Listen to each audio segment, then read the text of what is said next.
ਅੱਜ ਵਿਦੇਸ਼ਾਂ ਦੇ ਵਿੱਚ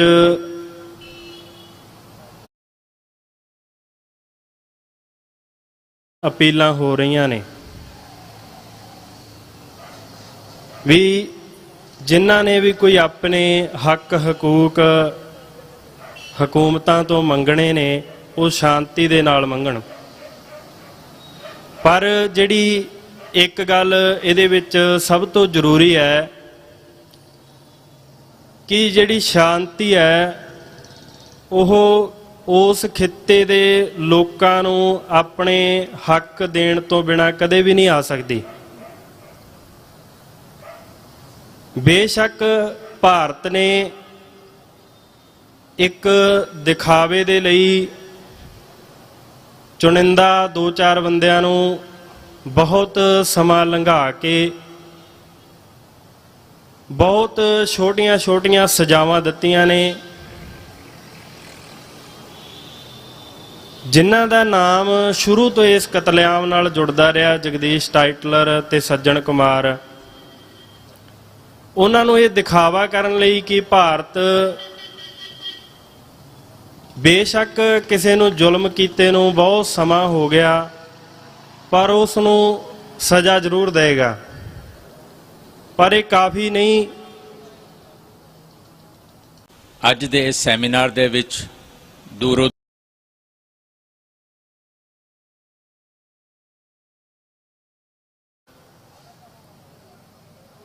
ਅੱਜ ਵਿਦੇਸ਼ਾਂ ਦੇ ਵਿੱਚ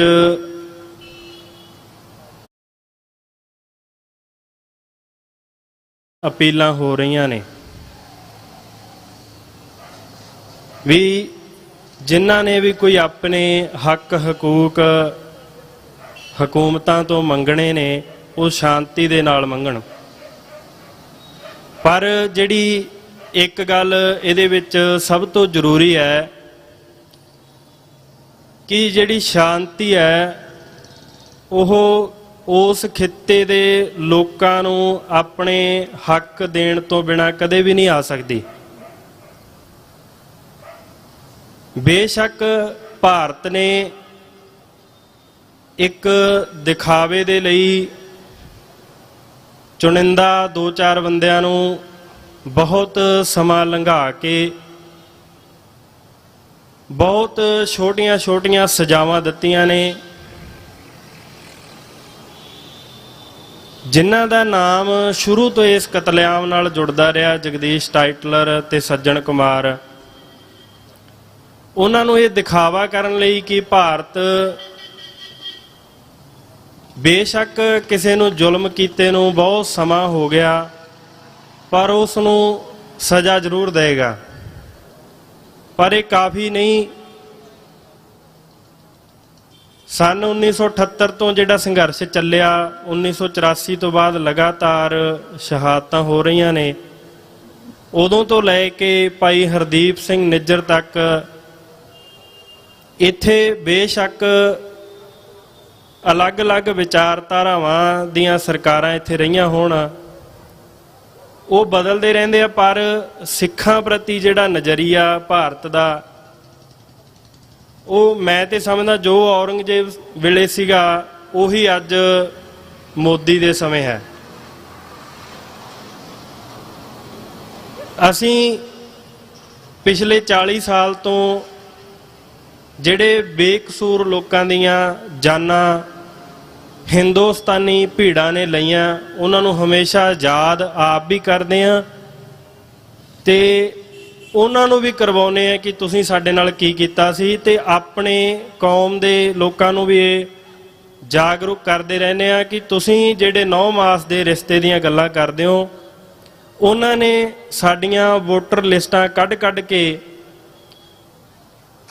ਪੂਰੇ ਸਰਕਾਰੀ ਤੰਤਰ ਦੇ ਜ਼ੋਰ ਦੇ ਨਾਲ ਭਾਲ ਕੇ ਗੁਰੂ ਘਰਾਂ, ਸਿੱਖਾਂ ਦੀਆਂ ਦੁਕਾਨਾਂ, ਸਿੱਖਾਂ ਦੇ ਘਰ, ਸਿੱਖਾਂ ਦੇ ਬੱਚਿਆਂ ਨੂੰ ਕੋਹ ਕੇ ਮਾਰਿਆ।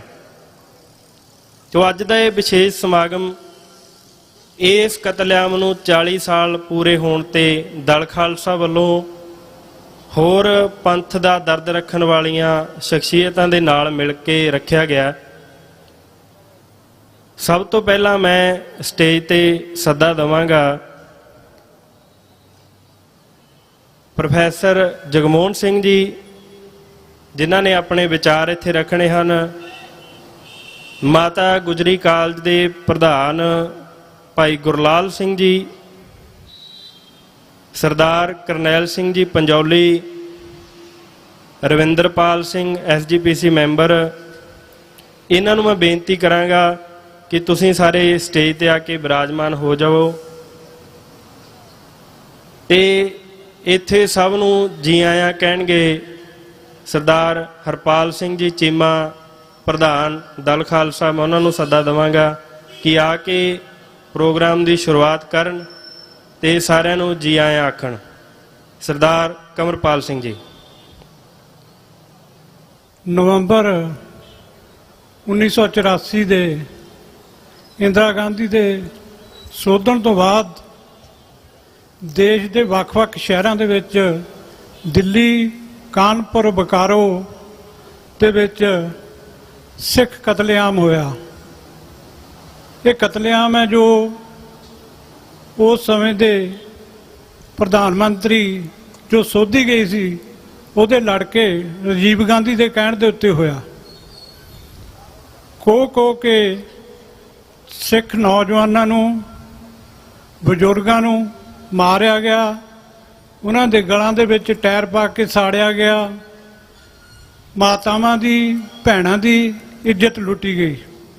ਔਰ ਇਹ ਸਾਰਾ ਕੁਛ ਹੈ ਜੋ ਹਿੰਦੁਸਤਾਨ ਦੀ ਸੁਪਰੀਮ ਕੋਰਟ ਦੇ ਨੱਕ ਦੇ ਥੱਲੇ ਹੋਇਆ, ਪਾਰਲੀਮੈਂਟ ਦੇ ਗਲਹਿਰੇ ਦੇ ਵਿੱਚ ਹੋਇਆ। ਔਰ ਤਿੰਨੇ ਫੋਰਸਾਂ ਦੇ ਜਰਨਲ ਹੈ ਜਿਹੜੇ ਉਸ ਸਮੇਂ ਦੇ ਦਿੱਲੀ ਦੇ ਵਿੱਚ ਸਨ, ਜਿਨ੍ਹਾਂ ਦੀ ਹਾਜ਼ਰੀ ਦੇ ਵਿੱਚ ਇਹ ਸਾਰਾ ਕਤਲੇਆਮ ਹੈ ਜਿਹੜਾ ਹੋਇਆ। ਪਰ ਅੱਜ 40 ਸਾਲ ਬੀਤਣ ਤੋਂ ਬਾਅਦ ਵੀ ਉਸ ਕਤਲੇਆਮ ਦਾ ਜੋ ਇਨਸਾਫ ਹੈ, ਉਹਨਾਂ ਵੀਰਾਂ ਨੂੰ, ਉਹਨਾਂ ਭੈਣਾਂ ਨੂੰ ਜਿਨ੍ਹਾਂ ਦੇ ਜੀ, ਰਿਸ਼ਤੇਦਾਰ, ਸੱਜਣ, ਦੋਸਤ, ਮਿੱਤਰ ਇਸ ਕਤਲੇਆਮ ਦੇ ਵਿੱਚ ਸ਼ਹੀਦ ਹੋਏ, ਉਹਨਾਂ ਨੂੰ ਇਨਸਾਫ ਨਹੀਂ ਮਿਲਿਆ ਹੈ। ਬਥੇਰੇ ਕਮਿਸ਼ਨ ਬਣੇ, ਕਮੇਟੀਆਂ ਬਣੀਆਂ, ਪਰ ਇਨਸਾਫ ਕਿਸੇ ਨੇ ਨਹੀਂ ਦਿੱਤਾ। ਸਗੋਂ ਇਸ ਦੇ ਬਦਲੇ ਦੇ ਵਿੱਚ ਲੋਕ, ਹਿੰਦੁਸਤਾਨ ਦੇ ਲੀਡਰ ਪਾਰਲੀਮੈਂਟ ਤੋਂ ਬਾਹਰ ਇਹ ਗੱਲਾਂ ਕਹਿੰਦੇ ਰਹੇ ਕਿ ਇਸ ਗੱਲ ਨੂੰ ਭੁੱਲ ਜਾਣਾ ਚਾਹੀਦਾ ਹੈ। ਪਰ ਕੌਮ ਹੈ ਜਿਹੜੀ, ਇਹਨੇ ਤਹਈਆ ਕੀਤਾ ਕਿ ਇਹ ਸਾਕਾ ਜੋ ਇਹ ਕਤਲੇਆਮ ਹੋਇਆ, ਇਹ ਨਾ ਭੁੱਲਣਯੋਗ ਹੈ, ਨਾ ਬਖਸ਼ਣਯੋਗ ਹੈ।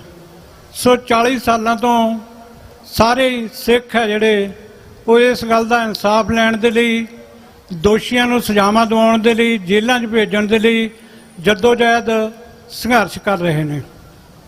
ਸੋ ਥਾਂ ਦੇ ਉੱਤੇ ਇਹਨਾਂ ਦਿਨਾਂ ਦੇ ਵਿੱਚ, ਨਵੰਬਰ ਦੇ ਪਹਿਲੇ ਵੀਕ ਦੇ ਵਿੱਚ ਉਹਨਾਂ ਨੂੰ ਯਾਦ ਕੀਤਾ ਜਾਂਦਾ ਹੈ, ਸੈਮੀਨਾਰ ਕੀਤੇ ਜਾਂਦੇ ਨੇ, ਅਰਦਾਸਾਂ ਕੀਤੀਆਂ ਜਾਂਦੀਆਂ ਨੇ ਉਹਨਾਂ ਵੀਰਾਂ ਦੀ ਯਾਦ ਦੇ ਵਿੱਚ।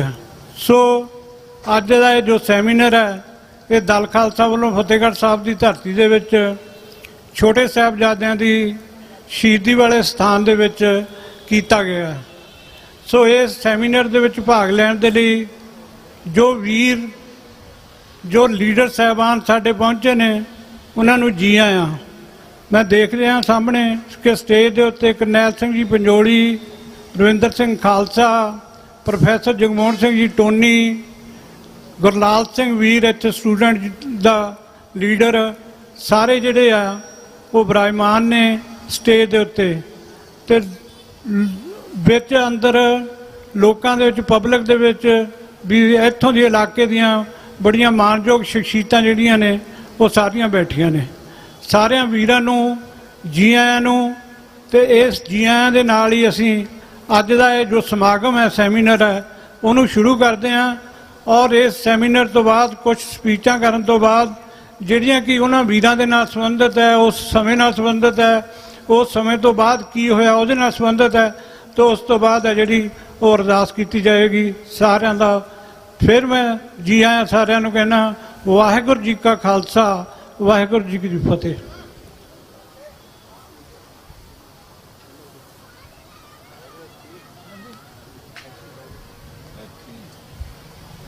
ਇਸ ਤੋਂ ਬਾਅਦ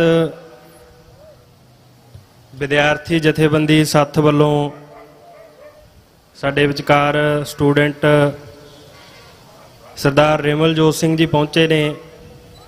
ਉਹ ਆਪਣੇ ਵਿਚਾਰ ਰੱਖਣਗੇ ਤੇ ਬੁਲਾਰਿਆਂ ਨੂੰ ਮੇਰੀ ਹੱਥ ਬੰਨ੍ਹ ਕੇ ਪਹਿਲਾਂ ਹੀ ਬੇਨਤੀ ਹੈ ਕਿ ਜਿਹੜਾ ਆਪਣਾ ਪ੍ਰੋਗਰਾਮ ਹੈ ਉਹ ਸੀਮਤ ਹੈ। 1:45 ਵਜੇ ਤੱਕ ਆਪਾਂ ਸਾਰੀ ਸਮਾਪਤੀ ਕਰਨੀ ਹੈ ਕਿ ਬੁਲਾਰੇ ਆਪਣੇ ਹਿਸਾਬ ਦੇ ਨਾਲ ਸਮੇਂ ਦੇ ਵਿੱਚ ਰਹਿ ਕੇ ਜਿਹੜੀਆਂ ਵਿਚਾਰਾਂ ਉਹ ਆਪਣੀਆਂ ਰੱਖਣ। ਸਰਦਾਰ ਰਿਮਲਜੋਤ ਸਿੰਘ ਜੀ ਵਿਦਿਆਰਥੀ ਜਥੇਬੰਦੀ ਸੱਥ।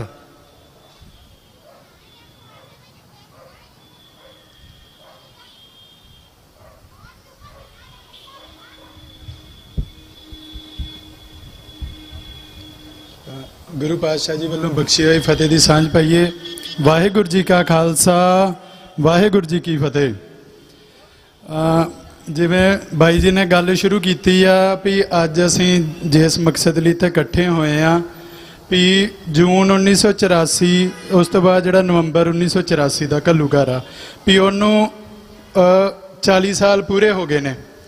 ਤੇ ਮੈਂ ਜਿਹੜੀ ਆਪਣੀ ਗੱਲ ਆ ਵੀ ਉਹ ਉਸ ਗੱਲ ਤੋਂ ਅੱਗਿਓਂ ਦੀ ਸ਼ੁਰੂ ਕਰੂੰਗਾ ਵੀ ਇਹ 40 ਸਾਲ ਪੂਰੇ ਹੋ ਗਏ ਦਾ ਮਤਲਬ ਇਹ ਨਹੀਂ ਵੀ 40 ਸਾਲ ਪਹਿਲਾਂ ਹੋਇਆ ਕੋਈ ਕਾਰਾ ਤੇ ਅੱਜ ਉਹਨੂੰ 40 ਸਾਲ, ਇਹ ਉਹ ਕੰਟੀਨਿਊਟੀ ਦੇ ਵਿੱਚ ਆ। ਮੇਰੀ ਜਿੰਨੀ ਵੀ ਗੱਲਬਾਤ ਹੋਊਗੀ ਜੈਨੋਸਾਈਡ ਕੀ ਆ, ਮੈਨੂੰ ਲੱਗਦਾ ਆਪਾਂ ਉਹਦੇ ਤੇ ਬਹੁਤ ਗੱਲਾਂ ਤਕਦੀਰਾਂ ਸੁਣੀਆਂ ਹੋਈਆਂ ਵੀ ਜੈਨੋਸਾਈਡ ਕੀ ਹੁੰਦਾ, ਕਿਵੇਂ ਹੁੰਦਾ, ਉਹਦੀਆਂ ਕਿਹੜੀਆਂ ਸਟੇਜਿਸ ਨੇ। ਉਹ ਬੜੀ ਖੁਸ਼ੀ ਦੀ ਗੱਲ ਆ ਵੀ ਅੱਜ ਤੋਂ ਮਤਲਬ ਕੁਝ ਸਾਲ ਪਹਿਲਾਂ ਤੱਕ ਸਾਡੀ ਨੌਜਵਾਨੀ ਨੂੰ ਇਹਨਾਂ ਗੱਲਾਂ ਬਾਰੇ ਨਹੀਂ ਸੀ ਪਤਾ ਵੀ ਕੀ UN ਦੀ ਕਨਵੈਨਸ਼ਨ ਆ, ਉਹਦੇ 'ਚ ਕੀ ਉਹਨਾਂ ਨੇ ਪੈਰਾਮੀਟਰ ਰੱਖੇ ਆ ਤੇ ਸਿੱਖ ਉਸ ਸਾਰੇ ਵਰਤਾਰੇ ਵਿੱਚੋਂ ਕਿਵੇਂ ਲੰਘੇ ਤੇ ਉਹ ਸਾਰਾ ਵਰਤਾਰਾ ਪਹਿਲਾਂ ਡਿਫਾਈਨਡ ਕੀਤਾ ਹੋਇਆ। ਸੋ ਮੇਰੀ ਜਿਹੜੀ ਗੱਲ ਆ ਉਹ ਉਸ ਤੋਂ ਅੱਗੇ ਕੰਟੀਨਿਊ ਰਹੂਗਾ ਵੀ ਜੈਨੋਸਾਈਡ ਦੀਆਂ ਜਿਹੜੀ ਗੱਲ ਆਪਾਂ ਕਰਦੇ ਆਂ ਵੀ ਇੱਕ ਤਾਂ ਫਿਜ਼ੀਕਲ ਹਾਰਮ ਜਿਹੜਾ ਵੀ ਬੰਦੇ ਨੂੰ ਮਤਲਬ ਕਤਲੋਗਾਰਤ ਜਿਹੜੀ ਅਸੀਂ ਉਸ ਸਮੇਂ ਕਰਦੇ ਆਂ, ਉਸ ਤੋਂ ਬਾਅਦ ਜਿਹੜੀ ਉਸ ਤੋਂ ਅੱਗੇ ਦੀ ਗੱਲ ਹੁੰਦੀ ਆ ਵੀ ਹਾਂ ਉਹਨਾਂ ਨੂੰ ਡਿਸਪਲੇਸ ਕਰਨਾ ਵੀ ਜਿਹੜੀਆਂ ਕੌਮਾਂ ਨੇ ਉਸ ਖਿੱਤੇ 'ਚ ਵਸ ਰਹੀਆਂ ਉਹਨਾਂ ਨੂੰ ਉੱਥੋਂ ਖਤਮ ਕਰਨਾ, ਉਹਨਾਂ ਦੀਆਂ ਜੜ੍ਹਾਂ ਉੱਥੋਂ ਪੁੱਟਣੀਆਂ। ਉਸ ਤੋਂ ਬਾਅਦ ਉਹਨਾਂ ਦੀ ਮਤਲਬ ਵੀ ਰੇਸ਼ੋ ਉਹਨਾਂ ਦੇ ਬੱਚੇ ਜਿਹੜੇ ਆ ਵੀ ਉਹਨਾਂ ਦਾ ਖਾਤਮਾ ਕਰਨਾ। ਸੋ ਉਹਦੇ 'ਚ ਮਤਲਬ ਇੱਕ ਲੰਬਾ ਸੰਘਰਸ਼ ਜਿਹੜਾ ਚੱਲਿਆ ਉਹਦੇ ਵਿੱਚ ਵੀ ਮਤਲਬ ਕੰਟੀਨਿਊਟੀ 'ਚ ਸਭ ਤੋਂ ਪਹਿਲਾਂ ਤਾਂ ਵੈਸੇ ਜਿਹੜਾ ਆਉਂਦੀ ਆ ਉਹ ਡਿਨਾਈਲ ਦੀ ਗੱਲ ਆਉਂਦੀ ਵੀ ਜਿਹੜਾ ਜਸਟਿਸ ਆ ਉਹਦੇ ਤੋਂ ਡਿਨਾਈ ਕੀਤਾ ਜਾਂਦਾ, ਜਿਹੜੀ ਅਕਾਊਂਟੇਬਿਲਟੀ ਆ ਸਟੇਟ ਦੀ ਸਾਨੂੰ ਉਹਦੇ ਤੋਂ ਡਿਨਾਈ ਕੀਤਾ ਜਾਂਦਾ। ਸੋ ਅੱਜ 40 ਸਾਲ ਹੋ ਗਏ ਆ। ਬਾਈ ਨੇ ਵੀ ਪਹਿਲਾਂ ਇਹ ਗੱਲ ਨੂੰ ਮੈਂਸ਼ਨ ਕੀਤਾ ਵੀ 2-4 ਗੁੰਡਿਆਂ ਨੂੰ ਛੱਡ ਕੇ ਵੀ ਇੱਕ ਸਟੇਟ ਸਪੌਂਸਰਡ ਜੈਨੋਸਾਈਡ ਆ ਉਹਦੇ 'ਚ ਕੋਈ ਵੀ ਜਿਹੜਾ ਅਕਾਊਂਟੇਬਲ ਜਿਹੜਾ ਨਹੀਂ ਕੀਤਾ ਗਿਆ। ਉਹਦੇ 'ਚ ਨਾ ਉਹ ਨੈਸ਼ਨਲ ਪੱਧਰ ਤੇ ਨਾ ਉਹ ਇੰਟਰਨੈਸ਼ਨਲ ਪੱਧਰ ਤੇ ਜਿਹੜਾ ਵੀ ਅਕਾਊਂਟੇਬਲ ਕੀਤਾ ਗਿਆ। ਉਹ ਗੱਲ ਵੱਖਰੀ ਵੀ ਸਮਾਂ ਜਿਹੜਾ ਬਦਲਦਾ ਰਹਿੰਦਾ। ਅੱਜ ਹਾਲਾਤ ਕੁਝ ਹੋਰ ਨੇ। ਅੱਜ ਜਿਹੜਾ ਜੈਨੋਸਾਈਡ ਆ ਉਹਨੂੰ ਮਤਲਬ ਉਹਦੀ ਜਿਹੜੀ ਇੰਡੀਆ ਦੀ ਅਕਾਊਂਟੇਬਿਲਟੀ ਆ ਉਹ ਹੋਰ ਸਿਨੈਰੀਓ ਵਿੱਚ ਡਿਫਾਈਨ ਹੋ ਰਹੀ ਆ। ਪਰ ਉਹ ਜਿਹੜਾ ਜਸਟਿਸ ਆ ਉਹ ਸਾਨੂੰ 40 ਸਾਲ ਹੋ ਗਏ ਆ ਉਹ ਸਾਨੂੰ ਡਿਨਾਈ ਕੀਤਾ ਗਿਆ। ਤੇ ਉਹਦੇ 'ਚ ਮੈਨੂੰ ਲੱਗਦਾ ਸਾਨੂੰ 2 ਐਸਪੈਕਟ ਵੇਖਣੇ ਚਾਹੀਦਾ। ਇੱਕ ਤਾਂ ਜਸਟਿਸ ਜਿਹੜਾ ਸਾਨੂੰ ਸਰਵ ਕੀਤਾ ਜਾਂਦਾ, ਇੱਕ ਜਸਟਿਸ ਅਸੀਂ ਲੈਂਦੇ ਹੁੰਦੇ ਆ। ਉਹਦੇ 'ਚ ਸਰਵ ਜਿਹੜਾ ਕੀਤਾ ਜਾਂਦਾ ਉਹ ਤੇ ਸਾਨੂੰ ਇੰਡੀਅਨ ਸਟੇਟ ਨੇ ਨਹੀਂ ਕੀਤਾ, ਪਰ ਜਿਹੜਾ ਮਤਲਬ ਲੈਣਾ ਹੁੰਦਾ ਉਹਦੇ 'ਚ ਸਿੱਖਾਂ ਨੇ ਮਤਲਬ ਵੀ ਬਹੁਤ ਬਖੂਬੀ ਆਪਣਾ ਜਿੰਨਾ ਯੋਗਦਾਨ ਪਾ ਸਕਦੇ ਸੀਗਾ। ਉਹਦੇ ਲਈ ਅਸੀਂ ਪ੍ਰਣਾਮ ਵੀ ਕਰਦੇ ਉਹਨਾਂ ਸ਼ਹੀਦਾਂ ਨੂੰ ਜਿਨ੍ਹਾਂ ਨੇ ਮਤਲਬ ਵੀ ਉਹਨਾਂ ਬੰਦਿਆਂ ਨੂੰ ਅਕਾਊਂਟੇਬਲ ਬਣਾਇਆ ਵੀ ਜਿਨ੍ਹਾਂ ਨੇ ਇਹ ਵਰਤਾਰੇ ਵਿੱਚ। ਤੇ ਇੱਕ ਗੱਲ ਜਿਹੜੀ ਆਪਾਂ ਮਤਲਬ ਇਸ ਕੰਟੈਕਸਟ ਨੂੰ ਥੋੜਾ ਜਿਹਾ ਹੋਰ ਲਾਰਜਰ ਕਰੀਏ, ਜਿੱਦਾਂ ਬਾਈ ਜੀ ਹੁਣੀ ਪਹਿਲਾਂ ਭਾਈ ਸਾਹਿਬ ਨੇ ਵੀ ਕਿਹਾ ਵੀ ਇੰਦਰਾ ਗਾਂਧੀ ਦਾ ਕਤਲ ਜਾਂ ਰਾਜੀਵ ਗਾਂਧੀ ਨੇ ਕਤਲੋਗਾਰਤ ਕੀਤੀ ਵੀ ਇਹਦਾ ਨੈਰੇਟਿਵ ਅਸੀਂ ਵੱਡਾ ਰੱਖੀਏ ਵੀ ਇੱਕ ਸਟੇਟ ਵੱਲੋਂ ਕਤਲੋਗਾਰਤ ਹੋਈ। ਉਹਦੇ ਚਿਹਰੇ ਮੂਰੇ ਜਿਹੜੇ ਉਹ ਬਦਲਦੇ ਜਾਂਦੇ ਆ। ਉਹ ਪਹਿਲਾਂ ਕੁਝ ਹੋਰ ਹੀ ਅੱਜ ਉਹ ਕੁਝ ਹੋਰ ਆ, ਪਰ ਉਹ ਜਿਹੜੀ ਉਹਨਾਂ ਨੇ ਲੀਹ ਫੜੀ ਹੋਈ ਆ ਸਟੇਟ ਨੇ ਉਹ ਉਹੀ ਰਹਿੰਦੀ ਆ ਉਹਦੇ 'ਚ। ਪਰ ਮੇਨ ਗੱਲ ਇਹ ਆ ਵੀ ਜਿਹੜੀ ਆਪਣੀ 100 ਕਰੋੜ ਦੀ ਆਬਾਦੀ ਆ ਉਹਨੇ ਮੋਹਰ ਲਾਈ ਆ ਵੀ ਜਿਹੜੀ ਕਤਲੋਗਾਰਤ ਹੋਈ ਉਸ ਤੋਂ ਬਾਅਦ ਜਿਹੜੀ ਜਿੱਤ ਬਖਸ਼ੀ ਗਈ ਆ ਸਟੇਟ ਨੂੰ ਉਹਦੇ 'ਚ ਚਿਹਰਾ ਮੁਰਾ ਕੋਈ ਹੀਗਾ। ਉਸ ਤੋਂ ਪਹਿਲਾਂ ਰਾਜੀਵ ਗਾਂਧੀ ਨੂੰ ਕੋਈ ਨਹੀਂ ਜਾਣਦਾ, ਪਰ ਉਹਦੇ ਤੇ ਚਿਹਰੇ ਤੇ 100 ਕਰੋੜ ਦੀ ਜੇ ਸਟੈਂਪ ਲੱਗੀ ਆ ਤੇ ਇਹ ਉਹਨਾਂ ਵੱਲੋਂ ਵੈਲੀਡੇਸ਼ਨ ਹੀ ਵੀ ਜੋ ਸਿੱਖਾਂ ਨਾਲ ਹੋਇਆ ਇਹ ਸਹੀ ਹੋਇਆ। ਸੋ ਆਪਾਂ ਇੱਕ ਲਾਰਜਰ ਕੰਟੈਕਸਟ 'ਚ ਵੀ ਇਹ ਜਿਹੜੀ ਸਟੇਟ ਆ ਉਹਦੇ 'ਚ ਚਿਹਰਾ ਕੋਈ ਵੀ ਹੋ ਸਕਦਾ, ਪਰ ਇਹ ਸਟੇਟ ਜਿਹੜੀ ਆ ਵੀ ਉਹ ਕਰ ਰਹੀ ਆ। ਤੇ ਦੂਜਾ ਵੀ ਜਿਹੜਾ ਇਹਦੇ 'ਚ ਵੈਲੀਡੇਸ਼ਨ ਜਿਹੜੀ ਉਹਨੂੰ ਦੇ ਰਿਹਾ, ਜਿਹੜੀ ਪਾਵਰ ਦੇ ਰਹੀ ਆ ਉਹ ਫੋਰਸ ਕਿੱਡੀ ਵੱਡੀ ਆ। ਉਸ ਤੋਂ ਅੱਗੇ ਡਿਨਾਈਲ ਤੋਂ ਬਾਅਦ ਜਦੋਂ ਅਸੀਂ ਗੱਲ ਕਰਦੇ ਹਾਂ ਵੀ ਹਾਂ ਜਸਟਿਸ ਸਾਨੂੰ ਦਿੱਤਾ ਨਹੀਂ ਗਿਆ, ਪਰ ਇੱਕ ਖਿੱਤਾ ਉਸ ਤੋਂ ਬਾਅਦ ਜਿਵੇਂ ਉਹਨਾਂ ਨੇ ਲਾਇਆ ਵੀ ਹੁਣ ਇੱਥੋਂ ਬੱਚਿਆਂ ਨੂੰ ਉਜਾੜਨਾ, ਸਾਡੇ ਖੇਤੀ ਦੇ ਮਾਡਲ ਉਹਦੇ 'ਚ ਜਿਹੜਾ ਸਾਨੂੰ ਇਹਨਾਂ ਨੇ ਮਤਲਬ ਇੱਕ ਗੱਲ ਆਪਾਂ ਧਿਆਨ 'ਚ ਵੇਖੀਏ ਵੀ ਪੰਜਾਬ ਜਿਹੜਾ ਉਹਨਾਂ ਲਈ ਇੱਕ ਲੈਬ ਆ, ਜਿਵੇਂ ਮਤਲਬ ਵੀ ਚੂਹਿਆਂ ਤੇ ਐਕਸਪੈਰੀਮੈਂਟ ਹੁੰਦੇ ਨਾ ਲੈਬ ਵਿੱਚ, ਉਵੇਂ ਪੰਜਾਬ ਜਿਹੜਾ ਖਿੱਤਾ ਉਹਨਾਂ ਲਈ ਇੱਕ ਲੈਬ ਆ। ਉਹਦੇ 'ਚ ਉਹਨਾਂ ਨੇ ਹਰ ਇੱਕ ਤਰ੍ਹਾਂ ਦਾ ਐਕਸਪੈਰੀਮੈਂਟ ਕੀਤਾ, ਸਾਡੀ ਬੋਲੀ ਨੂੰ ਲੈ ਕੇ, ਸਾਡੀ ਖੇਤੀ ਨੂੰ ਲੈ ਕੇ, ਸਾਡੇ ਪਾਣੀਆਂ ਨੂੰ ਲੈ ਕੇ। ਉਹਦੇ 'ਚ ਜਿਹੜਾ ਸਭ ਤੋਂ ਪਹਿਲਾਂ ਜਿਹੜਾ ਕਹਾਣੀ ਸ਼ੁਰੂ ਹੋਇਆ ਗ੍ਰੀਨ ਰੈਵੋਲੂਸ਼ਨ, ਜਿਹੜੀ ਵੀ ਉੱਪਰੋਂ ਸਾਨੂੰ ਲੱਗਦਾ ਵੀ ਬੜਾ, ਪਰ ਗ੍ਰੀਨ ਰੈਵੋਲੂਸ਼ਨ ਨੇ ਉਹਦੇ 'ਤੇ ਜਿਹੜਾ ਮਤਲਬ ਵੀ ਵੈਸਟ ਦੀਆਂ ਕੰਟਰੀਆਂ ਨੇ ਆਪਦੇ ਜਿਹੜੇ ਇੰਟਰਸਟ ਹੀ, ਉਸ ਤੋਂ ਬਾਅਦ ਇੰਡੀਆ ਦੇ ਇੰਟਰਸਟ ਹੀ, ਉਹਦੇ ਕਰਕੇ ਖੇਤੀ ਦਾ ਮਾਡਲ ਜਿਹੜਾ ਸਾਡਾ ਬਰਬਾਦ ਕੀਤਾ, ਜਿਹਦੇ 'ਚ ਖੇਤੀ, ਉਹਦੇ 'ਚ ਪੈਸਟੀਸਾਈਡ, ਵੀਡੀਸਾਈਡ, ਹਰਬੀਸਾਈਡ, ਜਿਨ੍ਹਾਂ ਕਰਕੇ ਵੀ ਸਾਡੀ ਮਤਲਬ ਵੀ ਮਿੱਟੀ ਜਿਹੜੀ ਪਲੀਤ ਹੋ ਗਈ। ਅੱਜ ਤੁਸੀਂ ਮਿੱਟੀ ਦਾ ਸਟੇਟਸ ਵੇਖੋ, ਕੋਈ ਉਹਦੇ 'ਚ ਤੱਤ ਨਹੀਂ ਰਹੇ, ਉਹਨੂੰ ਬਾਹਰੋਂ ਦੀ ਮਤਲਬ ਫੂਕ ਕੇ ਜਾਨ ਪਾਉਣੀ ਪੈਂਦੀ, ਯੂਰੀਆ ਕੀ, ਨਾਈਟ੍ਰੋਜਨ ਕੀ, ਸਲਫਰ ਕੀ, ਕੱਲਾ ਤੱਤ ਉਹਦੇ 'ਚ ਪਾਉਣਾ ਪੈਂਦਾ। ਇਹ ਇੱਕ ਤਰ੍ਹਾਂ ਦਾ ਸਾਡਾ ਜੈਨੋਸਾਈਡ ਇਨ ਕੰਟੀਨਿਊਟੀ ਆ ਵੀ ਜਿਹੜੀ ਸਾਡੀ ਬੋਲੀ ਉਹ ਖਤਮ ਕੀਤੀ ਗਈ। ਉਸ ਤੋਂ ਬਾਅਦ ਪਾਣੀਆਂ ਦੀ ਗੱਲ ਹੁੰਦੀ ਆ। ਪਾਣੀ ਤੁਸੀਂ ਵੇਖੋ ਵੀ ਅੱਜ ਬੁੱਢੇ ਨਾਲੇ ਦਾ ਕਾਲੇ ਪਾਣੀ ਦਾ ਮੋਰਚਾ ਲੱਗਾ ਹੋਇਆ ਲੁਧਿਆਣੇ ਵਿੱਚ, ਉਹਨੂੰ ਕਿੰਨਾ, ਇਹ ਗੱਲ ਅੱਜ ਨਹੀਂ ਸ਼ੁਰੂ ਹੋਈ, ਇਹ 1992 ਵਿੱਚ ਸਭ ਤੋਂ ਪਹਿਲਾਂ ਗੱਲ ਸ਼ੁਰੂ ਹੋਈ ਸੀ ਕਿ ਵੀ ਬੁੱਢੇ ਨਾਲੇ ਦੀ ਸਫਾਈ ਚਾਹੀਦੀ ਆ। ਮਤਲਬ 3 ਦਹਾਕੇ ਪਹਿਲਾਂ ਉਹਨੂੰ ਸਫਾਈ ਦੀ ਗੱਲ ਹੋਣ ਦੀ, ਮਤਲਬ ਉਸ ਤੋਂ ਪਹਿਲਾਂ ਉਹਨੂੰ ਕਾਲਾ ਕਰ ਰਿਹਾ ਸੀ, ਤੇ ਅੱਜ 3 ਸਦੀਆਂ ਬਾਅਦ ਵੀ ਅਸੀਂ ਉੱਥੇ ਬੈਠੇ ਆ ਵੀ ਇਹਦੀ ਸਫਾਈ ਚਾਹੀਦੀ ਆ। ਪਰ ਤੁਸੀਂ ਵੇਖੋ ਵੀ ਉਸ 3 ਦਹਾਕਿਆਂ ਦੇ ਵਿੱਚ ਉਹਨੇ ਕਿੰਨੀਆਂ ਨਸਲਾਂ ਬਰਬਾਦ ਕੀਤੀਆਂ ਹੋਊ। ਉਹਦੇ 'ਚ ਮਾਲ ਵਿੱਚ ਕੈਂਸਰ ਵੀ ਇਸ ਪੱਧਰ ਦਾ, ਮਤਲਬ ਵੀ ਉਸ ਤੋਂ ਬਾਅਦ ਯੂਰੇਨੀਅਮ ਦਾ ਇੰਨਾ ਉਹਦੇ ਵਿੱਚ ਮਿਲਣਾ ਵੀ ਬੱਚੇ ਅਪੰਗ ਤੇ ਮੰਦਬੁੱਧੀ ਪੈਦਾ ਹੋ ਰਹੇ ਆ। ਵੀ ਇੰਨਾ ਖਤਰਨਾਕ ਪਾਣੀ ਸਿਰਫ ਪੰਜਾਬ ਦਾ ਕਿਉਂ ਹੋਇਆ, ਹੋਰ ਸਟੇਟਾਂ ਦਾ ਕਿਉਂ ਨਾ ਹੋਇਆ? ਵੀ ਉਹ ਇੱਕ ਜੈਨੋਸਾਈਡ ਹੀਗਾ, ਜੈਨੋਸਾਈਡ ਇਨ ਕੰਟੀਨਿਊਟੀ ਆ, ਵੀ ਤੁਹਾਡੀਆਂ ਨਸਲਾਂ ਤੁਹਾਡੇ ਪਾਣੀ ਦੇ ਥਰੂ ਬਰਬਾਦ ਕੀਤੀਆਂ ਗਈਆਂ। ਤੇ ਅੱਜ 30 ਦਹਾਕਿਆਂ ਬਾਅਦ ਵੀ ਅਸੀਂ ਫਿਰ ਉੱਥੇ ਹੀ ਘੁੰਮ ਰਹੇ ਹਾਂ ਵੀ ਹਾਂਜੀ ਸਾਡਾ ਪਾਣੀ। ਉਸ ਤੋਂ ਬਾਅਦ ਜੇ ਗੱਲ ਆ ਜਾਂਦੀ ਆ ਨਸ਼ਿਆਂ ਦੀ, ਵੀ ਨਸ਼ੇ ਜਿਹੜੇ ਆ ਸਟੇਟ ਸਪਾਂਸਰਡ ਨਸ਼ੇ ਆ, ਉਹਦੇ 'ਚ ਕਿੰਨੀਆਂ ਸਰਕਾਰਾਂ ਉਸੇ ਟੌਪਿਕ ਤੇ ਬਦਲ ਗਈਆਂ ਵੀ ਹਾਂਜੀ ਜੀ ਅਸੀਂ ਨਸ਼ਾ ਖਤਮ ਕਰਾਂਗੇ, ਪਰ ਉਹ ਨਸ਼ੇ ਨੇ ਸਾਡੀ ਕਿੰਨੀ ਜਵਾਨੀ ਜਿਹੜੀ ਬਰਬਾਦ ਕੀਤੀ ਉਹ ਤੁਸੀਂ ਸਾਰੇ ਜਾਣਦੇ ਹੋ, ਭਲੀ ਭਾਂਤੀ ਜਾਣਦੇ ਹੋ। ਉਹ ਨਸ਼ਾ, ਉਹਦੇ 'ਚ ਜਿਹੜਾ ਇੱਕ ਨੈਰੇਟਿਵ ਆ ਵੀ ਆਪਾਂ ਇੱਕ ਨੈਰੇਟਿਵ, ਜਿਹੜਾ ਨੈਰੇਟਿਵ ਦਾ ਤੋੜ ਅਸੀਂ ਨੈਰੇਟਿਵ ਨਾ ਦੇਣਾ, ਤੇ ਇਹ ਜਿਹੜਾ ਨੈਰੇਟਿਵ ਆ ਵੀ ਪਾਕਿਸਤਾਨ ਵੱਲੋਂ ਨਸ਼ਾ ਹੁੰਦਾ, ਇਹ ਝੂਠ ਦਾ ਬੁਲੰਦਾ। ਪਾਕਿਸਤਾਨ ਇੱਕ ਕਨਵੈਨਸ਼ਨਲ ਰੂਟ ਜ਼ਰੂਰ ਹੁੰਦਾ ਸੀ ਜਿੱਥੋਂ ਫੀਮ ਦੀ ਖੇਤੀ ਜਾਂ ਫੀਮ ਦੇ ਪ੍ਰੋਡਕਟ ਜਿਹੜੇ ਉੱਥੋਂ ਹੁੰਦੇ ਹੁੰਦੇ ਸੀ, ਉਹ ਬਹੁਤ ਸਦੀਆਂ ਪੁਰਾਣਾ ਰੂਟ ਆ। ਪਰ ਜਿਹੜਾ ਮੈਡੀਕਲ ਨਸ਼ਾ ਇੰਡੀਆ 'ਚ ਆ ਰਿਹਾ, ਉਹ ਅੱਜ ਤੋਂ 5 ਸਾਲ ਪਹਿਲਾਂ ਆਪਾਂ ਰਿਪੋਰਟ ਕੀਤੀ ਸੀ, ਮੈਂ ਰਿਸਰਚ ਸਕਾਲਰ ਹਾਂ ਪੰਜਾਬ ਯੂਨੀਵਰਸਿਟੀ ਤੋਂ, ਵੀ ਜਿਹੜੀ ਬੱਦੀ ਦੀ ਇੰਡਸਟਰੀ ਆ, ਜਿਹੜੀ ਮੈਡੀਕਲ, ਉੱਥੇ ਜਿਹੜਾ ਮੈਡੀਕਲ ਇੰਡਸਟਰੀ ਆ, ਵੀ ਕਿਸੇ ਟਾਈਮ ਫੈਂਟਨਾਈਲ ਓਪੀਓਇਡ ਕ੍ਰਾਈਸਿਸ, ਇਸ ਟਾਈਮ ਦੁਨੀਆ ਦਾ ਸਭ ਤੋਂ ਵੱਡਾ ਓਪੀਓਇਡ ਦਾ ਕ੍ਰਾਈਸਿਸ ਆ ਨਸ਼ਿਆਂ ਦਾ, ਉਹਦੀ ਸਭ ਤੋਂ ਵੱਡੀ ਸਪਲਾਇਰ ਪਹਿਲਾਂ ਚਾਈਨਾ ਹੁੰਦੀ ਸੀ। ਅੱਜ ਦੀ ਡੇਟ ਤੇ ਤੁਸੀਂ ਰਿਪੋਰਟਾਂ ਚੈੱਕ ਕਰੋ, ਅੱਜ ਇਲੀਗਲ ਓਪੀਓਇਡ ਦਾ ਜਿਹਦੇ 'ਚ ਫੈਂਟਨਾਈਲ ਹੁੰਦੀ, ਸਭ ਤੋਂ ਵੱਡਾ ਸਪਲਾਇਰ ਇੰਡੀਆ। ਤੇ ਉਹ ਸਾਰੀ ਸਪਲਾਈ ਕਿੱਥੋਂ ਹੋ ਰਹੀ ਆ? ਉਹ ਬੱਦੀ ਤੋਂ ਹੋ ਰਹੀ ਆ। ਤੇ ਜਿਹੜਾ ਨਸ਼ਾ ਫਿਰ ਉਹ ਬੱਦੀ ਤੋਂ ਪ੍ਰੋਡਕਟ ਜਿਹੜੇ ਬਣ ਰਹੇ ਆ, ਉਹ ਵਾਇਆ ਪੰਜਾਬ ਜਿਹੜਾ ਸਾਰਾ ਇੱਥੇ ਸਰਕੂਲੇਟ ਹੋ ਰਿਹਾ, ਉਹਦੇ ਥਰੂ ਜਿਹੜਾ ਸਾਡੀਆਂ ਨਸਲਾਂ ਦਾ ਘਾਣ ਕੀਤਾ ਜਾ ਰਿਹਾ। ਸੋ ਇਹਨੂੰ ਵੀ ਜੈਨੋਸਾਈਡ ਇਨ ਕੰਟੀਨਿਊਟੀ ਰੱਖਣਾ ਚਾਹੀਦਾ। ਉਸ ਤੋਂ ਇਲਾਵਾ ਰਿਪਰੈਸ਼ਨ ਜਿਹੜਾ ਵੀ ਇੱਥੇ ਦੇ ਸਟੇਟ ਨੇ ਬੰਦੇ ਮਾਰੇ, ਲਗਾਤਾਰ ਮਾਰੇ ਆ, ਵੀ ਉਹਦੇ 'ਚ ਅੱਜ ਵੀ ਮਤਲਬ ਜਿਹੜੇ ਬੰਦੇ ਲਿਟਰੇਚਰ ਵੀ ਰੱਖ ਰਹੇ ਉਹ ਵੀ ਚੱਕ ਕੇ ਜੇਲ੍ਹਾਂ 'ਚ ਸੁੱਟੇ ਗਏ। ਉਸ ਤੋਂ ਅੱਗੇ ਵੱਧ ਕੇ ਸਟੇਟ ਅੱਜ ਟਰਾਂਸਨੈਸ਼ਨਲ ਰਿਪਰੈਸ਼ਨ ਦੀ ਜਿਹੜੀ ਗੱਲ ਚੱਲ ਰਹੀ ਆ, ਉਹਦੇ 'ਚ ਜਿਹੜੇ ਸਾਡੇ ਬੰਦੇ ਆ ਵੀ ਕਿਸੇ ਤਰ੍ਹਾਂ ਦਾ ਐਕਟਿਵਿਜ਼ਮ ਸਿੱਖਾਂ ਦਾ ਇੱਥੇ ਸਟੇਟ ਨੇ ਨਹੀਂ ਚੱਲਣ ਦਿੱਤਾ। ਵੀ ਕਿਸੇ ਤਰ੍ਹਾਂ ਦਾ ਨੈਰੇਟਿਵ ਜਿਹੜਾ ਤੁਹਾਡੀ ਆਵਾਜ਼ ਹੀ ਨਹੀਂ ਇੱਥੇ ਜਿਹੜੀ ਉਹਨਾਂ ਨੇ ਬੁਲੰਦ ਹੋਣ ਦਿੱਤੀ। ਜੇ ਕੋਈ ਬੰਦਾ ਇੱਥੇ ਆਵਾਜ਼ ਚੱਕਦਾ ਉਹ ਮਾਰਿਆ ਗਿਆ, ਜੇ ਕੋਈ ਬਾਹਰ ਜਾ ਕੇ ਚੱਕਦਾ ਉਹ ਮਾਰਿਆ ਗਿਆ। ਇੱਥੇ ਤੁਸੀਂ ਅੱਜ ਦੇ ਸਿੱਖਾਂ ਦੇ ਜਿੰਨਾ ਵੀ ਨੈਰੇਟਿਵਲੀ, ਜਿੰਨਾ ਵੀ ਮੀਡੀਆ ਵੇਖ ਲਓ, ਉਹਦਾ ਤੁਸੀਂ ਹਾਲ ਵੇਖ ਸਕਦੇ ਹੋ। TV 84 ਆ, ਸਿੱਖ ਸਿਆਸਤ ਆ, ਜਿੰਨੇ ਵੀ ਚੈਨਲ ਤੁਸੀਂ ਮਤਲਬ ਸਿੱਖਾਂ ਦੀ ਕੋਈ ਗੱਲ ਕਰਦਾ ਹੋਊਗਾ, ਉਹ ਅੱਜ ਇੰਡੀਆ 'ਚ ਨਹੀਂ ਚੱਲ ਸਕਦੇ, ਪੰਜਾਬ 'ਚ ਨਹੀਂ ਚੱਲ ਸਕਦੇ, ਉਹ ਬਾਹਰ ਚੱਲਦੇ ਆ। ਤੇ ਜੇ ਬਾਹਰ ਕੋਈ ਗੱਲ ਕਰਦਾ ਤਾਂ ਉੱਥੇ ਵੀ ਤੁਸੀਂ ਵੇਖ ਲਓ ਵੀ ਕੀ ਹਾਲ ਹੋ ਰਿਹਾ। ਸੋ ਆਪਾਂ ਜੈਨੋਸਾਈਡ ਨੂੰ ਇਹ ਕਹਿ ਕੇ ਵੀ ਇਹ ਉਦੋਂ ਇੱਕ ਵਰਤਾਰਾ ਹੋਇਆ, ਉੱਥੇ ਸੀਮਤ ਨਹੀਂ ਕਰਨਾ। ਉਹਦੇ 'ਚ ਫਿਰ ਸਾਡਾ ਤੁਹਾਨੂੰ ਜਿੱਦਾਂ ਦੱਸਿਆ ਖੇਤੀ, ਪਾਣੀ, ਫਿਰ ਇੱਕ ਜਿਹੜਾ ਜੈਨੋਸਾਈਡ ਦੀ ਨਿਸ਼ਾਨੀ ਆ ਵੀ ਹਾਂ ਤੁਹਾਡੀਆਂ ਨਸਲਾਂ ਨੂੰ ਜਿਹੜਾ ਖਤਮ ਕੀਤਾ ਜਾਂਦਾ। ਅੱਜ ਤੁਸੀਂ ਵੇਖੋ IVF ਸੈਂਟਰ ਪੰਜਾਬ ਵਿੱਚ ਕਿੰਨੇ ਬਣ ਗਏ ਨੇ। ਜਿਹੜੀ ਰੈਗੂਲਰ ਗਿਣਤੀ ਆ ਵੀ ਜਿਹੜੀ ਮਤਲਬ ਲੀਗਲ ਤੌਰ ਤੇ ਗਿਣਤੀ ਆ 34 ਗਿਣਤੀ ਆ ਵੀ 34 IVF ਲੈਬ ਇਸ ਟਾਈਮ 2024 ਤੱਕ ਪੰਜਾਬ 'ਚ ਜਿਹੜੇ ਆ ਚੱਲ ਰਹੇ ਆ। ਉਸ ਤੋਂ ਇਲਾਵਾ ਜਿਹੜੇ ਉੱਦਾਂ ਚੱਲ ਰਹੇ ਉਹਨਾਂ ਦੀ ਗਿਣਤੀ ਦਾ ਨਹੀਂ ਪਤਾ।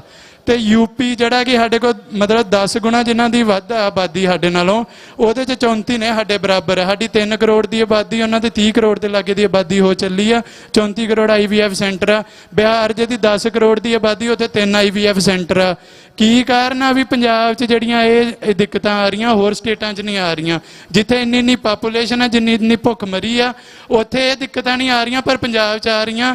ਜਿੱਥੇ ਖੇਤੀ ਆ, ਜਿੱਥੇ ਖਾਣੇ ਦੀ ਕੋਈ ਕਮੀ ਨਹੀਂ ਹੈਗੀ, ਜਿਹਦੀ ਖੁਰਾਕ ਬੜੀ ਮੰਨੀ ਨਹੀਂ ਜਾਂਦੀ। ਸੋ ਇਹ ਵਰਤਾਰਾ ਸਾਰਾ ਇੱਕ ਕਨੈਕਟਿਡ ਹੈ। ਇਹਨੂੰ ਵੇਖੀਏ ਵੀ ਜਿਹੜੀ ਸਾਡੀ ਖੇਤੀ ਬਰਬਾਦ ਹੋਈ, ਉੱਥੋਂ ਜਿਹੜੇ ਜ਼ਹਿਰੀ ਤੱਤ ਅਸੀਂ ਖਾਧੇ, ਉਸ ਤੋਂ ਇਲਾਵਾ ਜਿਹੜਾ ਸਾਡਾ ਪਾਣੀ ਬਰਬਾਦ ਹੋਇਆ, ਅੱਜ ਉਹ ਕੈਂਸਰ ਮਤਲਬ ਮਾਲਵੇ 'ਚ ਵੱਧਦਾ ਅੱਜ ਤੁਸੀਂ ਅੱਜ ਦੇ ਦਿਨ ਦਾ ਜੇ ਸਟੇਟਸ ਵੇਖੋ ਵੀ ਤੇ ਮਾਝੇ ਵਿੱਚ ਉਹ ਕੈਂਸਰ ਦੇ ਕਿੰਨੇ ਜ਼ਿਆਦਾ ਕੇਸਿਸ ਆ ਗਏ ਨੇ। ਇੱਕ ਸਾਲ ਦੇ ਅੰਦਰ ਅੰਦਰ ਅਣਗਿਣਤ ਕੇਸਿਸ ਜਿਹੜੇ ਆ GNDU ਦੀ ਰਿਪੋਰਟ ਆ ਵੀ ਈਵਨ ਹਰੀਕੇ ਵਰਗੇ ਦਰਿਆ ਵਿੱਚ ਮੱਛੀਆਂ ਵੀ ਕੈਂਸਰ ਨਾਲ ਮਰ ਰਹੀਆਂ, ਤੇ ਉਹ ਕੈਂਸਰ ਨਾਲ ਜਿਹੜੀਆਂ ਮਰ ਰਹੀਆਂ ਮੱਛੀਆਂ ਜਦੋਂ ਉਹ ਬੰਦੇ ਖਾ ਰਹੇ ਨੇ ਤੇ ਉਹਨਾਂ ਦਾ ਕੀ ਹਾਲ ਹੋਊਗਾ। ਸੋ ਇਸ ਵਰਤਾਰੇ ਨੂੰ ਆਪਾਂ ਇਸ ਕੰਟੀਨਿਊਟੀ ਵਿੱਚ ਵੇਖੀਏ ਵੀ, ਤੇ ਉਹਦੇ ਤੋਂ ਬਾਅਦ ਇਹਦੀ ਗੱਲ ਜਦੋਂ ਮਤਲਬ ਵਰਤਾਰੇ ਦੀ ਅਸੀਂ ਸਾਰੇ ਦੀ ਕਰਦੇ ਹਾਂ ਵੀ ਇਹਦਾ ਅੱਗੇ ਹੱਲ ਕੀ ਆ। ਇਹ ਜਦੋਂ ਗੁਰੂ ਸਾਹਿਬ ਅੱਗੇ ਮੈਂ ਇੱਥੇ ਆਣ ਕੇ ਮੱਥਾ ਟੇਕਿਆ ਤੇ ਬਾਹਰ ਉੱਥੇ ਗੱਲ ਲਿਖੀ ਹੋਈ ਸੀ, ਇੱਕ ਮਤਲਬ ਗੁਰੂ ਸਾਹਿਬ ਦੀ ਉੱਥੇ ਬਾਣੀ ਦੀ ਤੁਕ ਲਿਖੀ ਹੋਈ ਆ, ਗਗਨ ਦਮਾਮਾ ਬਾਜਿਓ ਭਰਿਓ ਨਿਸ਼ਾਨੋ ਕਾਓ, ਖੇਤ ਜੋ ਮੰਡੇ ਸੂਰਮਾ ਅਬ ਜੂਜਨ ਕੋ ਜਾਓ, ਸੂਰਾ ਸੋ ਪਹਿਚਾਨੀਏ ਲੜੇ ਦਿਨ ਕੇ ਹੇਤ, ਪੁਰਜਾ ਪੁਰਜਾ ਕੱਟ ਮਰੇ ਕਬੂ ਨਾ ਛਾਡੇ ਖੇਤ। ਵੀ ਇਸ ਗੱਲ ਤੇ ਸਿੱਖ ਮੈਨੂੰ ਲੱਗਦਾ ਵੀ ਜਦੋਂ ਤੱਕ ਹੋਂਦ ਤੋਂ ਆਏ ਆ, ਹੁਣ ਤੱਕ ਮੈਂ ਰੀਸੈਂਟ ਨਹੀਂ ਇਹਦੇ 'ਚ ਲੈਣਾ ਵੀ ਇਹਦੇ ਤੇ ਬੜੇ ਨਿਭੇ ਆ, ਪਰ ਅੱਜ ਜਿਹੜੀ ਗੱਲ ਆ ਵੀ ਕਬੂ ਨਾ ਛੱਡੋ ਖੇਤ, ਵੀ ਅਸੀਂ ਆਪਣੇ ਖੇਤ ਜਿਹੜੇ ਛੱਡ ਗਏ ਆ। ਅੱਜ ਜਿਹੜੇ ਪਾਣੀਆਂ ਦੀ ਗੱਲ ਹੋ ਰਹੀ ਆ, ਇਹ ਅੱਜ 1984 ਦੇ ਵਰਤਾਰੇ ਤੋਂ ਪਹਿਲਾਂ ਇਹ ਗੱਲ ਖਦਸ਼ਾ ਹੁੰਦਾ ਸੀਗਾ। ਆਨੰਦਪੁਰ ਦਾ ਰੈਜ਼ੋਲੂਸ਼ਨ ਕੀ ਕਹਿ ਰਿਹਾ, ਉਹ ਇਹੀ ਗੱਲਾਂ ਕਹਿ ਰਿਹਾ ਵੀ ਸਾਡੇ ਪਾਣੀ ਜਿਹੜੇ ਵੀ ਲੁੱਟੇ ਜਾਣਗੇ, ਸਾਡੇ ਜਿਹੜੀਆਂ ਬੋਲੀਆਂ ਜਿਹੜੀਆਂ ਵੀ ਬਰਬਾਦ ਹੋ ਜਾਣਗੀਆਂ, ਸਾਡਾ ਫੈਡਰਲ ਸਟਰਕਚਰ ਨਹੀਂ ਹੈਗਾ। ਵੀ ਅੱਜ ਤੇ ਉਹਦੇ ਅਸੀਂ ਸਿੰਪਟਮ ਦੇਖ ਰਹੇ ਹਾਂ ਵੀ ਉਦੋਂ ਇਹ ਗੱਲਾਂ ਕੀਤੀਆਂ ਸੀਗੀਆਂ, ਤੇ ਅੱਜ ਜਦੋਂ ਇਹ ਗੱਲਾਂ ਸਾਡੇ ਉਹਦੇ ਸਾਹਮਣੇ ਮਤਲਬ ਉਹਦਾ ਰਿਜ਼ਲਟ ਆਇਆ ਆ, ਤੇ ਅੱਜ ਅਸੀਂ ਸਾਰੇ ਚੁੱਪ ਹਾਂ। ਸਾਡੀ ਸਰਕਾਰ, ਸਾਡੇ ਹੱਥ ਕੋਈ ਲਾਅ ਮੇਕਿੰਗ ਨਹੀਂ ਹੈਗੀ ਵੀ।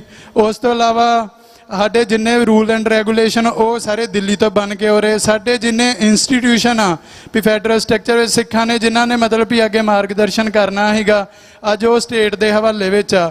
ਉਸ ਤੋਂ ਇਲਾਵਾ ਜਿਹੜੇ ਪਾਣੀਆਂ ਦੀ ਗੱਲ ਕਰ ਰਹੇ, ਅੱਜ ਤੇ ਉਹ ਪਲੀਤ ਹੋ ਰਹੇ। ਅੱਗੇ ਤੇ ਉਦੋਂ ਖਦਸ਼ਾ ਸੀਗਾ, ਉਦੋਂ ਫੇਰ ਬੰਦੇ ਬੋਲਦੇ ਸੀ, ਤੇ ਅੱਜ ਕੀ ਕਾਰਨ ਆ ਵੀ ਸਾਰੇ ਚੁੱਪ ਆ ਵੀ ਅਸੀਂ ਉਹ ਖੇਤ ਅੱਜ ਛੱਡ ਚੁੱਕੇ ਆ।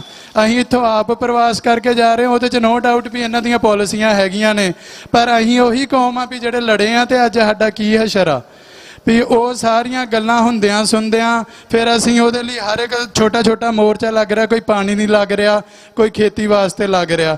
ਵੀ ਇਹ ਤੇ ਜਿੰਨੇ ਵੀ ਉਹ ਬਿਮਾਰੀ ਦੇ ਲੱਛਣ ਆ, ਵੀ ਉਹ ਤੇ ਅੱਗੇ ਲੱਛਣ ਹੋਣੇ ਹੀਗੇ ਵੀ ਤੁਹਾਡੀ ਖੇਤੀ ਬਰਬਾਦ ਹੋਣੀ ਸੀ, ਤੁਹਾਡੇ ਪਾਣੀ ਬਰਬਾਦ ਹੋਣੇ ਸੀ, ਤੁਹਾਨੂੰ ਇੱਥੋਂ ਪ੍ਰਵਾਸ ਕਰਾਉਣਾ ਸੀਗਾ। ਵੀ ਜਦੋਂ ਉਹਨਾਂ ਨੇ ਧਾਰ ਹੀ ਲਿਆ ਵੀ ਤੁਹਾਡੀਆਂ ਨਸਲਾਂ ਖਤਮ ਕਰਨੀਆਂ, ਤੇ ਪਰ ਅਸੀਂ ਜੜ ਵੱਲ ਕਿਉਂ ਨਹੀਂ ਮੁੜਦੇ ਵੀ ਇਸ ਮਸਲੇ ਦੀ ਜੜ ਕੀ ਆ, ਉਹ ਜਿਹੜੀ ਉਹਨਾਂ ਨੇ ਲਿਖੀ ਹੋਈ ਆ ਵੀ ਆਜ਼ਾਦੀ ਇੱਕੋ ਇੱਕ ਹੱਲ। ਇਹ ਗੱਲ ਮੈਂ ਕਿਉਂ ਕਹਿ ਰਿਹਾ ਵੀ ਜਦੋਂ ਆਪਾਂ ਮਤਲਬ ਹਿਸਟੋਰੀਕਲ ਕੰਟੈਕਸਟ 'ਚ ਵੇਖੀਏ ਵੀ ਗੁਰੂ ਸਾਹਿਬ ਦੇ ਕਾਲ ਤੋਂ ਵੀ ਸਿੱਖਾਂ ਨੇ ਜਦੋਂ ਵੀ ਕਿਸੇ ਰਜੀਮ ਦੇ ਅੰਡਰ ਰਹੇ, ਚਾਹੇ ਉਹ ਮੁਗਲਾਂ ਦੇ, ਚਾਹੇ ਉਹ ਅਫਗਾਨ ਸੀਗੇ, ਚਾਹੇ ਉਹ ਅੰਗਰੇਜ਼ ਸੀਗੇ, ਜਾਂ ਉਸ ਤੋਂ ਬਾਅਦ ਅੱਜ ਹਿੰਦ ਹਕੂਮਤ ਆ, ਵੀ ਸਿੱਖਾਂ ਨੂੰ ਜੈਨੋਸਾਈਡ ਸਹਿਣਾ ਪਿਆ ਆ। ਤੇ ਜਦੋਂ ਸਿੱਖਾਂ ਨੇ ਆਪਦਾ ਰਾਜ ਸਥਾਪਿਤ ਕੀਤਾ, ਭਾਵੇਂ ਛੋਟਾ ਕੀਤਾ ਭਾਵੇਂ ਵੱਡਾ ਕੀਤਾ ਆ, ਉਹਦੇ 'ਚ ਜਿਹੜਾ ਆ ਵੀ ਉਹ ਸਿੱਖ ਜਿਹੜੇ ਆ ਵੀ ਵਧੇ ਫੁੱਲੇ ਆ। ਸੋ ਇਹ ਵਰਤਾਰਾ ਜਿਹੜਾ ਜਿੰਨਾ ਚਿਰ ਅਸੀਂ ਉਸ ਗੁਲਾਮੀ ਦੇ ਥੱਲੇ ਰਹਿਣਾ ਕਿਸੇ ਤਰ੍ਹਾਂ ਦਾ ਵੀ, ਕਿਉਂਕਿ ਆਈਡੀਓਲੋਜੀਕਲ ਵੀ ਅਸੀਂ ਵੇਖੀਏ, ਕੋਈ ਮਤਲਬ ਆਪਦੇ ਸਿਧਾਂਤ ਤੋਂ ਬਾਹਰ ਕਿਸੇ ਨੂੰ ਕਾਫਰ ਕਹਿ ਰਿਹਾ, ਕੋਈ ਆਪਦੇ ਸਿਧਾਂਤ ਤੋਂ ਬਾਹਰ ਕਿਸੇ ਨੂੰ ਮਤਲਬ ਵੀ ਬੰਦਾ ਹੀ ਨਹੀਂ ਗਿਣ ਰਿਹਾ, ਵੀ ਉਹਦੀ ਜਾਤ ਹੀ ਕਹਿ ਰਿਹਾ ਵੀ ਇਹ ਤੇ ਅਤ ਨੀਚ ਜਾਤ ਦਾ ਬੰਦਾ ਆ। ਸੋ ਇੱਕੋ ਇੱਕ ਆਈਡੀਓਲੋਜੀ ਆ ਵੀ ਜਿਹੜੀ ਸਾਰਿਆਂ ਨੂੰ ਲੈ ਕੇ ਚੱਲ ਰਹੀ ਆ, ਵੀ ਜਿਹਦੇ ਅੰਦਰ ਸਾਰੇ ਸਿਰਫ ਸਿੱਖ ਨਹੀਂ, ਸਾਰੇ ਮਤਲਬ ਸੇਫਗਾਰਡ ਨੇ। ਆਹ ਦਰਗਾਹਾਂ ਆਸੇ ਪਾਸੇ ਤੁਸੀਂ ਵੇਖ ਰਹੇ ਹੋ, ਉੱਥੇ ਹੁੰਦੀ ਇਬਾਦਤ ਜਿਹੜੀ ਹੈ ਇਸ ਗੱਲ ਦੀ ਗਵਾਹ ਆ ਵੀ ਸਿੱਖ ਜਿਹੜਾ ਕਿੱਡਾ ਵੀ ਸੇਫ ਹੈਵਨ ਆ ਸਾਰਿਆਂ ਵਾਸਤੇ। ਪਰ ਮਸਲਾ ਇਹ ਆ ਵੀ ਅਸੀਂ ਸਿਰਫ ਉਹਨਾਂ ਲਈ ਬਣਨਾ ਕਿ ਅਸੀਂ ਆਪਣੇ ਲਈ ਵੀ ਗੱਲ ਕਰਨੀ ਆ। ਸੋ ਇਸ ਗੱਲਾਂ ਨੂੰ ਅਸੀਂ ਵਿਚਾਰੀਏ। ਜੈਨੋਸਾਈਡ ਜਿਹੜਾ ਇਨ ਕੰਟੀਨਿਊਟੀ ਆ, ਉਹਦੇ 'ਚ ਸਾਡਾ ਕਿੱਦਾਂ ਹੋਇਆ ਉਹ ਤੁਹਾਨੂੰ ਮੈਂ ਦੱਸਿਆ, ਉਹ ਅੱਜ ਵੀ ਵਰਤਾਰਾ ਚੱਲ ਰਿਹਾ। ਸੋ ਉਹ ਜਿਹੜਾ ਵੱਡਾ ਹੱਲ ਆ ਵੀ ਜੜ ਵੱਲ ਜਾਣਾ, ਉਹ ਕਿੱਥੋਂ ਜਾਣਾ ਵੀ ਅਸੀਂ ਜਿਹੜਾ ਇਹ ਖੇਤ ਛੱਡੇ ਨੇ ਆਪਣੇ, ਆਪਾਂ ਉੱਥੇ ਮੋਰਚਾ ਮਾਰੀਏ। ਕੋਈ ਵੀ ਮੂਵਮੈਂਟ ਆ, ਚਾਹੇ ਛੋਟੀ ਆ ਚਾਹੇ ਵੱਡੀ ਆ, ਉਹਦੇ 'ਚ ਕੋਈ ਕਾਲੀ ਪਾਣੀਆਂ ਦਾ ਲੱਗਾ ਵੀ ਇਹੀ ਕੰਟਰੀਬਿਊਸ਼ਨ ਅੱਜ ਦੇ ਸਕਦੇ। ਸਾਡੇ ਕੋਲ ਕੋਈ ਮੀਡੀਆ ਨਹੀਂ, ਸਾਡੀ ਸਰਕਾਰ ਨਹੀਂ, ਸਾਡੇ ਕੋਲ ਸਾਡੇ ਸਿੱਖ ਇੰਸਟੀਟਿਊਸ਼ਨ ਨਹੀਂ ਆ, ਪਰ ਸਾਡੇ ਕੋਲ ਛੋਟੀਆਂ ਲੜਾਈਆਂ ਨੇ। ਉਹ ਖੇਤੀ ਬਿੱਲ ਵੀ ਛੋਟੀ ਲੜਾਈ, ਫਿਰ ਵੀ ਅਸੀਂ ਜਿੱਤੇ ਆ। ਉਸ ਤੋਂ ਬਾਅਦ ਕਾਲੇ ਪਾਣੀਆਂ ਦਾ ਮੋਰਚਾ ਲੱਗਾ। ਮੈਂ ਪੰਜਾਬ ਯੂਨੀਵਰਸਿਟੀ ਤੋਂ ਆਇਆ। ਅੱਜ ਪੰਜਾਬ ਯੂਨੀਵਰਸਿਟੀ ਸਾਡਾ ਕਹਿੰਦਾ ਕਿ ਹੁੰਦਾ ਪ੍ਰੈਸਟੀਜੀਅਸ ਇੰਸਟੀਟਿਊਸ਼ਨ ਹੈਗਾ। 31 ਅਕਤੂਬਰ ਨੂੰ ਉਹਦੀ ਜਿਹੜੀ ਸੈਨੇਟ ਭੰਗ ਹੋ ਗਈ ਆ, ਉਸ ਤੋਂ ਬਾਅਦ ਬੋਰਡ ਆਫ ਗਵਰਨੈਂਸ ਉੱਥੇ ਲੱਗਣ ਜਾ ਰਿਹਾ, ਸੈਂਟਰ ਦੇ ਹੇਠ ਚੱਲ ਜਾਣਾ। ਭਾਵੇਂ ਉਸ ਖਿੱਤੇ ਨੇ, ਉਸ ਯੂਨੀਵਰਸਿਟੀਆਂ ਨੇ ਨੈਰੇਟਿਵ ਸਟੇਟ ਦਾ ਚਲਾਇਆ, ਪਰ ਸਾਨੂੰ ਮਾਣ ਆ। ਜਿਵੇਂ ਬਾਈ ਹੋਈ ਵੀ ਗੱਲ ਕਹਿੰਦੇ, ਜਿੱਦਾਂ ਦਾ ਮਰਜ਼ੀ ਕੋਈ ਇੰਸਟੀਟਿਊਸ਼ਨ ਆ, ਜਿੱਦਾਂ ਦਾ ਮਰਜ਼ੀ ਕੋਈ ਖਿੱਤਾ ਹੈ, ਤੇ ਸਾਡਾ ਨਾ ਅਸੀਂ ਉਹਨੂੰ ਰੀਕਲੇਮ ਕਰੀਏ ਵੀ 1882 ਤੋਂ ਬਣਾਈ ਹੋਈ ਸਿੱਖ ਸਰਦਾਰਾਂ ਵੱਲੋਂ ਯੂਨੀਵਰਸਿਟੀ ਐਡੀ ਕਤਲੋਗਾਰਤ ਤੋਂ ਬਾਅਦ ਸਹਿਣ ਤੋਂ ਬਾਅਦ ਸਾਰਾ ਕੁਝ ਉੱਥੇ ਛੱਡ ਕੇ ਆਏ ਆ ਸਿੱਖ ਸਾਡੇ, ਪਰ ਆਪਣੀ ਅਜੀਜ਼ ਯੂਨੀਵਰਸਿਟੀ ਇੱਥੇ ਲੈ ਕੇ ਆਏ ਸੀਗੇ ਵੀ ਸਾਡੇ ਪੁੱਤ ਪੋਤਰੇ ਇੱਥੇ ਪੜ੍ਹਨਗੇ ਤੇ ਕੁਛ ਸਾਡਾ ਫੇਰ ਉਸਾਰਨਗੇ ਇੱਥੇ। ਅੱਜ ਅਸੀਂ ਉੱਥੇ ਬੈਠੇ ਸੜਕਾਂ PhD ਕਰਕੇ ਤਾਂ ਵੀ ਸੜਕਾਂ ਤੇ ਬੈਠੇ ਰੋਲਦੇ ਆ, ਕਿਉਂਕਿ ਸਾਡਾ ਫਿਰ ਯੂਨੀਵਰਸਿਟੀ ਜਿਹੜੀ ਆਖਰੀ ਜਿਹੜਾ ਦਾਵਾ ਚੰਡੀਗੜ੍ਹ ਦੇ ਖਿੱਤੇ ਤੇ ਜਿਹੜਾ ਸਾਡੇ ਕੋਲ ਖੋਲਿਆ ਯੂਨੀਵਰਸਿਟੀ ਆ ਉਹ ਵੀ ਲੈ ਚੱਲੇ। ਸੋ ਇਹੀ ਸਾਡੀ ਬੇਨਤੀਆਂ, ਭਾਵੇਂ ਨਿੱਕੀਆਂ ਲੜਾਈਆਂ, ਸਾਡੀ ਸ਼ਮੂਲਤ ਜਿਹੜੀ ਉੱਥੇ ਹੋਣੀ ਬਹੁਤ ਜ਼ਰੂਰੀ ਆ, ਤਾਂ ਹੀ ਅਸੀਂ ਉਸ ਆਜ਼ਾਦੀ ਦੇ ਹਾਲ ਤੱਕ ਪਹੁੰਚਾਂਗੇ। ਵਾਹਿਗੁਰੂ ਜੀ ਕਾ ਖਾਲਸਾ, ਵਾਹਿਗੁਰੂ ਜੀ ਕੀ ਫਤਿਹ।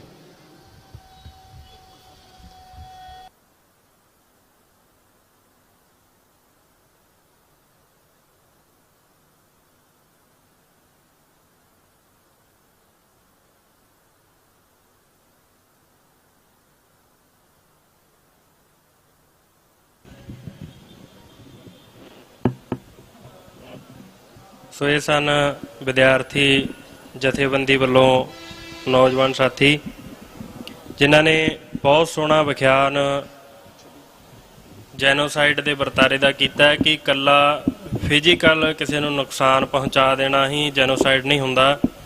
ਹਰ ਉਹ ਚੀਜ਼ ਨੂੰ ਨੁਕਸਾਨ ਪਹੁੰਚਾਉਣਾ ਜਿਹੜੀ ਸਾਨੂੰ ਜੀਵਨ ਦਿੰਦੀ ਹੈ, ਜਾਂ ਜਿਨ੍ਹਾਂ ਚੀਜ਼ਾਂ ਦੇ ਨਾਲ ਅਸੀਂ ਜਿਉਂ ਰਹੇ ਹਾਂ, ਹਰ ਉਹ ਚੀਜ਼ ਦਾ ਨੁਕਸਾਨ ਕਰਨਾ ਹੀ ਜੈਨੋਸਾਈਡ ਹੁੰਦਾ ਹੈ। ਸੋ ਇਸ ਤੋਂ ਬਾਅਦ ਮੈਂ ਬੇਨਤੀ ਕਰਾਂਗਾ ਸਰਦਾਰ ਕਮਰਪਾਲ ਸਿੰਘ ਉਹਨਾਂ ਨੂੰ, ਉਹ ਆ ਕੇ ਵਿਚਾਰ ਰੱਖਣ ਆਪਣੇ। ਸਰਦਾਰ ਕਮਰਪਾਲ ਸਿੰਘ ਹੁਣੀ।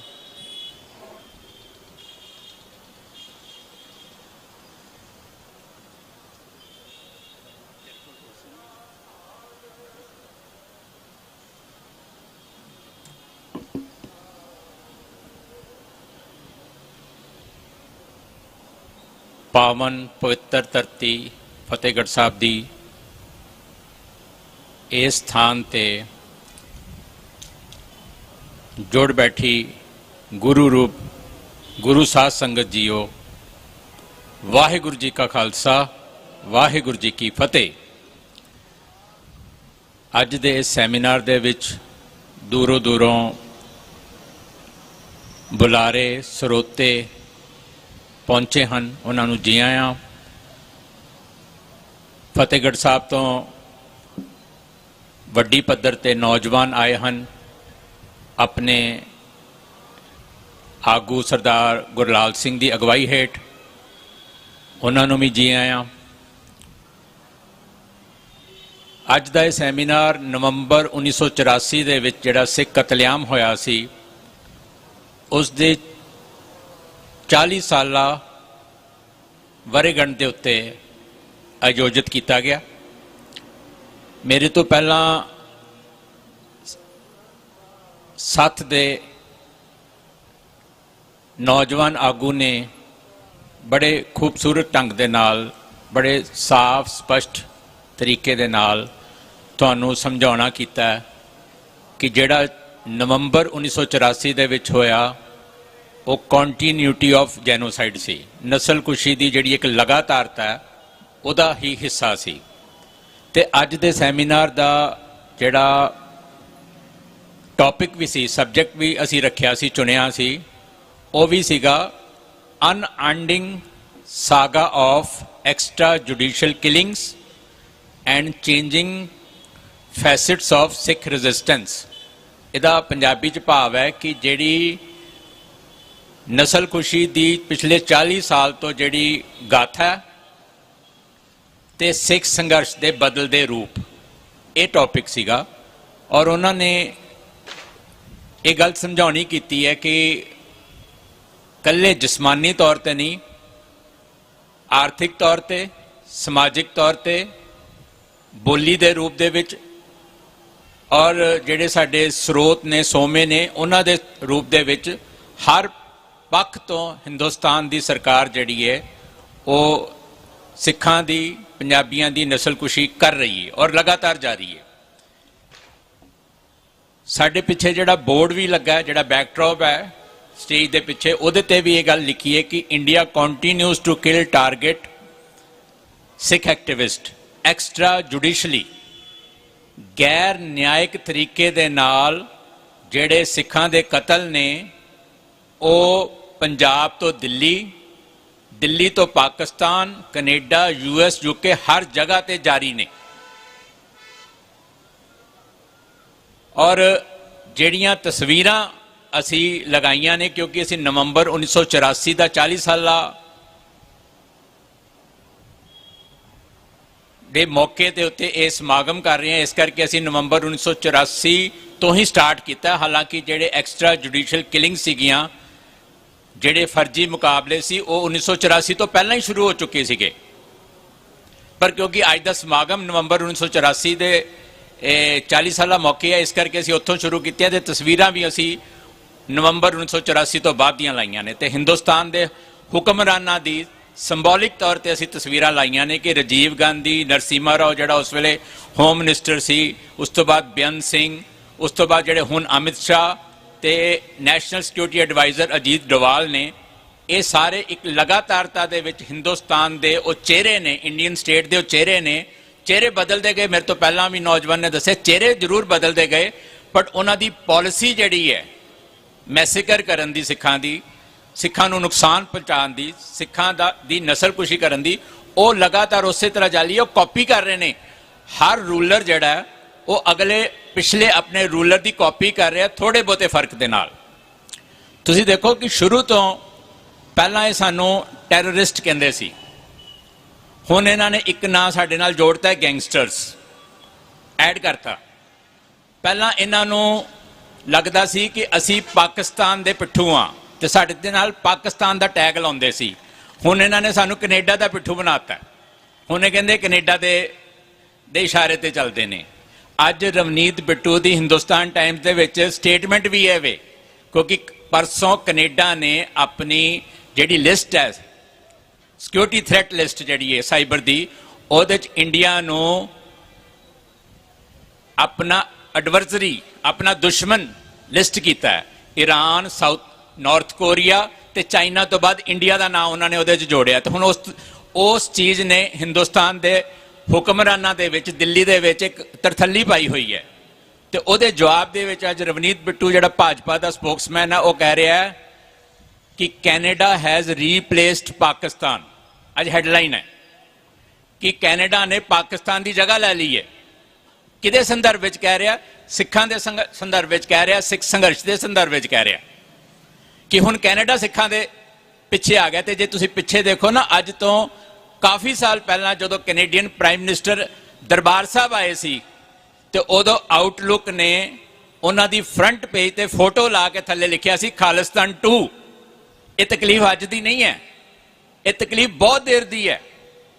ਉਦੋਂ ਅਮਰਿੰਦਰ ਸਿੰਘ ਜਿਹੜੇ CM ਸੀ, ਉਹ ਉੱਥੋਂ ਦੇ ਡਿਫੈਂਸ ਮਿਨਿਸਟਰ ਮਿਸਟਰ ਸੱਜਣ ਨੂੰ, ਹਰਜੀਤ ਸਿੰਘ ਸੱਜਣ ਨੂੰ ਮਿਲੇ ਨਹੀਂ ਸੀ। ਉਹਨੇ ਮਿਲਣ ਤੋਂ ਇਨਕਾਰ ਕਰ ਦਿੱਤਾ ਸੀ।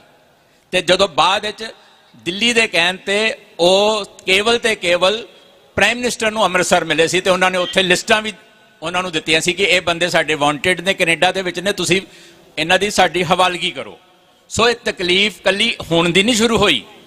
ਜੇ ਅਸੀਂ ਸਮਝਦੇ ਹਾਂ ਕਿ ਭਾਈ ਪਰਮਜੀਤ ਸਿੰਘ ਪੰਜਵੜ, ਅਵਤਾਰ ਸਿੰਘ ਖੰਡਾ, ਭਾਈ ਹਰਦੀਪ ਸਿੰਘ ਨਿੱਜਰ, ਭਾਈ ਰਿਪੂ ਦਮਨ ਸਿੰਘ ਮਲਕ ਦੇ ਅਸੈਸੀਨੇਸ਼ਨ ਤੋਂ ਬਾਅਦ ਇਹ ਤਕਲੀਫ ਸ਼ੁਰੂ ਹੋਈ ਹੈ, ਨਹੀਂ। ਇਹ ਕੈਨੇਡਾ ਨਾਲ ਤਕਲੀਫ ਤੇ ਬਹੁਤ ਦੇਰ ਤੋਂ ਚੱਲ ਰਹੀ ਹੈ। ਇਹ ਤੇ 5-6 ਸਾਲ ਪਹਿਲਾਂ ਇਹਨਾਂ ਨੇ ਆਊਟਲੁੱਕ ਮੈਗਜ਼ੀਨ ਦੇ ਫਰੰਟ ਪੇਜ ਤੇ ਟਰੂਡੋ ਦੀ ਫੋਟੋ ਲਾ ਕੇ ਥੱਲੇ ਲਿਖ ਦਿੱਤਾ ਸੀਗਾ ਕਿ ਖਾਲਿਸਤਾਨ 2।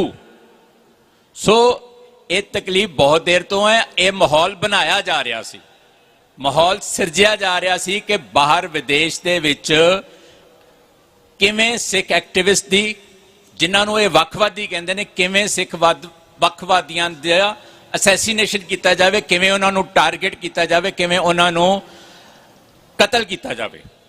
ਔਰ ਇਹ ਮਾਹੌਲ 2014 ਤੋਂ ਬਣਨਾ ਸ਼ੁਰੂ ਹੋਇਆ, ਜਦੋਂ ਮੋਦੀ ਗਵਰਨਮੈਂਟ ਵਨ ਹੋਂਦ ਵਿੱਚ ਆਈ ਹੈ। ਔਰ ਦੇਖੋ, ਮੈਂ ਜਿਸ ਤਰ੍ਹਾਂ ਪਹਿਲਾਂ ਕਿਹਾ ਕਿ ਇਹ ਜਿਹੜੀ ਵੀ ਗਵਰਨਮੈਂਟ ਆਉਂਦੀ ਹੈ, ਉਹ ਸਟੇਟ ਦੀ ਉਹਨਾਂ ਪਾਲਿਸੀ ਨੂੰ ਹੀ ਅੱਗੇ ਲੈ ਕੇ ਚੱਲਦੀ ਹੈ। ਪੰਜਾਬ ਦੇ ਵਿੱਚ ਸਿੱਖਾਂ ਨੂੰ ਤੇ ਹਿੰਦੂਆਂ ਨੂੰ ਲੜਾਇਆ ਗਿਆ। ਹਿੰਦੂਆਂ ਨੂੰ ਦੇਸ਼ ਭਗਤੀ ਦੀ ਫੂਕ ਦੇ ਕੇ, ਉਹਨਾਂ ਨੂੰ ਲਾਲਚ ਦੇ ਕੇ, ਜਾਂ ਉਹਨਾਂ ਨੂੰ ਕਿਸੇ ਵੀ ਤੌਰ ਤਰੀਕੇ ਦੇ ਨਾਲ ਜਿਹੜੇ ਸਿੱਖ ਸੰਘਰਸ਼ ਕਰ ਰਹੇ ਸੀ ਉਹਨਾਂ ਦੇ ਸਾਹਮਣੇ ਖੜਾ ਕਰ ਦਿੱਤਾ ਗਿਆ ਔਰ ਉਸ ਦੇ ਵਿੱਚ ਇਹ ਨੁਕਸਾਨ ਹੋਇਆ ਕਿ ਦੋਵੇਂ ਪਾਸੇ ਇੱਕ ਦੂਸਰੇ ਦਾ ਨੁਕਸਾਨ ਹੋਇਆ, ਇੱਕ ਦੂਸਰੇ ਦੇ ਨਾਲ ਵਿਥਾਂ ਪਈਆਂ, ਕੁੜੱਤਨ ਬਣੀ ਔਰ ਇੱਕ ਦੂਸਰੇ ਤੋਂ ਕਾਫੀ ਲੰਮਾ ਸਮਾਂ ਅਸੀਂ ਦੂਰੀ ਵੀ ਬਣਾਈ ਰੱਖੀ। ਇਹੀ ਚੀਜ਼ ਹੁਣ ਮੋਦੀ ਗਵਰਨਮੈਂਟ ਕੈਨੇਡਾ ਦੇ ਵਿੱਚ ਕਰ ਰਹੀ ਹੈ। ਕੱਲ ਸ਼ਾਮ ਨੂੰ ਉੱਥੇ ਬਰੈਂਪਟਨ ਦੇ ਵਿੱਚ ਕੁਝ ਹਿੰਦੂਆਂ ਨੇ ਜਿਹੜੇ ਉੱਥੇ ਪ੍ਰੋਟੈਸਟ ਕਰ ਰਹੇ ਸੀ ਸਿੱਖ ਨਵੰਬਰ 1 ਕਤਲੇਆਮ ਦੇ ਖਿਲਾਫ, ਉਹਨਾਂ ਨੂੰ ਜਾ ਕੇ ਉਹਨਾਂ ਨੇ ਡਿਸਟਰਬ ਕੀਤਾ, ਉਹਨਾਂ ਨੂੰ ਪਰੇਸ਼ਾਨ ਕੀਤਾ, ਉਹਨਾਂ ਨੂੰ ਪ੍ਰਵੋਕ ਕੀਤਾ ਤੇ ਜਦੋਂ ਉਹਨਾਂ ਜਿਹੜੇ ਹੁੱਲੜਬਾਜ਼ੀ ਕਰਨ ਆਏ ਸੀਗੇ ਉਹਨਾਂ ਨੂੰ ਭਜਾਉਣ ਦੀ ਕੋਸ਼ਿਸ਼ ਕੀਤੀ, ਉਹਨਾਂ ਨੂੰ ਥ੍ਰੈਸ਼ ਕੀਤਾ ਤੇ ਉਹ ਮੰਦਿਰ 'ਚ ਵੜ ਗਏ ਤੇ ਖਬਰ ਕੀ ਫਲੈਸ਼ ਕੀਤੀ ਇੰਟਰਨੈਸ਼ਨਲ ਲੈਵਲ ਤੇ ਕਿ ਸਿੱਖਾਂ ਨੇ ਜਿਹੜੇ ਖਾਲਿਸਤਾਨੀ ਸੀ ਉਹਨਾਂ ਨੇ ਹਿੰਦੂ ਮੰਦਿਰ ਤੇ ਹਮਲਾ ਕਰ ਦਿੱਤਾ। ਕੋਈ ਹਮਲਾ ਨਹੀਂ ਕਿਸੇ ਨੇ ਕੀਤਾ। ਉਹ ਬੰਦੇ ਜਿਹੜੇ ਆਏ ਸੀ ਉਹਨਾਂ ਦੀ ਪ੍ਰੋਟੈਸਟ ਨੂੰ ਡਿਸਟਰਬ ਕਰਨ ਜਦੋਂ ਉਹ ਦੌੜਾਏ ਅੱਗੇ ਆਪਣੇ ਸਿੱਖ ਉੱਥੋਂ ਵੀਰਾਂ ਨੇ, ਉਹ ਜਿਹੜੇ ਹਿੰਦੂ ਵੀਰ ਸੀਗੇ ਉਹ ਚਲੇ ਗਏ ਮੰਦਿਰ ਦੇ ਵਿੱਚ ਤੇ ਆਪਣੇ ਸਿੱਖ ਮਗਰ ਉਹਨਾਂ ਦੇ ਮਗਰ ਗਏ। ਲੇਕਿਨ ਖਬਰ ਬਿਲਕੁਲ ਅਲੱਗ ਤਰੀਕੇ ਦੇ ਨਾਲ ਟਵਿਸਟ ਕਰਕੇ ਇੱਕ ਅਜਿਹਾ ਰੰਗਤ ਦਿੱਤਾ ਗਿਆ ਕਿ ਕੈਨੇਡਾ ਦੇ ਵਿੱਚ ਹਿੰਦੂ ਸਿੱਖ ਜਿਹੜੇ ਨੇ ਉਹ ਲੜ ਪਏ ਨੇ। ਪਿਛਲੇ ਕਈ ਦਿਨਾਂ ਤੋਂ ਉੱਥੋਂ ਦੇ ਕੁਝ ਹਿੰਦੂ ਸੰਗਠਨਾਂ ਵੱਲੋਂ ਇਹ ਗੱਲਾਂ ਬਾਰ-ਬਾਰ ਇੰਡੀਅਨ ਮੀਡੀਆ ਦੇ ਵਿੱਚ ਕਹੀਆਂ ਜਾ ਰਹੀਆਂ ਨੇ, ਛਪਵਾਈਆਂ ਜਾ ਰਹੀਆਂ ਨੇ ਕਿ ਅਸੀਂ ਇੱਥੇ ਸੇਫ ਨਹੀਂ ਆ। ਇੱਥੇ ਦੇ ਖਾਲਿਸਤਾਨੀ ਜਿਹੜੇ ਨੇ ਟਰੂਡੋ ਦੇ ਬਹੁਤ ਨੇੜੇ ਜਾ ਚੁੱਕੇ ਨੇ ਤੇ ਟਰੂਡੋ ਕਿਉਂਕਿ ਇਹ ਟਰੂਡੋ ਦੇ ਹੁਣ ਬਹੁਤ ਖਾਸਮ ਖਾਸ ਬਣ ਗਏ ਨੇ ਤੇ ਅਸੀਂ ਇੱਥੇ ਸੇਫ ਨਹੀਂ ਆ। ਭਾਵੇਂ ਟਰੂਡੋ ਸਾਨੂੰ ਆਸ਼ਵਾਸਨ ਦੇ ਰਿਹਾ ਸਾਡੀ ਸੇਫਟੀ ਦੀ, ਪਰ ਫਿਰ ਵੀ ਅਸੀਂ ਸੇਫ ਨਹੀਂ ਆ। ਇਹ ਮੈਂ ਤੁਹਾਨੂੰ ਦੱਸਾਂ, ਕੋਈ ਵੀ ਵਾਕਿਆ ਜਦੋਂ ਹੁੰਦਾ ਨਾ ਉਹਦੇ ਪਿੱਛੇ ਬਹੁਤ ਕੁਝ ਹਫ਼ਤੇ, ਕੁਝ ਦਿਨ, ਕੁਝ ਮਹੀਨਿਆਂ ਦੀ ਤੁਸੀਂ ਡਿਵੈਲਪਮੈਂਟ ਦੇਖਿਆ ਕਰੋ, ਘਟਨਾਕ੍ਰਮ ਦੇਖਿਆ ਕਰੋ। ਇਹ ਸਾਰੀਆਂ ਚੀਜ਼ਾਂ ਪਹਿਲਾਂ ਡਿਵੈਲਪ ਕੀਤੀਆਂ ਜਾਂਦੀਆਂ ਨੇ ਉਸ ਘਟਨਾ ਨੂੰ ਅੰਜਾਮ ਦੇਣ ਲਈ। ਜੇਕਰ ਹਿੰਦੂ ਵੀਰਾਂ ਨੂੰ ਸਾਡੇ ਤੋਂ ਕੋਈ ਪ੍ਰੋਬਲਮ ਹੈ, ਸਾਡੀ ਆਈਡੀਓਲੋਜੀ ਤੋਂ, ਸਾਡੀ ਐਕਟੀਵਿਟੀ ਤੋਂ ਜਾਂ ਸਿੱਖ ਐਕਟੀਵਿਜ਼ਮ ਤੋਂ ਇੱਥੇ ਜਾਂ ਬਾਹਰ, ਤੇ ਅਸੀਂ ਭਰਾਵਾਂ ਵਾਂਗੂ ਰਹਿ ਰਹੇ ਹਾਂ, ਰਹਿੰਦੇ ਰਹੇ ਹਾਂ, ਅੱਜ ਵੀ ਰਹੇ ਹਾਂ, ਕੱਲ ਵੀ ਰਹਿਣਾ। ਉਹ ਸਾਨੂੰ ਜੈਨੂਅਨਲੀ ਆਪਣੀ ਗੱਲ ਦੱਸ ਸਕਦੇ ਨੇ। ਬਟ ਪ੍ਰੋਬਲਮ ਉੱਥੇ ਆਂਦੀ ਜਦੋਂ ਇੰਡੀਅਨ ਸਟੇਟ ਦੇ ਕਹਿਣ ਤੇ ਚੰਦ ਲੋਕ ਸਾਡੇ ਪ੍ਰੋਗਰਾਮ ਨੂੰ ਡਿਸਟਰਬ ਕਰਨ ਆ ਜਾਂਦੇ ਨੇ। ਜਦੋਂ ਇੰਡੀਅਨ ਸਟੇਟ ਦੇ ਕਹੇ ਤੇ ਸਾਡੇ ਪ੍ਰੋਗਰਾਮਸ ਨੂੰ ਡਿਸਟਰਬ ਕਰਦੇ ਨੇ ਜਾਂ ਸਾਨੂੰ ਪ੍ਰਵੋਕ ਕਰਦੇ ਨੇ ਬਾਹਰ, ਉੱਥੇ ਫਿਰ ਝਗੜਾ ਹੁੰਦਾ ਹੈ। ਉਹ ਫਿਰ ਚਾਹੇ ਇੰਗਲੈਂਡ ਹੋਵੇ, ਚਾਹੇ ਅਮਰੀਕਾ ਹੋਵੇ ਤੇ ਚਾਹੇ ਕੈਨੇਡਾ ਹੋਵੇ। ਹਿੰਦੂ ਵੀਰਾਂ ਨੂੰ ਸਮਝਣਾ ਚਾਹੀਦਾ ਹੈ ਕਿ ਉਹ ਇੰਡੀਅਨ ਸਟੇਟ ਦੀ ਇਸ ਪ੍ਰੋਵੋਕੇਸ਼ਨ ਦੇ, ਇਸ ਹੱਲਾਸ਼ੇਰੀ ਦੇ, ਇਸ ਫੂਕ ਜਿਹਨੂੰ ਆਪਾਂ ਪੰਜਾਬੀ 'ਚ ਕਹਿੰਦੇ ਫੂਕ ਦੇਣ ਜਿਹੜੀ ਦਿੱਤੀ ਜਾਂਦੀ ਹੈ, ਉਹਦੇ ਤੋਂ ਬਚਣ, ਉਹਦੇ ਤੋਂ ਸੁਚੇਤ ਹੋਣ। ਸੋ ਉਹ ਬਹੁਤ ਜ਼ਰੂਰੀ ਹੈ। ਜਿਸ ਵਿਸ਼ੇ ਤੇ ਅੱਜ ਅਸੀਂ ਇੱਥੇ ਇਕੱਤਰ ਹੋਏ ਹਾਂ, ਦੇਖੋ ਉਹ ਵਿਸ਼ਾ ਬਹੁਤ ਗੰਭੀਰ ਹੈ ਔਰ 1984 ਦੇ ਵਿੱਚ ਨਵੰਬਰ ਦੇ ਵਿੱਚ ਜੋ ਕੁਝ ਹੋਇਆ, ਜੂਨ 'ਚ ਜੋ ਕੁਝ ਹੋਇਆ, ਉਸ ਤੋਂ ਪਹਿਲਾਂ ਕਿਵੇਂ ਧਰਮਯੁੱਧ ਮੋਰਚੇ ਵੇਲੇ ਹੋਇਆ, ਫਿਰ ਜੂਨ, ਫਿਰ ਨਵੰਬਰ, ਫਿਰ ਉਸ ਤੋਂ ਬਾਅਦ ਫਰਜ਼ੀ ਮੁਕਾਬਲੇ ਹੋਏ, ਇੱਥੇ ਇੱਕ ਸੰਘਰਸ਼ ਚੜਿਆ। ਜੇ ਤੁਸੀਂ ਇਹਨੂੰ ਸਾਰੇ ਨੂੰ ਇਕੱਠਾ ਕਰਕੇ ਦੇਖੋ ਤੇ ਫਿਰ ਇਹ ਨਸਲਕੁਸ਼ੀ ਦੀ ਨਿਸ਼ਾਨੀ ਬਣਦੀ ਹੈ, ਨਸਲਕੁਸ਼ੀ ਦੀ ਡੈਫੀਨੇਸ਼ਨ ਦੇ ਵਿੱਚ ਇਹ ਫਾਲ ਕਰਦੀ ਹੈ।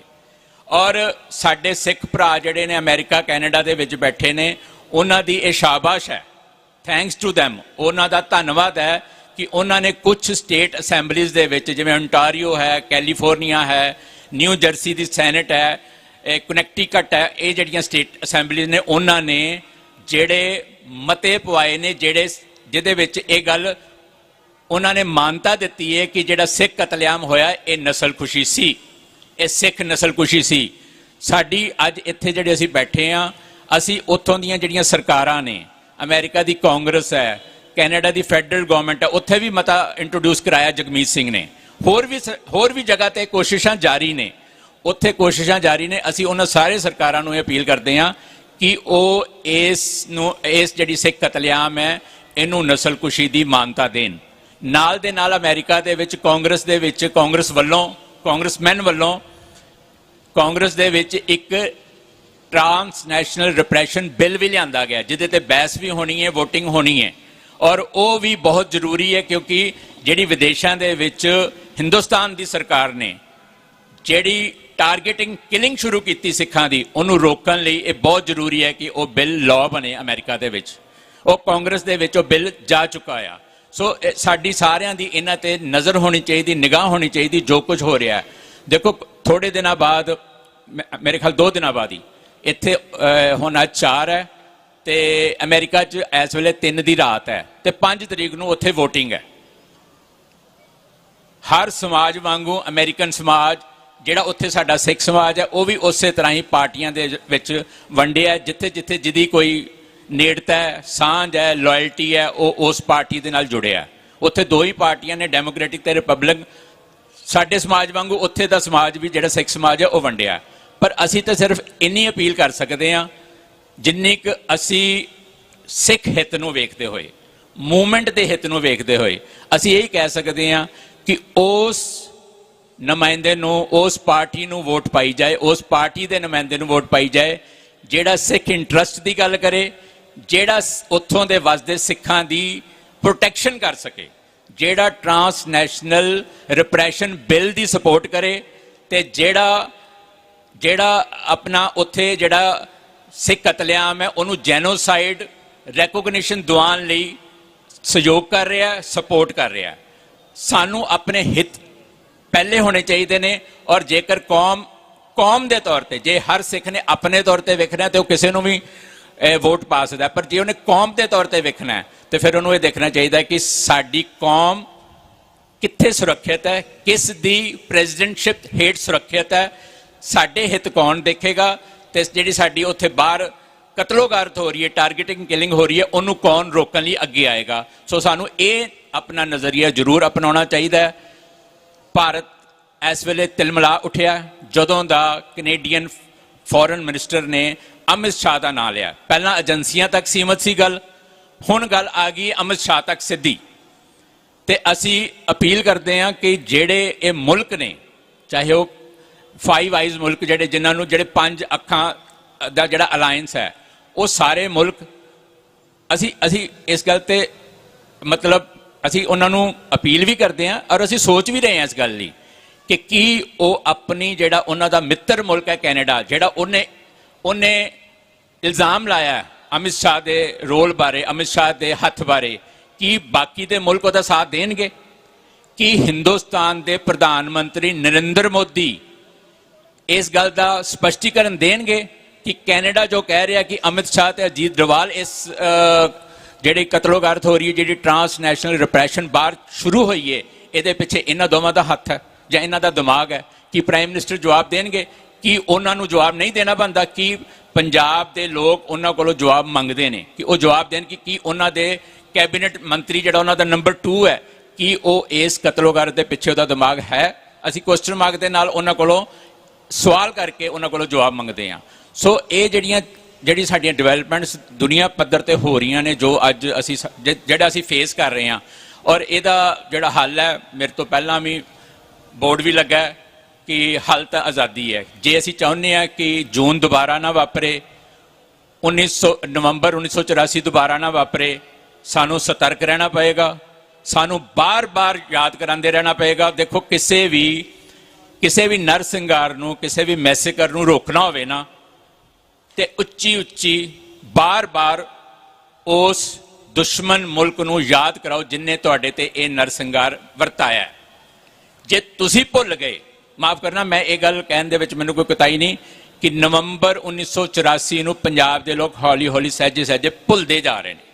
ਈਵਨ ਅਕਾਲ ਤਖਤ ਸਾਹਿਬ ਤੇ ਸ਼੍ਰੋਮਣੀ ਕਮੇਟੀ ਤੇ ਇੱਕ ਸੰਕੇਤਕ ਸਮਾਗਮ ਜ਼ਰੂਰ ਹੁੰਦੇ ਨੇ, ਲੇਕਿਨ ਜਿਸ ਪੱਧਰ ਤੇ ਦੁਨੀਆ ਸਾਹਮਣੇ ਅਸੀਂ ਹਿੰਦੁਸਤਾਨ ਦੀ ਇਸ ਸੋ ਕਾਲਡ ਫੇਕ ਡੈਮੋਕ੍ਰੇਸੀ ਨੂੰ ਨੰਗਿਆ ਕਰਨਾ ਸੀ, ਐਕਸਪੋਜ਼ ਕਰਨਾ ਸੀ, ਔਰ ਦੁਨੀਆ ਕੋਲੋਂ ਮੰਗ ਕਰਨੀ ਸੀ ਕਿ ਉਹ ਇੰਡੀਆ ਨੂੰ ਅਕਾਊਂਟੇਬਲ ਬਣਾਵੇ, ਇਹਦੀ ਜਵਾਬ ਤਲਬੀ ਕਰੇ, ਅਸੀਂ ਉਸ ਢੰਗ ਦੇ ਨਾਲ ਹੌਲੀ-ਹੌਲੀ ਸਹਿਜੇ ਇਹ ਦਿਨ ਭੁਲਾਉਂਦੇ ਜਾ ਰਹੇ ਹਾਂ। ਔਰ ਇਹ ਦਿਨਾਂ ਦੇ ਵਿੱਚ ਜਿਹੜਾ ਇੱਕ ਪ੍ਰੋਟੈਸਟ ਸਿੱਖਾਂ ਵੱਲੋਂ ਹੋਣੇ ਚਾਹੀਦੇ ਸੀ, ਉਹ ਨਹੀਂ ਹੋ ਰਹੇ।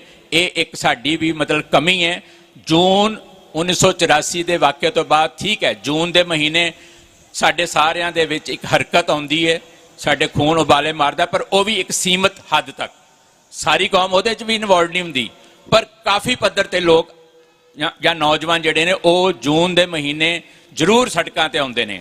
ਪਰ ਨਵੰਬਰ ਨੂੰ ਅਸੀਂ ਹੌਲੀ ਹੌਲੀ ਭੁਲਾ ਰਹੇ ਹਾਂ। ਤੇ ਇੱਕ ਗੱਲ ਯਾਦ ਰੱਖੋ ਕਿ ਜਦੋਂ ਇਸ ਤਰ੍ਹਾਂ ਦੇ ਨਰਸਿੰਗਾਰ, ਇਸ ਤਰ੍ਹਾਂ ਦੇ ਮੈਸੇਕਰ, ਇਸ ਤਰ੍ਹਾਂ ਦੇ ਜਿਹੜੇ ਕਤਲੇਆਮ ਜਦੋਂ ਕੌਮਾਂ ਭੁਲਾਉਣ ਲੱਗ ਪੈਂਦੀਆਂ ਨੇ ਨਾ, ਤੇ ਫਿਰ ਉਹ ਆਪਣੇ ਦੁਸ਼ਮਣ ਨੂੰ ਇੱਕ ਸੰਦੇਸ਼ ਦੇ ਰਹੀਆਂ ਔਰ ਅਗਲਾ ਜਿਹੜਾ ਨਰਸਿੰਗਾਰ ਹੈ, ਅਗਲਾ ਮੈਸੇਕਰ, ਅਗਲੇ ਕਤਲੇਆਮ ਨੂੰ ਇਨਵਾਈਟ ਵੀ ਕਰ ਰਹੀਆਂ ਹੁੰਦੀਆਂ ਨੇ।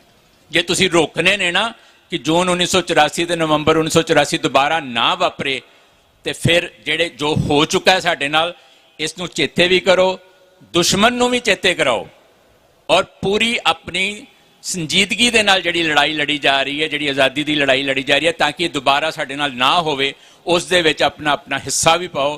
ਕਿਉਂਕਿ ਇਹੀ ਇੱਕ ਤਰੀਕਾ ਹੈ ਕਿ ਜੇ ਅਸੀਂ ਆਪਣਾ ਕਤਲੇਆਮ ਚਾਹੇ ਪੰਜਾਬ ਤੇ ਚਾਹੇ ਵਿਦੇਸ਼ਾਂ ਦੇ ਵਿੱਚ ਰੋਕਣਾ ਹੈ, ਤੇ ਸਾਨੂੰ ਇਹਦੇ ਲਈ ਅਲਰਟ ਵੀ ਰਹਿਣਾ ਪਏਗਾ, ਔਰ ਆਪਣੇ ਜਿਹੜਾ ਐਨੀਮੀ ਕੰਟਰੀ ਹੈ, ਜਿਹੜਾ ਸਾਡੇ ਤੇ ਸਭ ਕੁਝ ਸਾਡੇ ਤੇ ਜ਼ੁਲਮ ਕਰ ਰਿਹਾ, ਜ਼ਬਰ ਕਰ ਰਿਹਾ, ਉਸ ਨੂੰ ਵੀ ਦੁਨੀਆ ਦੇ ਕਟਹਿਰੇ ਦੇ ਵਿੱਚ ਹਰ ਵਾਰ ਨੰਗਾ ਕਰਨਾ ਪਏਗਾ।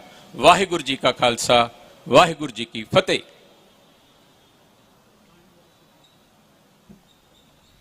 ਬਹੁਤ ਬਹੁਤ ਧੰਨਵਾਦ ਸਰਦਾਰ ਕੰਵਰਪਾਲ ਸਿੰਘ ਜੀ ਉਹਨਾਂ ਦਾ। ਇਹਨਾਂ ਤੋਂ ਬਾਅਦ ਮੈਂ ਬੇਨਤੀ ਕਰਾਂਗਾ ਯੂਨਾਈਟਿਡ ਸਿੱਖ ਸਟੂਡੈਂਟ ਫੈਡਰੇਸ਼ਨ ਦੇ ਵਿਦਿਆਰਥੀ ਜਿਹੜੇ ਕਿ ਸਕਾਲਰ ਨੇ ਪੰਜਾਬੀ ਯੂਨੀਵਰਸਿਟੀ ਪਟਿਆਲਾ ਤੋਂ, ਸਰਦਾਰ ਨਿਰਮਲਜੀਤ ਸਿੰਘ ਹੁਣਾਂ ਨੂੰ, ਬੁਲਾਰਿਆਂ ਨੂੰ ਬੇਨਤੀ ਹੈ ਕਿ ਸਾਡੇ ਕੋਲੇ ਸਿਰਫ 1 ਘੰਟਾ ਰਹਿ ਗਿਆ, 3 ਬੁਲਾਰੇ ਸਾਡੇ ਕੋਲੇ ਹੋਰ ਨੇ, ਤੇ ਸਮੇਂ ਨੂੰ ਧਿਆਨ ਦੇ ਵਿੱਚ ਰੱਖ ਕੇ ਬੋਲਿਆ ਜਾਵੇ। ਸਰਦਾਰ Nirmaljit Singh ji, scholar, Punjabi university Patiala, 10 minute ਵਾਸਤੇ ਆਪਣੇ ਵਿਚਾਰ ਸੰਗਤ ਦੇ ਸਾਹਮਣੇ ਰੱਖਣਗੇ ਜੀ। ਵਾਹਿਗੁਰੂ ਜੀ ਕਾ ਖਾਲਸਾ।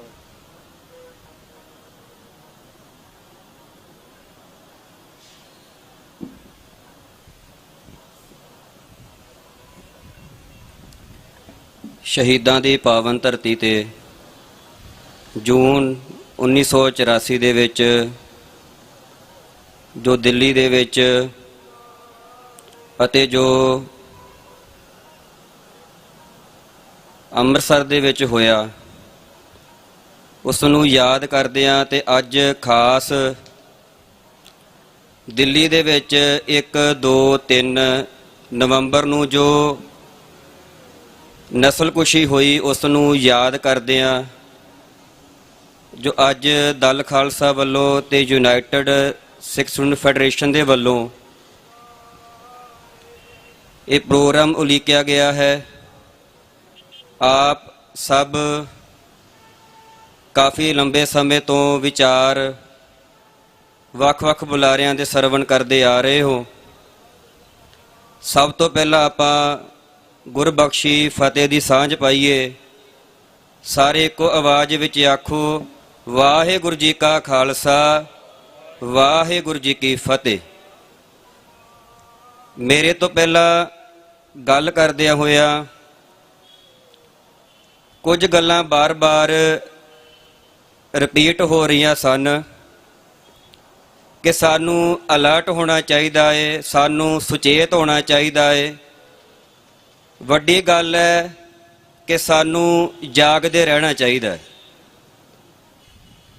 ਤੇ ਆਪਾਂ ਜਦੋਂ ਪਾਵਨ ਗੁਰਬਾਣੀ ਦੇ ਵਿੱਚ ਧੰਨ ਗੁਰੂ ਨਾਨਕ ਦੇਵ ਜੀ ਮਹਾਰਾਜ ਜੀ ਦੇ ਵੀ ਬਚਨ ਪੜ੍ਹਦੇ ਆ, ਤਾਂ ਸਾਨੂੰ ਗੁਰੂ ਨਾਨਕ ਦੇਵ ਜੀ ਮਹਾਰਾਜ ਜੀ ਨੇ ਬਾਬਰ ਦਾ ਜੋ ਵਰਤਾਂਤ, ਜਾਂ ਬਾਬਰ ਨੇ ਆਪਣੇ ਸਮੇਂ ਦੇ ਵਿੱਚ ਜੋ ਕਤਲੇਆਮ ਕੀਤਾ, ਤਾਂ ਸਾਰੇ 3-4 ਸ਼ਬਦਾਂ ਦੇ ਵਿੱਚ ਇੱਕ ਜਿਹੜੀ ਤੁਕ ਹੈ ਉਹ ਸਾਨੂੰ ਅਲਰਟ ਕਰਦੀ ਹੈ। ਉਹ ਕੱਲਾ ਉਸ ਵਰਤਾਰੇ ਨੂੰ ਜਾਂ ਉਸ ਕਤਲੋਗਾਰਤ ਨੂੰ ਨਹੀਂ, ਜਿੰਨਾ ਚਿਰ ਸਿੱਖ ਹੈ, ਜਿੰਨਾ ਚਿਰ ਧੰਨ ਗੁਰੂ ਗ੍ਰੰਥ ਸਾਹਿਬ ਮਹਾਰਾਜ ਜੀ ਦੀ ਪਾਵਨ ਅੰਮ੍ਰਿਤ ਬਾਣੀ ਹੈ, ਜਿੰਨਾ ਚਿਰ ਸਿੱਖੀ ਸਿਧਾਂਤ ਹਨ, ਆਪਾਂ ਜਿਉਂਦੇ ਹਾਂ, ਤੇ ਸਾਨੂੰ ਉਹ ਤੁਕ ਟੁੰਬਦੀ ਰਹੇਗੀ, ਜਗਾਉਂਦੀ ਰਹੇਗੀ। ਅੱਗੋਂ ਦੇ ਜੇ ਚੇਤੀ ਹੈ ਤਾਂ ਕਾਇਤ ਮਿਲੈ ਸਜਾਏ। ਕਿ ਜੇ ਅੱਗੋਂ ਦੇ, ਜੇ ਆਪਾਂ ਇਸ ਸ਼ਬਦ ਦਾ ਖਡੂਰ ਸਾਹਿਬ ਵੱਲ ਜਾਈਏ ਤੇ ਉਹ ਅੱਗੋਂ ਦੇ ਸ਼ਬਦ ਵਰਤਦੇ ਨੇ। ਉਹ ਕਹਿੰਦੇ ਕਿ ਆਪਾਂ ਜਿਵੇਂ ਕਹਿੰਦੇ ਕਿ ਸਾਨੂੰ ਪਹਿਲਾਂ ਪਤਾ ਹੁੰਦਾ, ਤੇ ਉਧਰ ਦੇ ਇਲਾਕੇ ਵਿੱਚ ਅੱਗੋ ਦੇ ਸ਼ਬਦ ਜ਼ਿਆਦਾ ਵਰਤਿਆ ਜਾਂਦਾ ਹੈ। ਸੋ ਸਾਨੂੰ ਹਮੇਸ਼ਾ ਹੀ ਜਾਗਦੇ ਰਹਿਣਾ ਚਾਹੀਦਾ ਹੈ। ਉਹ ਜਾਗਦੇ ਕਿਵੇਂ ਰਹਾਂਗੇ ਕਿ ਜਿਵੇਂ ਦਾ ਵਰਤਾਰਾ ਚੱਲਦਾ ਪਿਆ ਏ, ਭਾਵੇਂ ਆਪਣਿਆਂ ਵੱਲੋਂ ਚੱਲਦਾ ਪਿਆ ਏ, ਭਾਵੇਂ ਗੈਰਾਂ ਵੱਲੋਂ ਚੱਲਦਾ ਪਿਆ ਏ, ਕਿਸੇ ਵੀ ਤਰੀਕੇ ਦੇ ਨਾਲ, ਕਿਸੇ ਵੀ ਪੈਂਤੜੇ ਦੇ ਨਾਲ, ਕਿਸੇ ਵੀ ਢੰਗ ਦੇ ਨਾਲ ਤੁਹਾਨੂੰ ਮਾਰਨ ਦੇ ਲਈ, ਤੁਹਾਡੀ ਨਸਲ ਕੁਸ਼ੀ ਕਰਨ ਦੇ ਲਈ, ਤੁਹਾਡੀਆਂ ਪੀੜ੍ਹੀਆਂ ਨੂੰ ਗਰਕ ਕਰਨ ਦੇ ਲਈ ਜਾਂ ਨਾਮੋ ਨਿਸ਼ਾਨ ਮਿਟਾਉਣ ਦੇ ਲਈ ਜੋ ਵੀ ਹੱਥ ਕੰਡੇ ਅਪਣਾਏ ਜਾਂਦੇ ਨੇ, ਸਾਨੂੰ ਉਹਨਾਂ ਬਾਰੇ ਪੂਰੀ ਤਰ੍ਹਾਂ ਸੁਚੇਤ ਹੁੰਦੇ ਰਹਿਣਾ ਚਾਹੀਦਾ ਹੈ। ਇੱਕ ਤਾਂ ਹੁੰਦਾ ਹੈ ਕਿ ਬੰਦਾ ਜਾਗਦਾ ਏ, ਉਹਨੂੰ ਆਪ ਨੂੰ ਪਤਾ ਏ ਪਰ ਦੂਜੇ ਨੂੰ ਦੱਸਦਾ ਨਹੀਂ। ਉਦੋਂ ਦੱਸਦਾ ਏ ਜਦੋਂ ਸਾਰਾ ਕੁਝ ਹੋ ਜਾਂਦਾ ਏ। ਸੰਤ ਜਰਨੈਲ ਸਿੰਘ ਜੀ ਖਾਲਸਾ ਬਾਰ-ਬਾਰ ਜਗਾਉਂਦੇ ਰਹੇ ਕਿ ਖਾਲਸਾ ਜੀ ਜਾਗਦੇ ਰਹੋ, ਖਾਲਸਾ ਜੀ ਇਕੱਠੇ ਰਹੋ, ਖਾਲਸਾ ਜੀ ਇਕਜੁੱਟ ਹੋ ਜਾਓ, ਖਾਲਸਾ ਜੀ ਆਪਸੀ ਭਾਈਚਾਰਾ ਬਣਾ ਕੇ ਰੱਖੋ, ਖਾਲਸਾ ਜੀ ਆਪਸੀ ਮਤਭੇਦ ਵੱਡੇ ਨਹੀਂ ਹੋਣੇ ਚਾਹੀਦੇ, ਪਰ ਜੋ ਦੁਸ਼ਮਣ ਸਾਡੇ ਨਾਲ ਕਰਨਾ ਚਾਹੁੰਦਾ ਏ ਉਹਦੇ ਲਈ ਸਾਨੂੰ ਤਿਆਰ ਹੋਣਾ ਚਾਹੀਦਾ ਹੈ। ਭਾਵ ਇਹ ਹੈ ਕਿ ਉਹ ਜਾਗਦੇ ਸੀ ਤੇ ਸਾਨੂੰ ਜਗਾਉਂਦੇ ਰਹੇ, ਪਰ ਕਈਆਂ ਨੂੰ ਪਤਾ ਸੀ ਕਿ ਹੋਵੇਗਾ ਬੜਾ ਕੁਝ, ਪਰ ਉਹ ਚੁੱਪ ਕਰ ਗਏ। ਅਜਿਹੀ ਜਿਹੜੀ ਜਾਗਦੇ ਹੋਏ ਦੀ ਚੁੱਪ ਹੈ ਉਹ ਸਾਨੂੰ ਸਾਡੇ ਲਈ ਜ਼ਿਆਦਾ ਘਾਤਕ ਹੁੰਦੀ ਹੈ। ਉਹ ਕਿਤੇ ਨਾ ਕਿਤੇ ਜਾ ਕੇ ਸਾਡਾ ਜ਼ਿਆਦਾ ਨੁਕਸਾਨ ਕਰਾਉਂਦੀ ਹੈ। ਸੋ ਇਸ ਦੇ ਨਾਲ ਹੀ ਜਿਵੇਂ ਆਪਾਂ ਨਸਲਕੁਸ਼ੀ ਸ਼ਬਦ ਜਿਹੜਾ ਹੈ ਜੈਨੋਸਾਈਡ ਹੈ, ਜੋ ਕੁਝ ਜੂਨ 1984 ਤੇ ਨਵੰਬਰ 1984 ਦੇ ਵਿੱਚ ਵਾਪਰਿਆ, ਉਸ ਵਰਤਾਰੇ ਨੂੰ ਕੱਲਾ ਅਸੀਂ ਨਸਲਕੁਸ਼ੀ ਜਾਂ ਸਿਰਫ ਜੈਨੋਸਾਈਡ ਇੱਕ ਸ਼ਬਦ ਵਿਦਵਾਨਾਂ ਵੱਲੋਂ ਟਰਮ ਜ਼ਰੂਰ ਰੱਖੀ ਗਈ ਹੈ, ਪਰ ਆਪਾਂ ਇਹਦੇ ਵਿੱਚ ਹੀ ਇਸ ਸਾਰੇ ਵਰਤਾਰੇ ਨੂੰ ਪਰੋ ਨਹੀਂ ਸਕਦੇ, ਕਿਉਂਕਿ ਕੱਲਾ ਇੱਥੇ ਸਰੀਰਾਂ ਨੂੰ ਖਤਮ ਨਹੀਂ ਕੀਤਾ ਗਿਆ। ਇੱਥੇ ਸਾਡੇ ਸਿਧਾਂਤਾਂ ਨੂੰ ਜਿੱਥੋਂ ਜਿੱਥੋਂ ਸਿੱਖੀ ਦੀ ਆਵਾਜ਼ ਗੂੰਜਦੀ ਹੈ, ਜਿੱਥੋਂ ਜਿੱਥੋਂ ਸਿੱਖ ਸਪਿਰਿਟ ਦੀ ਆਵਾਜ਼ ਉੱਠਦੀ ਹੈ, ਉਸ ਸਾਰੇ ਹੀ ਨਾਲ ਰਲਦੇ ਮਿਲਦੇ ਢੁਕਵੇਂ ਨਾਲ ਜੁੜਦੇ ਸਭ ਦੀ ਨਸਲਕੁਸ਼ੀ ਕੀਤੀ ਗਈ ਹੈ। ਚਾਹੇ ਗੁਰਦੁਆਰੇ ਢਾਏ ਗਏ, ਤੁਹਾਡੇ ਧਾਰਮਿਕ ਸਾਹਿਤ ਅਤੇ ਧੰਨ ਧੰਨ ਸ੍ਰੀ ਗੁਰੂ ਗ੍ਰੰਥ ਸਾਹਿਬ ਮਹਾਰਾਜ, ਜੋ ਸਾਡੇ ਆਪਾਂ ਕੱਲ ਵੀ ਦੇਖਦੇ ਆ ਕਿ ਗੁਰੂ ਗ੍ਰੰਥ ਸਾਹਿਬ ਜੀ ਨੂੰ ਗੁਰਿਆਈ ਮਿਲੀ, ਧੰਨ ਗੁਰੂ ਗੋਬਿੰਦ ਸਿੰਘ ਜੀ ਮਹਾਰਾਜ ਜੀ ਨੇ ਇਹ ਬਚਨ ਆਖੇ ਕਿ ਸਰੀਰ ਪੰਥ ਵਿੱਚ ਜਿਹੜਾ ਹੈ ਤੇ ਜੋਤ ਗ੍ਰੰਥ ਵਿੱਚ ਹੈ, ਤੇ ਸਾਡੀ ਉਸ ਜੋਤ ਤੇ ਵੀ ਹਮਲਾ ਕੀਤਾ ਗਿਆ। ਇਸ ਤੋਂ ਇਲਾਵਾ ਜਿਵੇਂ ਜਿਵੇਂ ਸਾਡੀ ਵਿਰਾਸਤ, ਸਾਡੇ ਸਿਧਾਂਤ, ਓਵਰਆਲ ਸਾਰਿਆਂ ਤੇ ਹਮਲਾ ਕੀਤਾ ਗਿਆ ਕਿ ਇਹ ਜਿਹੜੀ ਕੌਮ ਹੈ, ਚਾਹੇ ਇਹਨਾਂ ਦੇ ਵਿੱਚ ਇੱਕ ਰਹਿ ਜਾਵੇ, ਦੋ ਰਹਿ ਜਾਣ, ਤੇ ਚਾਹੇ ਇਹ ਲੱਖਾਂ ਹੋ ਜਾਣ, ਇਹਨਾਂ ਤੇ ਕੋਈ ਭਾਰੂ ਨਹੀਂ ਪੈ ਸਕਦਾ। ਜੇ ਇੱਕ ਵੀ ਜਿਉਂਦਾ ਏ, ਇਹ ਇੱਕ ਵੀ ਆਪਣੇ ਵਰਗੇ ਲੱਖਾਂ ਬਣਾ ਸਕਦਾ ਏ। ਇਹ ਇੱਕ ਵੀ ਜਿਹੜਾ ਏ ਆਪਣੇ ਵਰਗੇ ਕਈ ਬਣਾ ਸਕਦਾ ਏ, ਤੇ ਉਹ ਅਜਿਹੇ ਹੋਣਗੇ ਯੋਧੇ, ਭਾਵੇਂ ਉਹ ਕਲਮ ਦੇ ਨਾਲ, ਭਾਵੇਂ ਉਹ ਕਿਰਪਾਨ ਦੇ ਨਾਲ, ਕਿਸੇ ਵੀ ਢੰਗ ਦੇ ਨਾਲ, ਕਿਸੇ ਵੀ ਹਕੂਮਤ ਦੀ, ਕਿਸੇ ਵੀ ਸਰਕਾਰ ਦੀ, ਕਿਸੇ ਵੀ ਤਰ੍ਹਾਂ ਦੀ ਜਿਹੜੀ ਅਤਿਆਚਾਰ ਕਰਨ ਵਾਲੀ ਕੌਮ ਹੈ, ਅਤਿਆਚਾਰ ਕਰਨ ਵਾਲੀ, ਜ਼ੁਲਮ ਕਰਨ ਵਾਲੀ ਜੋ ਸਰਕਾਰ ਹਕੂਮਤ ਹੈ, ਉਹਦੇ ਅੱਗੇ ਗੋਡੜੀਆਂ ਨਹੀਂ ਟੇਕੇਗੀ। ਇਸ ਕਰਕੇ ਨਸਲਕੁਸ਼ੀ ਦਾ ਵਰਤਾਰਾ ਜਿਹੜਾ ਨਵੰਬਰ 1984 ਵਿੱਚ ਇਕੱਲਾ ਦਿੱਲੀ ਨਹੀਂ, ਦਿੱਲੀ ਤੋਂ ਇਲਾਵਾ ਪੂਰੇ ਭਾਰਤ ਵਿੱਚ ਜਾਂ ਵਿਦੇਸ਼ਾਂ ਵਿੱਚ ਵੀ ਦੀ ਅੱਗ ਪਹੁੰਚੀ, ਤੇ ਇਹਦੇ ਤੋਂ ਆਪਾਂ ਕਦੇ ਵੀ ਇਸ ਵਰਤਾਰੇ ਤੋਂ ਨੈਗੇਟਿਵ ਨਹੀਂ ਹੋ ਸਕਦੇ, ਵਿਕਟਮ ਨਹੀਂ ਹੋ ਸਕਦੇ, ਕਿਉਂਕਿ ਸਾਡੇ ਤੇ ਉਹ ਵੀ ਦਿਨ ਆਏ, ਵੱਡਾ ਘੱਲੂਘਾਰਾ ਵਾਪਰਿਆ, ਛੋਟਾ ਘੱਲੂਘਾਰਾ ਵਾਪਰਿਆ। ਅਜਿਹਾ ਸਮਾਂ ਵੀ ਆਇਆ ਜਦੋਂ ਬਾਬਾ ਬੋਤਾ ਸਿੰਘ, ਬਾਬਾ ਗਰਜਾ ਸਿੰਘ, ਉਹਨਾਂ ਨੂੰ ਆਵਾਜ਼ ਦੇਣੀ ਪਈ ਕਿ ਨਹੀਂ, ਖਾਲਸਾ ਜੇ ਜਿਉਂਦਾ ਏ। ਚਾਹੇ ਉਹਨਾਂ ਵੇਲਿਆਂ ਵਿੱਚ ਸਿੱਖ ਕਹਾਉਣਾ, ਸਿੰਘ ਕਹਾਉਣਾ ਜਾਂ ਸਿੱਖਾਂ ਦੇ ਘਰਾਂ 'ਚ ਜੰਮਣਾ ਵੀ ਇੱਕ ਤਰ੍ਹਾਂ ਦਾ ਦੂਜੀਆਂ ਕੌਮਾਂ ਨੂੰ ਜ਼ੁਲਮ ਲੱਗਦਾ ਸੀ ਜਾਂ ਇੱਕ ਡਰ ਪੈਦਾ ਕਰ ਦਿੱਤਾ ਗਿਆ ਸੀ। ਪਰ ਸਾਡੇ ਵਡੇਰਿਆਂ ਨੇ, ਸਾਡੇ ਇਤਿਹਾਸ ਨੇ, ਸਾਡੀ ਵਿਰਾਸਤ ਨੇ, ਭਾਵੇਂ ਨਰਸੰਹਾਰ ਹੋਏ, ਨਰਸੰਹਾਰ ਹੋਏ, ਨਸਲਕੁਸ਼ੀਆਂ ਹੋਈਆਂ, ਜੈਨੋਸਾਈਡ ਹੋਏ, ਵੱਡੇ ਵੱਡੇ ਘੱਲੂਘਾਰੇ ਵਾਪਰੇ, ਬੇਅੰਤ ਸ਼ਹੀਦੀਆਂ ਹੋਈਆਂ, ਹੱਸਦੇ ਹੋਏ ਵੀ, ਜੂਝਦੇ ਹੋਏ ਵੀ, ਪਰ ਕਦੇ ਵੀ ਇਸ ਸੋਚ ਤੋਂ, ਇਸ ਸਿਧਾਂਤ ਤੋਂ ਪਰੇ ਨਹੀਂ ਹੋਏ ਕਿ ਜੋ ਗੁਰੂ ਸਾਡੇ ਨਾਲ ਹੈ, ਧੰਨ ਗੁਰੂ ਗ੍ਰੰਥ ਸਾਹਿਬ ਮਹਾਰਾਜ ਜੀ ਦਾ, ਸ਼ਹੀਦਾਂ ਸਿੰਘਾਂ ਦਾ, ਵਿਰਾਸਤ ਦਾ ਥਾਪੜਾ ਸਾਡੇ ਨਾਲ ਹੈ ਤੇ ਅਸੀਂ ਕਦੇ ਵੀ ਖਤਮ ਨਹੀਂ ਹੋ ਸਕਦੇ। ਜਾਮ ਗੁਰੂ ਹੋਏ ਵੱਲ ਲੱਖ ਬਾਹੇ ਕਿਆ ਕੀਜੈ, ਜਾਮ ਗੁਰੂ ਹੋਏ ਵੱਲ ਧਨੇ ਕਿਆ ਗਾਰ ਵਧੀਜੈ। ਸੋ ਇਸ ਕਰਕੇ ਇਹ ਜਿਹੜੇ ਵਰਤਾਰੇ ਵਾਪਰਦੇ ਨੇ, ਸਾਨੂੰ ਇਹਨਾਂ ਵਰਤਾਰਿਆਂ ਤੋਂ ਜਾਗਦੇ ਰਹਿਣਾ ਚਾਹੀਦਾ ਏ, ਸੁਚੇਤ ਹੁੰਦੇ ਰਹਿਣਾ ਚਾਹੀਦਾ ਏ। ਵੱਡੀ ਗੱਲ ਇਹ ਹੈ ਕਿ ਸਾਨੂੰ ਇਕਜੁੱਟ ਰਹਿਣਾ ਚਾਹੀਦਾ ਹੈ। ਕਈ ਵਾਰ ਯੂਨੀਵਰਸਿਟੀਆਂ ਵਿੱਚ ਗੋਸ਼ਟਾਂ ਕਰੀਦੀਆਂ ਨੇ, ਬੈਠੀਦਾ ਏ, ਤੇ ਨੌਜਵਾਨਾਂ ਦੇ ਵਿੱਚ ਮਤਭੇਦ ਕਈ ਪਾਏ ਜਾਂਦੇ ਨੇ। ਮਤਭੇਦ ਇੱਦਾਂ ਪਾਏ ਜਾਂਦੇ ਨੇ ਕਿ ਮੈਂ ਤਾਂ ਇੱਦਾਂ ਹਾਂ, ਮੈਨੂੰ ਐਵੇਂ ਲੱਗਦਾ ਏ, ਨਹੀਂ ਇਹ ਸਿਧਾਂਤ ਇੱਦਾਂ ਹੈ, ਇੱਦਾਂ ਹੋਣਾ ਚਾਹੀਦਾ ਏ। ਤੇ ਮੈਂ ਉਹਦੇ ਵਿੱਚੋਂ ਇੱਕੋ ਗੱਲ ਕਹਿਣਾ ਚਾਹੁੰਦਾ ਹੁੰਨਾ ਜਾਂ ਉਹਨਾਂ ਨੂੰ ਸਮਝਾਉਣਾ ਹੁੰਨਾ ਕਿ ਮਤਭੇਦ ਵੱਡਾ ਨਹੀਂ ਹੋਣਾ ਚਾਹੀਦਾ। ਆਪਸੀ ਭਾਈਚਾਰਾ, ਆਪਸੀ ਇਤਫਾਕ, ਆਪਸੀ ਪ੍ਰੇਮ ਇਹ ਵੱਡਾ ਹੋਣਾ ਚਾਹੀਦਾ ਹੈ। ਜਿਵੇਂ ਸਾਡੇ ਵਡੇਰਿਆਂ ਦੇ ਵਿੱਚ ਆਪਾਂ ਪੜ੍ਹਦੇ ਹਾਂ ਕਿ ਤੋਪਾਂ ਨੂੰ ਵੀ ਮੋਢੇ ਲਾਏ। ਜਿਵੇਂ ਆਪਾਂ ਦੇਖਦੇ ਹਾਂ ਕਿ ਸ਼ਹੀਦੀਆਂ ਪਾਉਣ ਦੇ ਲਈ ਇੱਕ ਤੋਂ ਇੱਕ ਇਹ ਕਹਿ ਕੇ ਗਿਆ ਕਿ ਮੇਰਾ ਤਾਂ ਸਮਾਂ ਤੇਰੇ ਤੋਂ ਬਾਅਦ ਆਵੇਗਾ, ਕਾਸ਼ ਮੈਂ ਤੇਰੇ ਤੋਂ ਪਹਿਲਾਂ ਸ਼ਹੀਦੀ ਪਾ ਜਾਂਦਾ, ਕਿ ਮੈਨੂੰ ਇਹ ਪਹਿਲਾ ਮੌਕਾ ਮਿਲਦਾ। ਸੋ ਇਹ ਚੀਜ਼ਾਂ ਜਿਹੜੀਆਂ ਆਪਸੀ ਮਤਭੇਦ ਹੈ, ਇਹ ਵੱਡਾ ਨਹੀਂ ਹੋਣਾ ਚਾਹੀਦਾ। ਹੋਏ ਇਕੱਤਰ ਮਿਲਹੋ ਮੇਰੇ ਭਾਈ, ਦੁਬਿਧਾ ਦੂਰ ਕਰਹੋ ਲਿਵ ਲਾਏ, ਹਰ ਨਾਮੇ ਕੇ ਹੋਵੋ ਜੋੜੀ, ਗੁਰਮੁਖ ਬੈਸੋ ਸਫਾ ਵਿਛਾਏ। ਵੱਡੀ ਗੱਲ ਇਹ ਹੈ ਕਿ ਚਾਹੇ ਹਕੂਮਤ ਆਪਣੇ ਆਪ ਦੇ ਵਿੱਚ ਕਿੰਨੀ ਵੀ ਵੱਡੀ ਕਿਉਂ ਨਾ ਹੋ ਜਾਵੇ, ਕਿੰਨੀ ਵੀ ਤਾਕਤ ਵਾਲੀ ਕਿਉਂ ਨਾ ਹੋ ਜਾਵੇ, ਪਰ ਤੁਸੀਂ ਆਪਣੀ ਵਿਰਾਸਤ ਨੂੰ ਵੱਡੀ ਮੰਨੋਗੇ ਤਾਂ ਵੱਡੇ ਹੋ ਜਾਵੋਗੇ।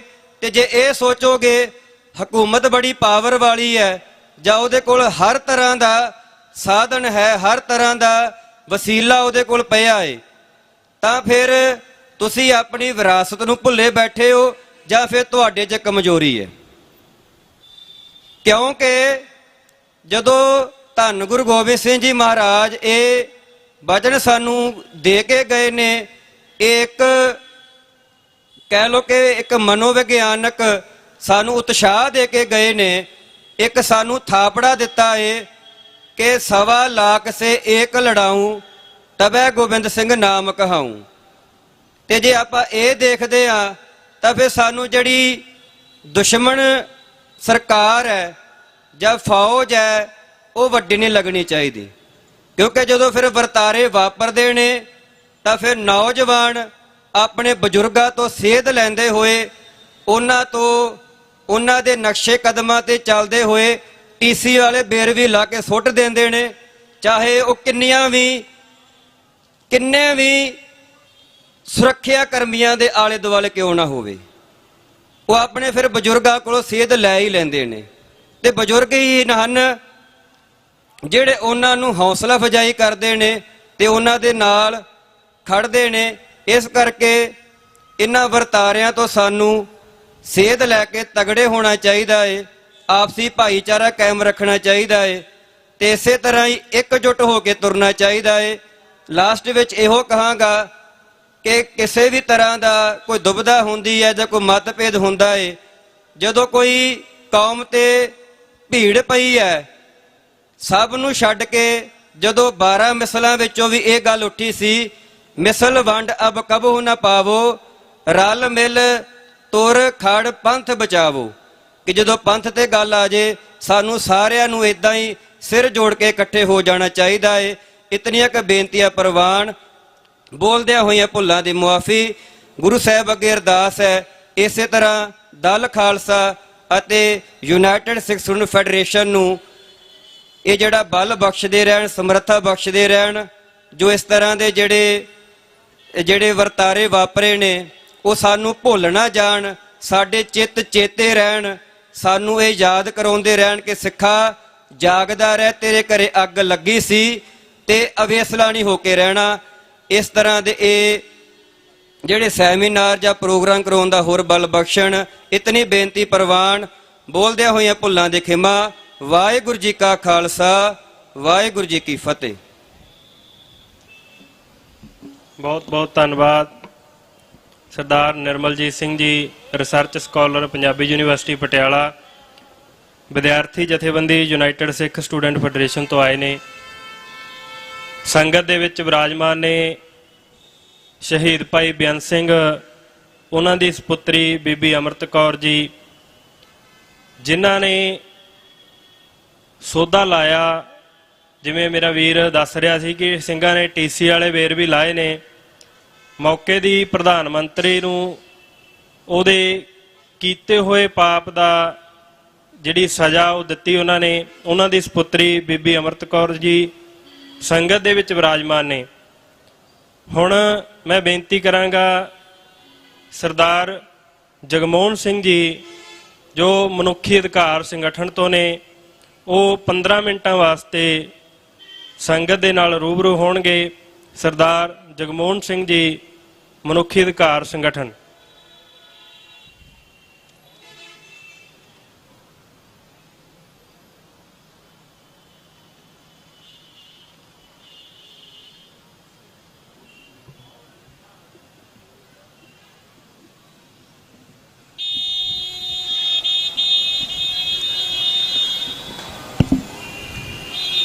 परम सत्कारयोग खालसा राज दे वारसो, फतेह प्रवान करो। वाहिगुरु जी का खालसा, वाहिगुरु जी की फतेह।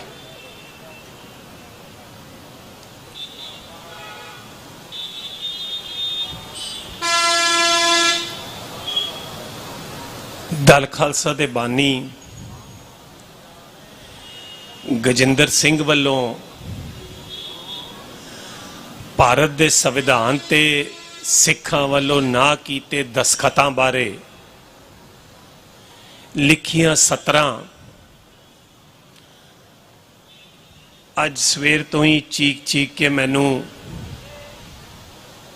याद करवा रहे सन, सता रही सन। संविधान बारे लिखदियां उन्होंने दसदियां उन्होंने कहा, सुनिया तुसी संविधान ते दस्खत नहीं कीते, पता नहीं 20 वरे किवें लंघे, किवें बीते। ते अज जब तुहाडे सन्मुख इत्थे आए हैं शहीदां दी धरती ते ये याद आंदा है अपने आप नूं दसदियां कि 40 वरे लंघ गए। 40 वरे पहला होए कतलेआम नूं याद असी करदे पिया। ये मुबारक है सारी कौम नूं, पर फिर भी मन पुछदा है पता नहीं किवें लंघे, किवें बीते। नौजवान वीरां ने नस्लकुशी की परिभाषा अते उस दे टाकरे लई खालसे दा तत्पर रहने बारे बहुत डूंघाई नाल, नस्लकुशी ते बिरतांत बारे सिखा नाल नहीं दुनिया भर विच लोकां नाल किस तरह नस्लकुशी वापरी है उस दे बारे अध्यात्मक तौर ते, एकेडमिक तौर ते सानू दस्या। मैं इस सारी चीज नू नेड़े होके वेखदे होए जिथे असी ਆਪਣੇ ਵਿਰੋਧੀ ਦੀ ਗੱਲ ਕਰਨੇ ਆ, ਜਿਸਨੇ ਕਤਲੇਆਮ ਕੀਤਾ, ਜੋ ਕਰ ਰਹੇ ਨੇ, ਜੋ ਅੱਗੋਂ ਕਰਨ ਦੀ ਭਾਵਨਾ ਰੱਖਦੇ ਨੇ, ਜੋ ਗੁੱਝੇ ਤਰੀਕੇ ਨਾਲ ਕਰੀ ਜਾਂਦੇ ਨੇ। ਮੈਂ ਆਪਣੇ ਆਪ ਨੂੰ ਪੁੱਛਣਾ ਕਿ ਅਸੀਂ ਕੀ ਕਰ ਰਹੇ ਹਾਂ। ਮੈਂ ਚਾਹੁੰਦਾ ਕਿ ਅਸੀਂ ਜਥੇਬੰਦਕ ਤੌਰ ਤੇ, ਸਿਆਸੀ ਤੌਰ ਤੇ, ਧਾਰਮਿਕ ਤੌਰ ਤੇ, ਸਮਾਜਿਕ ਤੌਰ ਤੇ ਆਪਣੇ ਆਪ ਨੂੰ ਵੀ ਸਵਾਲ ਕਰੀਏ।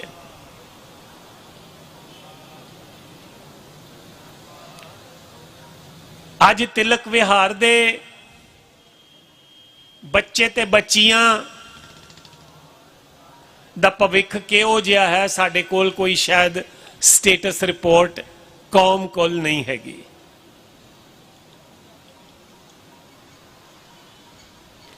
ਉਹਨਾਂ ਦੇ ਹਾਲਾਤ ਵੱਧ ਤੋਂ ਬਦਤਰ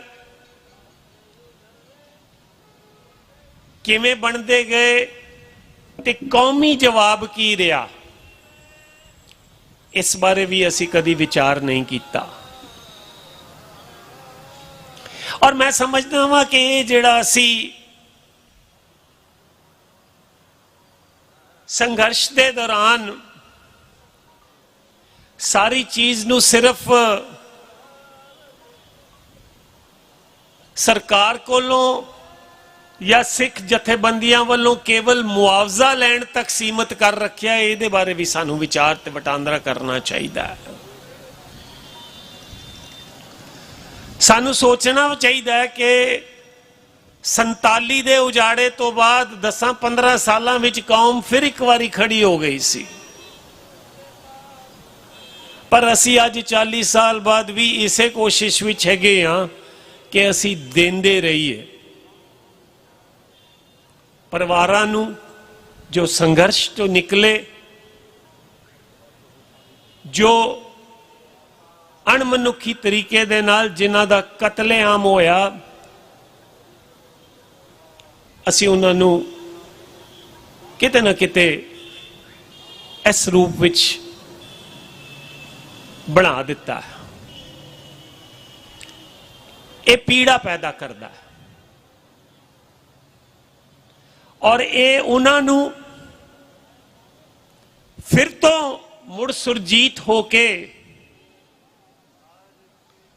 ਲੜਨ ਲਈ, ਤਿਆਰ ਹੋਣ ਲਈ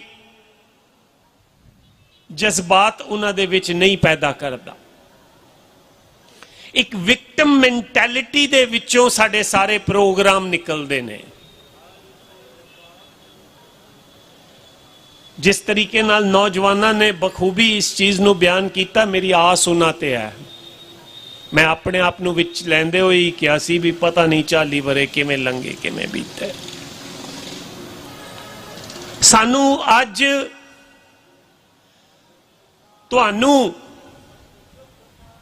ਕੌਮਾਂਤਰੀ ਭਾਸ਼ਾ ਦੇ ਵਿੱਚ, ਕੌਮਾਂਤਰੀ ਟਰਮੀਨੋਲੋਜੀ ਦੇ ਨਾਲ ਇਸ ਚੀਜ਼ ਨਾਲ ਨਜਿੱਠਣਾ ਪਵੇਗਾ। ਇਹ ਜਿਨ੍ਹਾਂ ਦੀਆਂ ਤੁਸੀਂ ਤਸਵੀਰਾਂ ਦੇਖ ਰਹੇ ਹੋ ਉਸ ਪਾਸੇ, ਉਹਨਾਂ ਵਿੱਚ 2 ਪ੍ਰਧਾਨ ਮੰਤਰੀ ਨੇ। ਮੈਂ ਆਪਣੇ ਆਪ ਨੂੰ ਵੀ ਪੁੱਛਣਾ, ਬੜੀ ਤਕਲੀਫ ਨਾਲ ਪੁੱਛਣਾ ਤੇ ਤੁਹਾਡੇ ਸਨਮੁਖ ਰੱਖ ਰਿਹਾ। ਅਸੀਂ ਸੱਜਣ ਕੁਮਾਰ ਨੂੰ ਤੇ ਟਾਈਟਲਰ ਨੂੰ ਤੇ ਬਹੁਤ ਵਾਰੀ ਕਸੂਰਵਾਰ ਠਹਿਰਾਇਆ, ਪਰ ਭਾਰਤ ਦੇ ਪੱਧਰ ਤੇ ਕੌਮਾਂਤਰੀ ਪੱਧਰ ਤੇ ਅਸੀਂ ਕਦੀ ਨਹੀਂ ਕਿਹਾ ਕਿ ਭਾਵੇਂ ਪੋਸਟਿਊਮਸਲੀ ਹੋਵੇ, ਮੌਤ ਤੋਂ ਬਾਅਦ ਹੋਵੇ, ਭਾਵੇਂ ਰਾਜੀਵ ਗਾਂਧੀ ਤੇ ਨਰਸਿਮਹਾ ਰਾਓ ਦੋਨੋਂ ਸਾਡੇ ਕਤਲੋਗਾਰਤ ਦੇ ਆਰਕੀਟੈਕਟ ਸਨ। ਉਹਨਾਂ ਸ਼ੁਰੂਆਤ ਕੀਤੀ ਹੈ। ਉਹਨਾਂ ਦੇ ਖਿਲਾਫ ਕ੍ਰਾਈਮਸ ਅਗੇਂਸਟ ਹਿਊਮੈਨਿਟੀ ਦਾ ਕੇਸ ਅਸੀਂ ਬਿਲਡ ਕਰਕੇ, ਫੈਸਲਾ ਕੁਝ ਵੀ ਹੋਵੇ, ਹੁਣ ਵੀ ਤੇ ਅਸੀਂ ਕਹਿੰਦੇ ਹੀ ਪਏ ਹਾਂ ਵੀ 40 ਸਾਲਾਂ ਵਿੱਚ ਅਸੀਂ ਮਸਾਂ ਹੀ 10 ਬੰਦਿਆਂ ਨੂੰ ਮੌਤ ਦੀ ਉਮਰ ਕੈਦ ਦਵਾ ਸਕੇ ਹਾਂ। ਫੈਸਲਾ ਕੁਝ ਵੀ ਹੋਵੇ, ਕੌਮਾਂਤਰੀ ਪੱਧਰ ਤੇ ਯੂਨਾਈਟਿਡ ਨੇਸ਼ਨਸ, ਹੋਰ ਮੁਲਕ ਕੁਝ ਵੀ ਕਰਨ, ਪਰ ਅਸੀਂ ਉਹਨਾਂ ਨੂੰ ਕਟਹਿਰੇ ਵਿੱਚ ਜ਼ਰੂਰ ਖੜਾ ਕਰੀਏ। ਇਸ ਮੇਰੀ ਆਸ ਹੈਗੀ ਹੈ ਤੁਹਾਡੇ ਨੌਜਵਾਨਾਂ ਤੋਂ। ਤੇ ਯਾਦ ਰੱਖੀਏ ਕਿ ਆਸਟਰੀਆ ਦੇ ਵਿੱਚ ਹਿਟਲਰ ਦੇ ਬੰਦਿਆਂ ਨੇ ਬਹੁਤ ਜ਼ਿਆਦਾ ਨਸਲਕੁਸ਼ੀ ਕੀਤੀ ਸੀ। ਅਸੀਂ ਨਸਲਕੁਸ਼ੀ ਲਫ਼ਜ਼ ਵਰਤਨੇ ਆ, ਲੇਕਿਨ ਅਸੀਂ ਨਸਲਕੁਸ਼ੀ ਦਾ ਦਾਇਰਾ ਜੋ ਯਹੂਦੀਆਂ ਨਾਲ ਹੋਇਆ ਉਸ ਦੀ ਡੂੰਘਾਈ ਵਿੱਚ ਜਾ ਕੇ ਤੇ ਜ਼ਰਾ ਜਿਸ ਵੇਲੇ ਦੇਖਾਂਗੇ ਤੇ ਫਿਰ ਸਾਨੂੰ ਪਤਾ ਚੱਲੇਗਾ ਕਿ ਨਸਲਕੁਸ਼ੀ ਨਾਲ ਲੜਨਾ ਕਿਵੇਂ ਆ। ਸਾਨੂੰ ਤੇ ਹਾਲੇ ਤੱਕ ਪਤਾ ਹੀ ਨਹੀਂ ਕਿ ਵੀ ਸਾਡੇ ਸ਼ਹੀਦ ਕਿੰਨੇ ਹੋਏ ਨੇ, ਪਰ ਸਾਡੀ ਇੱਕ ਜਿਵੇਂ ਉਹਨਾਂ ਦੀ ਇੱਕ ਕੰਟੀਨਿਊਅਸ ਜੈਨੋਸਾਈਡ ਹੈ, ਸਾਡੀ ਵੀ ਕੰਟੀਨਿਊਅਸ ਲੜਾਈ ਹੈ। ਇਸ ਲਈ ਦਲ ਖਾਲਸਾ ਤੇ ਹੋਰ ਨੌਜਵਾਨ ਤੇ ਹੋਰ ਸਾਰੀਆਂ ਜਥੇਬੰਦੀਆਂ ਜਿਹੜੀਆਂ ਲੜ ਰਹੀਆਂ ਨੇ ਉਹਨਾਂ ਨੂੰ ਮੁਬਾਰਕਬਾਦ ਹੈ।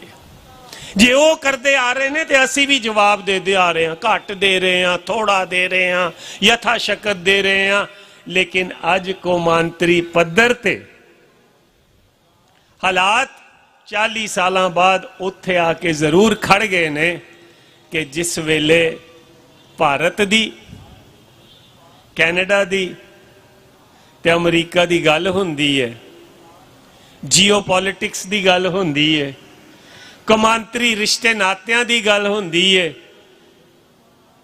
ਕੂਟਨੀਤਕ ਨੀਤੀ ਦੀ ਗੱਲ ਹੁੰਦੀ ਹੈ, ਤੇ ਇੱਕ ਪਾਸੇ ਮੁਲਕ ਖੜੇ ਨੇ ਤੇ ਦੂਸਰੇ ਪਾਸੇ ਸਿੱਖ ਕੌਮ ਖੜੀ ਹੈ। ਸਾਡੇ ਕੋਲ ਮੁਲਕ ਭਾਵੇਂ ਹੋਵੇ ਨਾ ਹੋਵੇ, ਪਰ ਸਾਡਾ ਕੌਮੀ ਜਵਾਬ ਜਿਹੜਾ ਉਹ ਉਹਨਾਂ ਨੂੰ ਲਗਾਤਾਰ ਮਿਲਦਾ ਜਾ ਰਿਹਾ, ਉਹਨਾਂ ਨੂੰ ਸਤਾ ਵੀ ਰਿਹਾ, ਉਹਨਾਂ ਨੂੰ ਪਰੇਸ਼ਾਨ ਵੀ ਕਰ ਰਿਹਾ। ਮੇਰੀ ਤੇ ਸਿਰਫ ਇੰਨੀ ਕੀ ਇਲਤਜਾ ਹੈਗੀ ਕਿ ਸਾਨੂੰ ਇਸ ਜਵਾਬ ਨੂੰ ਹੋਰ ਵਧੀਆ, ਹੋਰ ਡੂੰਘਾਈ ਨਾਲ, ਹੋਰ ਤਰਾਸ਼ ਕੇ ਅਸੀਂ ਦੁਨੀਆ ਦੇ ਸਾਹਮਣੇ ਰੱਖੀਏ, ਤਾਂ ਜੋ ਜਿਹੜੀ ਸਿੱਖ ਕਲੈਕਟਿਵ ਰਿਸਪੌਂਸ ਹੈਗੀ ਹੈ ਇਸ ਚੀਜ਼ ਨੂੰ, ਉਸ ਨੂੰ ਜਿਹੜਾ ਦੁਨੀਆ ਰਜਿਸਟਰ ਕਰੇ ਔਰ ਸਮਝੇ ਹਰ ਚੀਜ਼ ਬਾਰੇ। ਔਰ ਇਹ ਤੁਸੀਂ ਜਥੇਬੰਦਕ ਤੌਰ ਤੇ ਵੀ ਕਰ ਸਕਦੇ ਹੋ ਤੇ ਜਾਤੀ ਤੇ ਜਮਾਤੀ ਤੌਰ ਤੇ ਵੀ, ਜਿੱਥੇ ਜਿੱਥੇ ਵੀ ਤੁਸੀਂ ਹੈਗੇ ਹੋ ਤੁਹਾਨੂੰ ਕਰਨਾ ਚਾਹੀਦਾ, ਲਗਾਤਾਰ ਕਰਦਾ ਰਹਿਣਾ ਚਾਹੀਦਾ। ਮੈਂ ਦੱਸ ਰਿਹਾ ਸੀ ਤੁਹਾਨੂੰ ਕਿ ਲੜਾਈ ਯਹੂਦੀਆਂ ਨੇ ਕਿਵੇਂ ਸ਼ੁਰੂ ਕੀਤੀ। ਜਦੋਂ ਉਹਨੇ ਗਿਣਤੀ ਸ਼ੁਰੂ ਕੀਤੀ ਨਾ, ਉਸ ਬੰਦੇ ਦਾ ਨਾਂ ਸੀ ਸਾਈਮਨ ਵੀਜ਼ਨਥਾਲ। 95-98 ਸਾਲ ਦੀ ਉਮਰ ਵਿੱਚ ਜਾ ਕੇ ਉਹ ਦੁਨੀਆ ਛੱਡਦਾ ਹੈ ਤੇ ਉਸ ਕੋਲ ਕੋਈ ਪੈਸਾ ਨਹੀਂ ਸੀ, ਧੇਲਾ ਨਹੀਂ ਸੀ, ਤੇ ਉਹਨੇ ਕੀ ਕੀਤਾ, ਆਪਣੇ ਆਂਢ ਗੁਆਂਢ ਵੀਜ਼ਨਥਾਲ ਸੈਂਟਰ ਜ਼ਰੂਰ ਜਾਇਆ ਜੇ ਤੇ ਦੇਖਿਆ ਜੇ ਕਿ ਕਿਵੇਂ ਉਸ ਬੰਦੇ ਨੇ ਕੰਮ ਕੀਤਾ ਸੀ। ਤੇ ਉਸ ਦੇ ਕੰਮ ਦੀ ਬਦੌਲਤ ਔਰ ਹੋਰ ਜਿਹੜੀਆਂ ਯਹੂਦੀਆਂ ਦੀਆਂ ਜਥੇਬੰਦੀਆਂ ਨੇ ਸਾਰਿਆਂ ਦੀ ਬਦੌਲਤ ਇੱਕ ਸਮਾਂ 1987-88 ਵਿੱਚ ਅਜਿਹਾ ਆਇਆ ਕਿ ਆਸਟਰੀਆ ਦਾ ਹੀ ਇੱਕ ਬੰਦਾ ਜਿਹੜਾ ਉੱਥੇ ਦੀ ਪ੍ਰਧਾਨਗੀ ਦੀ ਚੋਣ ਲੜ ਕੇ ਜਿੱਤ ਚੁੱਕਾ ਸੀ ਔਰ ਬਾਅਦ ਵਿੱਚ ਉਹ ਯੂਨਾਈਟਿਡ ਨੇਸ਼ਨਸ ਦਾ ਸਕੱਤਰ ਜਨਰਲ ਬਣਿਆ, ਕੁਰਟ ਵਾਲਡਹਾਈਮ। ਤੇ ਇਤਿਹਾਸ ਇਸ ਗੱਲ ਨੂੰ ਲਿਖਦਾ ਹੈ ਕਿ ਕੁਰਟ ਵਾਲਡਹਾਈਮ ਨੂੰ ਜਦੋਂ ਅਮਰੀਕਾ ਵਿੱਚ ਬੈਠੇ ਯਹੂਦੀਆਂ ਨੂੰ ਇਹ ਸਾਬਤ ਹੋ ਗਿਆ ਕਿ ਕੁਰਟ ਵਾਲਡਹਾਈਮ ਉਹ ਬੰਦਾ ਹੈ ਜਿਨੇ ਜਦੋਂ ਨਸਲਕੁਸ਼ੀ ਯਹੂਦੀਆਂ ਦੀ ਫਲਾਣੇ ਸੈਂਟਰ ਦੇ ਵਿੱਚ ਹੋ ਰਹੀ ਸੀ ਤੇ ਉੱਥੇ ਇਹ ਬਾਹਰ ਪੁਲਿਸ ਅਫਸਰ ਵਜੋਂ ਖੜਾ ਸੀ, ਤੇ ਉਸ ਨੇ ਅਮਰੀਕਾ ਨੇ ਸਕੱਤਰ ਜਨਰਲ ਨੂੰ ਪਰਸਨਾ ਨੌਨ ਗ੍ਰਾਟਾ ਕਰਾਰ ਦੇ ਦਿੱਤਾ ਸੀ।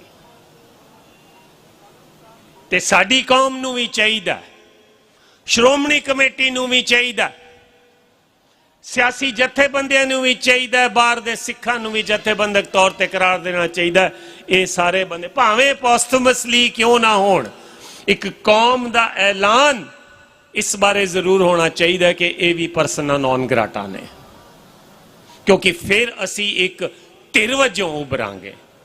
ਅਸੀਂ ਦੱਸਾਂਗੇ ਕਿ ਇਹ ਸਾਡਾ ਕੌਮੀ ਰਿਸਪੌਂਸ ਹੈਗਾ, ਕਿਉਂਕਿ ਉਹ ਸਾਰੀ ਲੜਾਈ ਨੂੰ ਸਿਰਫ ਲਾਅ ਐਂਡ ਆਰਡਰ ਦੀ ਲੜਾਈ ਬਣਾ ਦਿੰਦੇ ਨੇ, ਉਹ ਕੌਮੀ ਰਿਸਪੌਂਸ ਦੀ ਲੜਾਈ ਨਹੀਂ ਬਣਾਉਂਦੇ। ਕੰਵਰਪਾਲ ਸਿੰਘ ਨੇ ਤੁਹਾਨੂੰ ਦੱਸਿਆ ਕਿ ਬਈ ਮੰਦਿਰ ਦੇ ਬਾਹਰ ਕੀ ਹੁੰਦਾ ਪਿਆ ਸੀ, ਕਿਉਂਕਿ ਹਲੇ ਖਬਰਾਂ ਆ ਰਹੀਆਂ ਨੇ ਨਾ। ਤੇ ਮੈਂ ਬੋਲਣ ਤੋਂ ਪਹਿਲਾਂ ਕਿਹਾ, ਮੈਂ ਕਿਹਾ ਮੈਂ ਦੇਖਾਂ ਲੇਟੈਸਟ ਕੀ ਹੈਗਾ ਉਸ ਦੇ ਬਾਰੇ। ਤੇ ਲੇਟੈਸਟ ਇਹ ਹੈਗਾ ਕਿ ਮੰਦਿਰ ਦੇ ਬਾਹਰ ਇੰਡੀਅਨ ਕਾਉਂਸਲ ਨੇ ਉੱਥੇ ਕਾਉਂਸਲਰ ਆਫਿਸ ਟੈਂਪਰੇਰੀ ਖੋਲਿਆ ਹੋਇਆ ਸੀ, ਜਿਹਦੇ ਖਿਲਾਫ ਸਿੱਖ ਪ੍ਰੋਟੈਸਟ ਕਰਨ ਗਏ ਸਨ, ਜਿਸ ਪ੍ਰੋਟੈਸਟ ਨੂੰ ਉਹਨਾਂ ਨੇ ਹੋਰ ਰੰਗਤ ਦੇ ਦਿੱਤੀ। ਸੋ ਜਦ ਤੁਸੀਂ ਥੋੜਾ ਜਿਹਾ ਉਭਰੋਗੇ, ਥੋੜਾ ਜਿਹਾ ਆਪਣੀ ਗੱਲ ਕਰਨ ਲੱਗੋਗੇ, ਤੇ ਫਿਰ ਤੁਹਾਨੂੰ ਹਰ ਤਰ੍ਹਾਂ ਦੀ ਉਹ ਗਾਲਾਂ ਕੱਢਣਗੇ, ਸਿੱਧੇ ਰੂਪ ਚ ਵੀ ਕੱਢਣਗੇ, ਬਦਨਾਮ ਵੀ ਕਰਨਗੇ, ਕਿਉਂਕਿ ਤੁਸੀਂ ਸਾਰੇ ਦੁਨੀਆ ਦੇ ਵਿੱਚ ਹੁਣ ਵਸੇ ਹੋਏ ਹੋ। ਉਹ ਤੁਹਾਨੂੰ ਲੜਾਉਣ ਦੀ ਵੀ ਕੋਸ਼ਿਸ਼ ਕਰਨਗੇ। ਤੇ 1984 ਵਿੱਚ ਇੱਕ ਸਿੱਖ ਹੁੰਦਾ ਸੀ ਰਛਪਾਲ ਸਿੰਘ, ਜਿਹੜਾ ਸਰਕਾਰ ਦੀ ਬੋਲੀ ਬੋਲਦਾ ਸੀ। ਆਗੂਆਂ ਚੋਂ ਹੋਰ ਵੀ ਸਨ ਬਤੇਰੇ ਨਿੱਕੇ ਮੋਟੇ, ਲੇਕਿਨ ਆਗੂਆਂ ਚੋਂ ਇਹ ਇੱਕ ਹੁੰਦਾ ਸੀ। ਅੱਜ ਤੇ ਕਤਾਰ ਲੱਗੀ ਹੋਈ ਹੈ। ਅੱਜ ਕਤਾਰ ਦਿੱਲੀ ਵਿੱਚ ਵੀ ਹੈਗੀ ਹੈ ਤੇ ਇੱਥੇ ਵੀ ਹੈਗੀ ਹੈ। ਤੇ ਅੱਜ ਉਹਨਾਂ ਦੀ ਬੋਲੀ ਕੀ ਹੈ? ਉਹ ਇਸ ਤਰੀਕੇ ਨਾਲ ਬੋਲੀ ਬੋਲਦੇ ਨੇ ਕਿ ਪੰਜਾਬ ਤੋਂ ਬਾਹਰ ਬੈਠਾ, ਦਿੱਲੀ ਵਿੱਚ, ਇੰਦੌਰ ਵਿੱਚ, ਬੰਬਈ ਵਿੱਚ, ਹਜ਼ੂਰ ਸਾਹਿਬ, ਪਟਨਾ ਸਾਹਿਬ ਵਿੱਚ ਬੈਠਾ ਸਿੱਖ ਕਵੇ ਮੈਂ ਨਹੀਂ ਪੰਜਾਬ ਵਾਲਿਆਂ ਦੀ ਗੱਲ ਮੰਨਦਾ।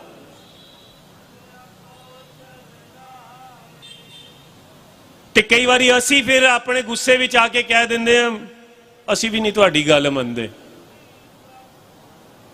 ਇਸ ਸਾਰੀ ਚੀਜ਼ ਨੂੰ ਸਮੇਟ ਕੇ, ਸਮਝ ਕੇ ਇੱਕ ਸਾਂਝਾ ਰਿਸਪੌਂਸ ਦੇਣਾ ਪਏਗਾ। ਤੇ ਮੈਂ ਇਹ ਸਮਝਦਾ ਕਿ ਨੌਜਵਾਨਾਂ ਨੂੰ UN ਦੇ ਕਨਵੈਨਸ਼ਨਸ ਤੇ ਸਿਸਟਮਸ ਕਿਵੇਂ ਕੰਮ ਕਰਦੇ ਨੇ, ਕਿਵੇਂ ਅਸੀਂ ਉਹਨਾਂ ਵਿੱਚ ਆਪਣੇ ਕੰਪਲੇਂਟਸ ਦਰਜ ਕਰਾ ਸਕਨੇ ਆ। ਬਾਹਰਲਾ ਬੈਠਾ ਸਿੱਖ ਡਿਪਲੋਮੈਟਿਕ ਕੰਮਾਂ ਦੇ ਵਿੱਚ ਬਹੁਤ ਅੱਗੇ ਲੰਘ ਗਿਆ ਔਰ ਅੱਗੇ ਲੰਘਦਾ ਜਾ ਰਿਹਾ ਔਰ ਮੁਬਾਰਕ ਹੈ। ਤੁਹਾਨੂੰ ਵੀ ਸ਼ੁਰੂਆਤ ਕਰਨੀ ਪਏਗੀ। ਤੁਹਾਨੂੰ ਵੀ ਆਪਣੀ ਗੱਲ ਜਿੱਥੇ ਅਸੀਂ ਅੰਗਰੇਜ਼ੀ ਵਿੱਚ ਤੇ ਪੰਜਾਬੀ ਵਿੱਚ ਕਰਨੇ ਆ, ਤੁਹਾਨੂੰ ਵੀ ਹਿੰਦੀ ਤੇ ਮਰਾਠੀ ਦੇ ਵਿੱਚ ਦੁਨੀਆ ਨੂੰ ਦੱਸਣਾ ਪਏਗਾ। ਨਹੀਂ ਤੇ ਤੁਹਾਡੇ ਜਿਹੜੇ ਸਿੱਖ ਜਿੱਥੇ ਜਿੱਥੇ ਰਹਿੰਦੇ ਨੇ ਉਹਨਾਂ ਨੂੰ ਉਹਨਾਂ ਦੀ ਭਾਸ਼ਾ ਦੇ ਵਿੱਚ ਹਿੰਦੁਸਤਾਨ ਨੂੰ, ਤੁਹਾਨੂੰ ਬਦਨਾਮ ਕਰਨਾ, ਤੁਹਾਨੂੰ ਤੁਹਾਡੀ ਸੋਚ ਨੂੰ ਗਲਤ ਤਰੀਕੇ ਨਾਲ ਪੇਸ਼ ਕਰਨਾ ਜਿਹੜਾ ਹੈਗਾ ਉਹ ਬਹੁਤ ਸੌਖਾ ਹੋ ਜਾਏਗਾ। ਹੈਡਲਾਈਨ ਹੀ ਚਾਹੀਦੀ ਹੈ ਨਾ ਇੱਕ, ਸਿੱਖੋਂ द्वारा हिंदू मंदिर पर हमला। अंदरों कौन पढ़ता है? समा ही नहीं है। ते जब तक साडा जवाब नहीं आता, हुण ऑब्वियस गल हैगी है स्टेट का मुकाबला असी नहीं कर सकते। हाँ नहीं कर सकते, पर जे तुसी स्टेट हो, तुसी अपने जहन विच कहंदे हो कि असी कौम हाँ, असी स्टेट हैगे हाँ, असी 1.25 लाख हाँ, सानू किसी की लोड़ नहीं। तो फिर तुहाडा जिहड़ा रिस्पॉन्स हैगा वो भी स्टेट वर्गा ही चाहिए। फिर तुसी इस पिछे नहीं पिछे हट सकते, नहीं जी नहीं साडे कोल ते साधन नहीं ने।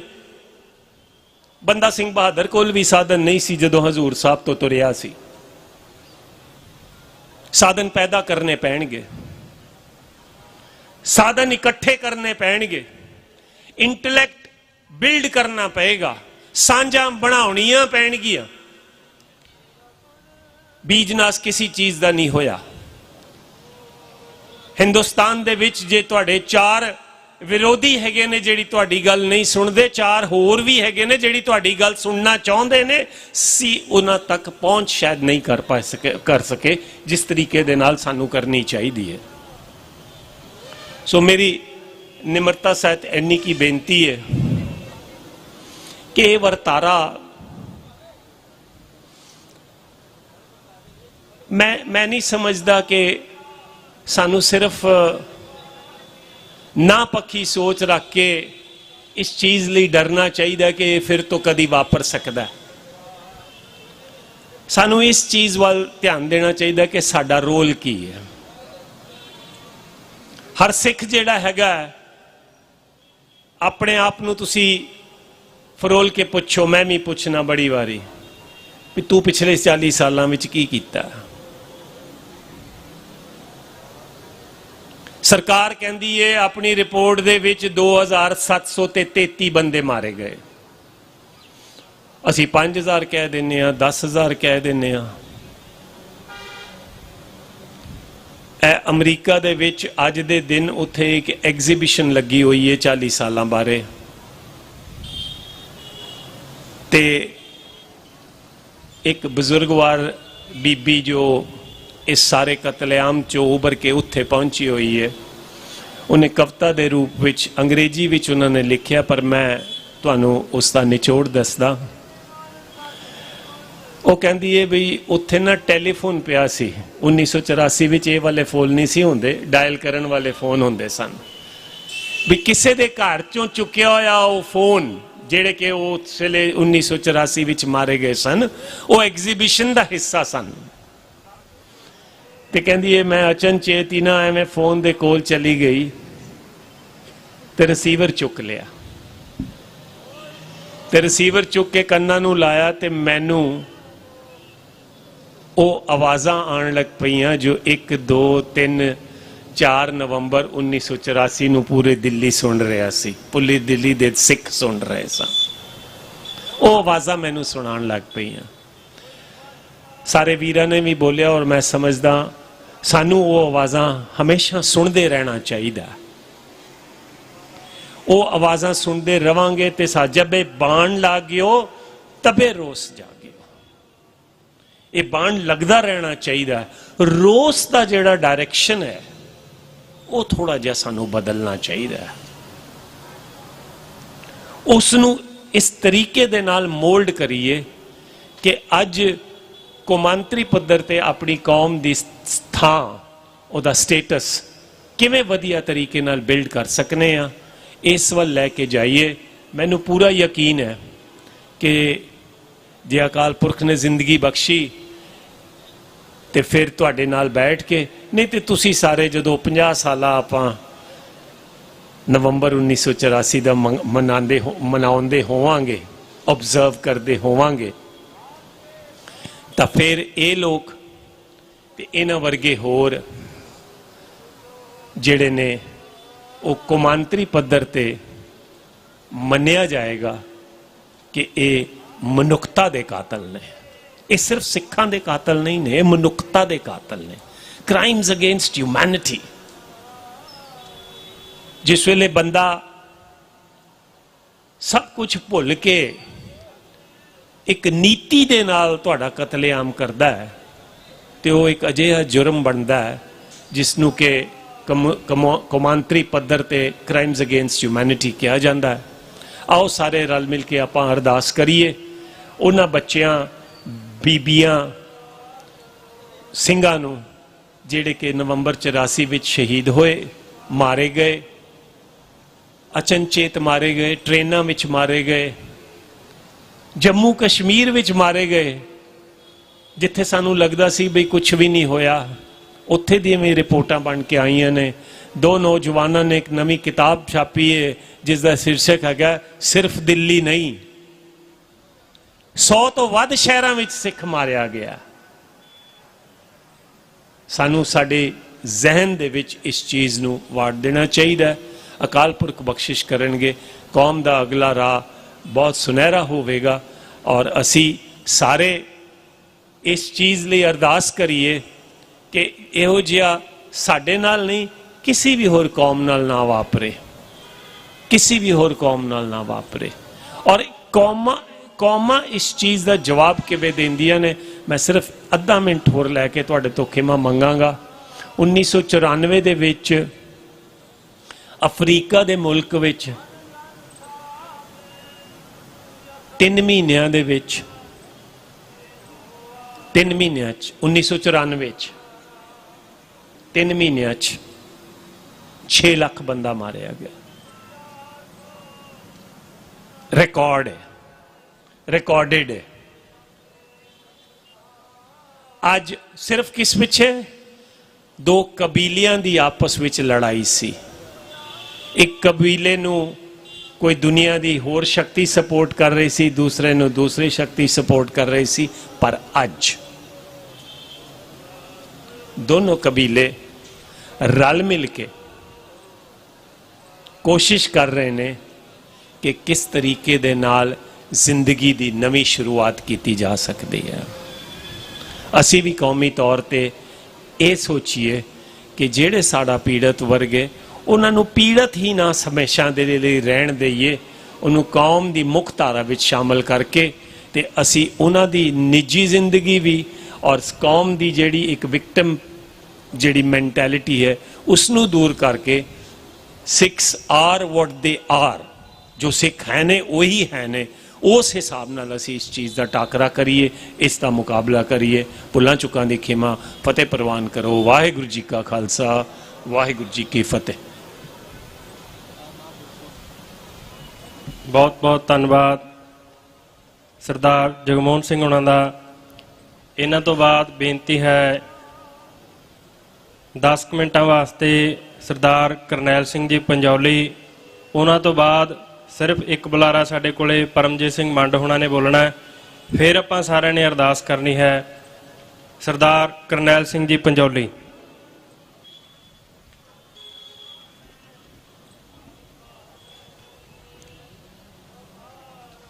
परम सम्मानयोग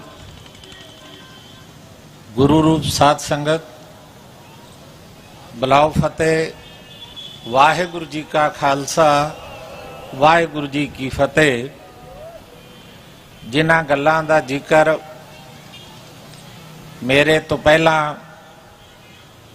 हो चुकिया है, मैं उन्हां नूं दोहराउण दा यतन नहीं करांगा और मैं कोशिश करांगा कि जो कुछ बोलिया गया, जो कुछ कहा गया, अगे उहदा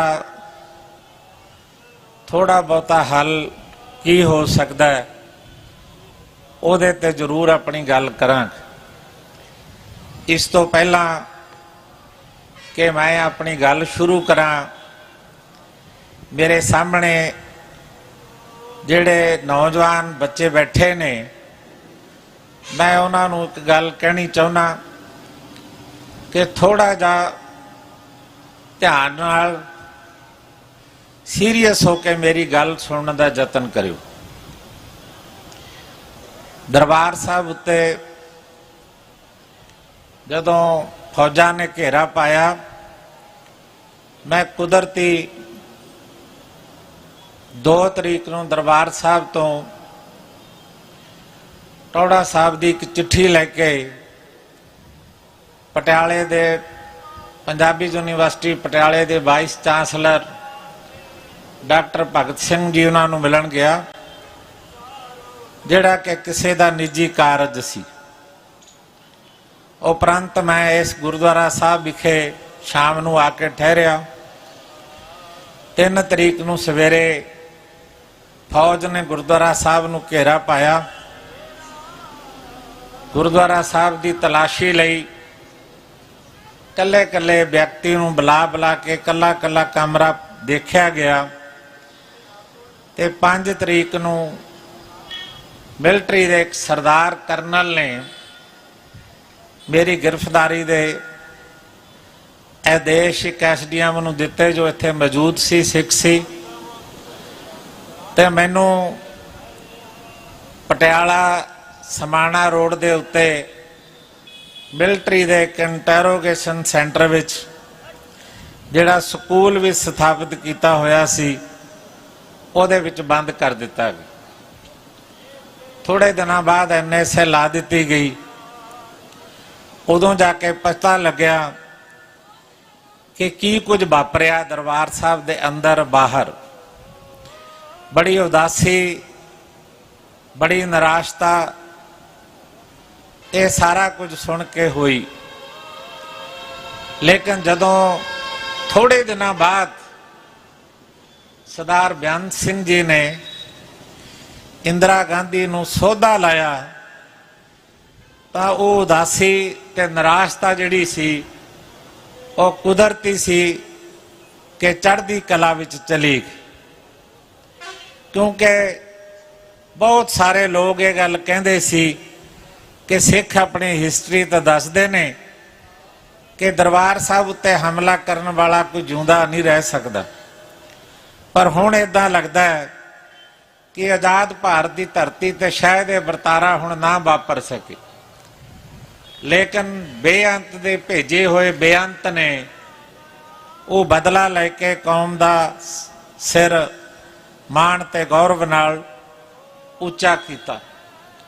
ਪਰ ਉਸ ਤੋਂ ਬਾਅਦ ਜੋ ਕੁਝ ਵੀ ਦਿੱਲੀ ਦੀ ਸਰਜ਼ਮੀਨ ਉੱਤੇ ਹੀ ਨਹੀਂ, ਮੇਰੇ ਤੋਂ ਪਹਿਲਾਂ ਟੋਨੀ ਸਾਹਿਬ ਥੋੜਾ ਜਿਹਾ ਜ਼ਿਕਰ ਵੀ ਕਰਕੇ ਗਏ,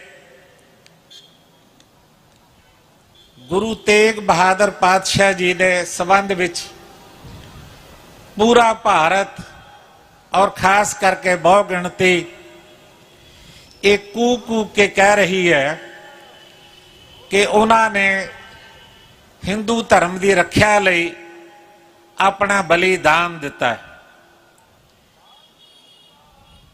ਲੇਕਿਨ ਬੜਾ ਅਫਸੋਸ ਅਤੇ ਦੁਖਦਾਇਕ ਪਹਿਲੂ ਇਹ ਹੈ ਕਿ ਇੰਦਰਾ ਗਾਂਧੀ ਦੇ ਕਤਲ ਤੋਂ ਬਾਅਦ ਸਭ ਤੋਂ ਪਹਿਲਾ ਹਮਲਾ ਕਤਲੋਗਾਰਦ ਕਰਨ ਵਾਲਿਆਂ ਨੇ ਗੁਰਦੁਆਰਾ ਸੀਸਗੰਜ ਤੇ ਕੀਤਾ। ਗੁਰੂ ਗ੍ਰੰਥ ਸਾਹਿਬ ਜੀ ਦਾ ਅਪਮਾਨ ਕੀਤਾ, ਸਿੱਖਾਂ ਦੇ ਸਿਰ ਮੁੰਨੇ, ਉਹਨਾਂ ਦੇ ਗਲਾਂ ਵਿੱਚ ਟਾਇਰ ਪਾ ਕੇ ਸਾੜਿਆ। ਫਿਰ ਜਿਸ ਸਥਾਨ ਤੇ ਗੁਰੂ ਤੇਗ ਬਹਾਦਰ ਪਾਤਸ਼ਾਹ ਜੀ ਦਾ ਸਰੀਰ ਦਾ ਸੰਸਕਾਰ ਕੀਤਾ ਗਿਆ ਸੀ ਰਕਾਬਗੰਜ, ਦੂਜਾ ਹਮਲਾ ਉੱਥੇ ਕੀਤਾ ਗਿਆ। ਮੈਂ ਜਿਹਦਾ ਜ਼ਿਕਰ ਮੇਰੇ ਤੋਂ ਪਹਿਲਾਂ ਟੋਨੀ ਸਾਹਿਬ ਨੇ ਕਿਹਾ ਕਿ ਕਿਤਾਬ ਕੁਝ ਨੌਜਵਾਨਾਂ ਨੇ ਲਿਖੀ, ਮੈਂ 4-5 ਦਿਨ ਪਹਿਲਾਂ ਵਿਸਥਾਰ ਪੂਰਵਕ ਉਹ ਪੜ੍ਹੀ। ਅਸੀਂ ਇੱਥੋਂ ਤੱਕ ਹੀ ਜਾਣਦੇ ਹਾਂ, ਖਾਸ ਕਰਕੇ ਵਿਦਿਆਰਥੀਆਂ ਨੂੰ ਮੈਂ ਕਹਾਂਗਾ ਕਿ ਅਸੀਂ ਕਹਿੰਦੇ ਹਾਂ ਦਿੱਲੀ, ਕਾਨਪੁਰ, ਬਕਾਰੋਂ ਦੀ ਧਰਤੀ ਤੇ ਇਹ ਕਤਲੇਆਮ ਵਾਪਰਿਆ ਹੈ, ਲੇਕਿਨ ਉਹਨਾਂ ਨੇ ਕੱਲੇ-ਕੱਲੇ ਸ਼ਹਿਰ ਦਾ, ਕੱਲੇ-ਕੱਲੇ ਪਿੰਡ ਦਾ, ਕੱਲੇ-ਕੱਲੇ ਗੁਰਦੁਆਰੇ ਸਾਹਿਬਾਨ ਦਾ ਜ਼ਿਕਰ ਕੀਤਾ, ਜਿਹਦੇ ਵਿੱਚ 480 ਤੋਂ ਵੱਧ ਥਾਂ ਨੇ ਜਿੱਥੇ 1984 ਵਿੱਚ ਸਭ ਤੋਂ ਪਹਿਲਾਂ ਗੁਰਦੁਆਰੇ ਤੇ ਹਮਲਾ ਕੀਤਾ, ਗੁਰੂ ਗ੍ਰੰਥ ਸਾਹਿਬ ਪਾਤਸ਼ਾਹ ਦੇ ਸਰੂਪ ਤੇ ਹਮਲਾ ਕੀਤਾ, ਸਿੱਖਾਂ ਦੇ ਸਿਰ ਮੁੰਨੇ, ਫਿਰ ਉਹਨਾਂ ਦੇ ਗਲਾਂ ਵਿੱਚ ਟਾਇਰ ਪਾ ਕੇ ਸਾੜੇ, ਉਹਨਾਂ ਦੇ ਟਰੈਕਟਰ, ਘਰ, ਫੈਕਟਰੀਆਂ, ਇਹ ਸਾਰਾ ਕੁਝ ਤਬਾਹ ਕੀਤਾ। ਜੇ ਸਟੇਟਾਂ ਬਚੀਆਂ, 22 ਸਟੇਟਾਂ ਵਿੱਚ ਇਹ ਘਟਨਾਵਾਂ ਵਾਪਰੀਆਂ ਨੇ। 3-4 ਸਟੇਟਾਂ ਬਚੀਆਂ ਸਨ ਜਿਨ੍ਹਾਂ ਵਿੱਚ ਮਿਜ਼ੋਰਮ ਸੀ, ਤਾਮਿਲਨਾਡੂ ਸੀ, ਜਾਂ ਅਸਾਮ ਸੀ, ਜਾਂ 1-2 ਹੋਰ ਸਟੇਟਾਂ ਸਨ। ਇਹ ਸਾਰੇ ਥਾਵਾਂ ਤੇ ਇਹ ਵਰਤਾਰਾ ਜਿਹੜਾ ਸੀ ਵਰਤਿਆ ਗਿਆ। 123 ਤੋਂ ਵੱਧ ਇਹਦੇ ਵਿੱਚ ਉਹ ਲੋਕ ਸ਼ਾਮਲ ਹੋਏ ਜਿਹੜੇ ਕਿਤੇ ਨਾ ਕਿਤੇ, ਕਿਸੇ ਨਾ ਕਿਸੇ ਖੇਤਰ ਵਿੱਚ ਨੁਮਾਇੰਦਗੀ ਕਰਦੇ ਸਨ। ਭਾਵੇਂ ਕੋਈ ਪ੍ਰਾਈਮ ਮਿਨਿਸਟਰ ਸੀ, ਭਾਵੇਂ ਕੋਈ ਗ੍ਰਹਿ ਮੰਤਰੀ ਸੀ, ਭਾਵੇਂ ਕੋਈ ਮਿਊਨਿਸਪੈਲਿਟੀ ਵਿੱਚ ਕਾਰਜ ਕਰਦਾ ਸੀ, ਕਾਰਪੋਰੇਸ਼ਨ ਵਿੱਚ ਲੱਗਿਆ ਹੋਇਆ ਸੀ। ਤੇ 124 ਦੇ ਕਰੀਬ ਉਹ ਲੋਕ ਸਨ, ਪੁਲਿਸ ਅਧਿਕਾਰੀ, ਜਿਨ੍ਹਾਂ ਪੁਲਿਸ ਅਧਿਕਾਰੀਆਂ ਨੇ ਲੋਕਾਂ ਦੀ ਰੱਖਿਆ ਕਰਨੀ ਸੀ। ਉਹਨਾਂ ਨੇ ਅਗਵਾਈ ਕੀਤੀ, ਅਗਵਾਈ ਕਰਕੇ ਸਿੱਖਾਂ ਦਾ ਕਤਲੇਆਮ ਕੀਤਾ ਗਿਆ। ਇਹ ਸਾਰੇ ਵਰਤਾਰੇ ਤੋਂ ਬਾਅਦ 19 ਕਮੇਟੀਆਂ ਤੇ ਕਮਿਸ਼ਨ ਬਣੇ, 2 ਕਮਿਸ਼ਨ ਬਣੇ, ਸੁਪਰੀਮ ਕੋਰਟ ਦੀ ਨਜ਼ਰ ਵਿੱਚ ਕਮੇਟੀ ਬਣੀ, 19 ਹੋਰ ਕਮੇਟੀਆਂ ਬਣੀਆਂ। ਲੇਕਿਨ ਕਿਸੇ ਇੱਕ ਕਮੇਟੀ ਨੇ ਵੀ, ਕਿਸੇ ਇੱਕ ਕਮਿਸ਼ਨ ਨੇ ਵੀ ਅੱਜ ਤੱਕ ਸਿੱਖਾਂ ਨੂੰ ਇਨਸਾਫ ਦੇਣ ਦਾ ਯਤਨ ਨਹੀਂ ਕੀਤਾ। ਤੇ ਮੈਂ ਇੱਕ ਗੱਲ ਕਹਿਣੀ ਚਾਹੁੰਦਾ ਇੱਥੇ ਉਚੇਚੇ ਤੌਰ ਉੱਤੇ, ਮੈਨੂੰ ਬਹੁਤ ਦੁੱਖ ਅਤੇ ਅਫਸੋਸ ਵੀ ਹੈ ਇਸ ਗੱਲ ਦਾ ਕਿ ਸ਼੍ਰੀ ਅਕਾਲ ਤਖਤ ਸਾਹਿਬ ਜੀ ਦੇ ਸ਼੍ਰੋਮਣੀ ਗੁਰਦੁਆਰਾ ਪ੍ਰਬੰਧਕ ਕਮੇਟੀ ਔਰ ਸ਼੍ਰੋਮਣੀ ਅਕਾਲੀ ਦਲ, ਇਹ ਤਿੰਨੇ ਕੌਮ ਦੀਆਂ ਵੱਡੀਆਂ ਸੰਸਥਾਵਾਂ ਨੇ।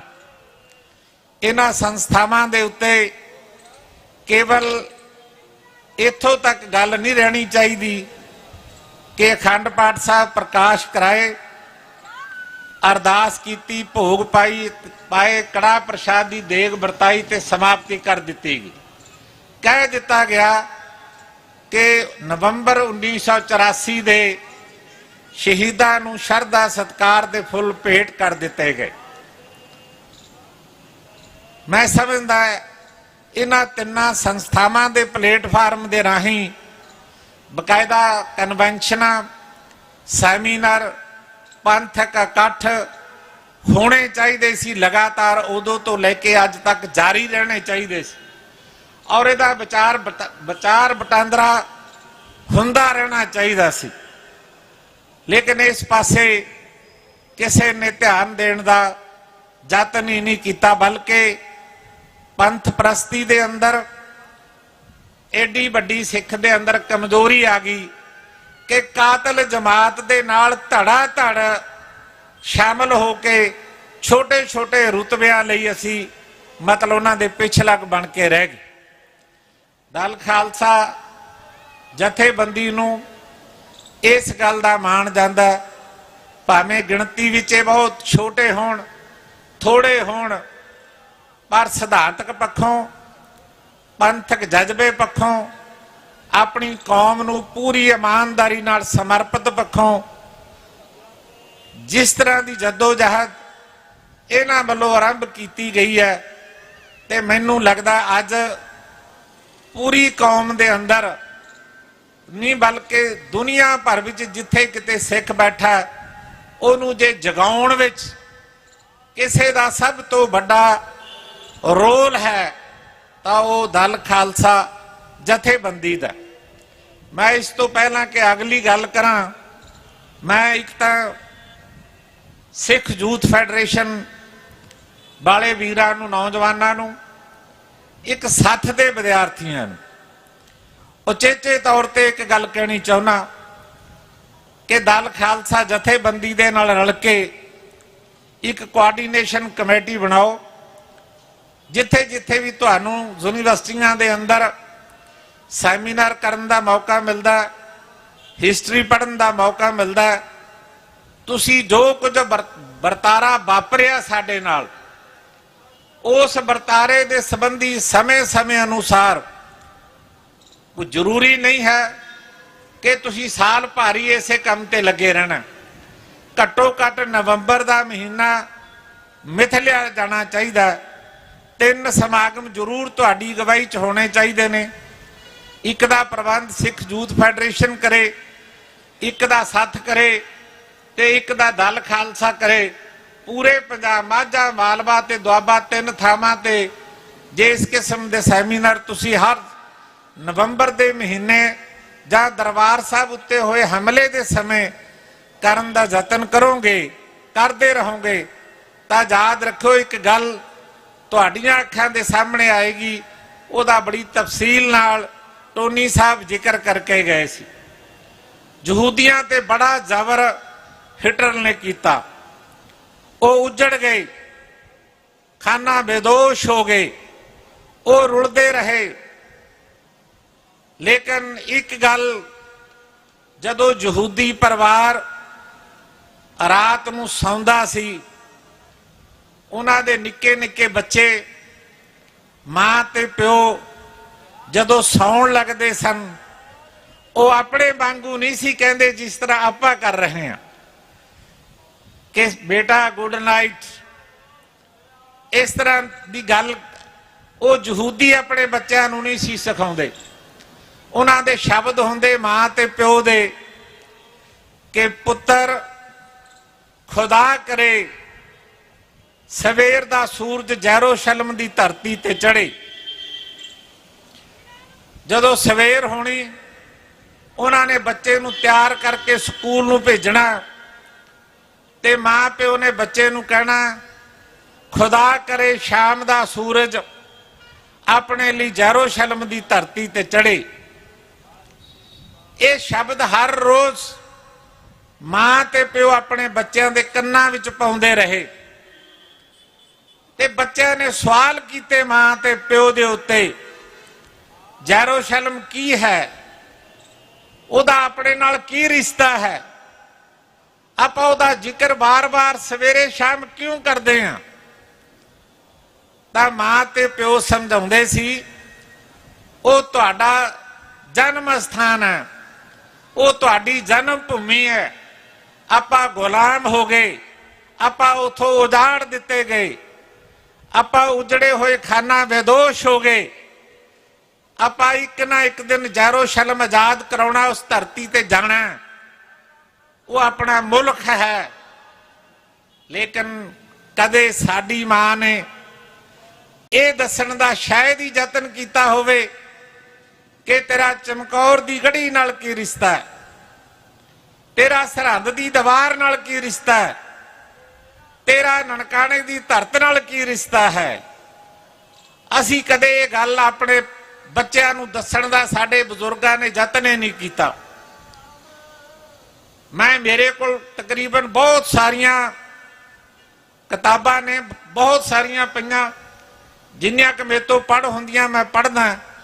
ਮੇਰਾ ਅੰਦਾਜ਼ਾ ਹੈ ਘੱਟੋ ਘੱਟ 150 ਤੋਂ ਵੱਧ ਕਿਤਾਬ ਦਰਬਾਰ ਸਾਹਿਬ ਦੇ ਹਮਲੇ ਤੋਂ ਬਾਅਦ ਛਪ ਚੁੱਕੀ ਹੈ।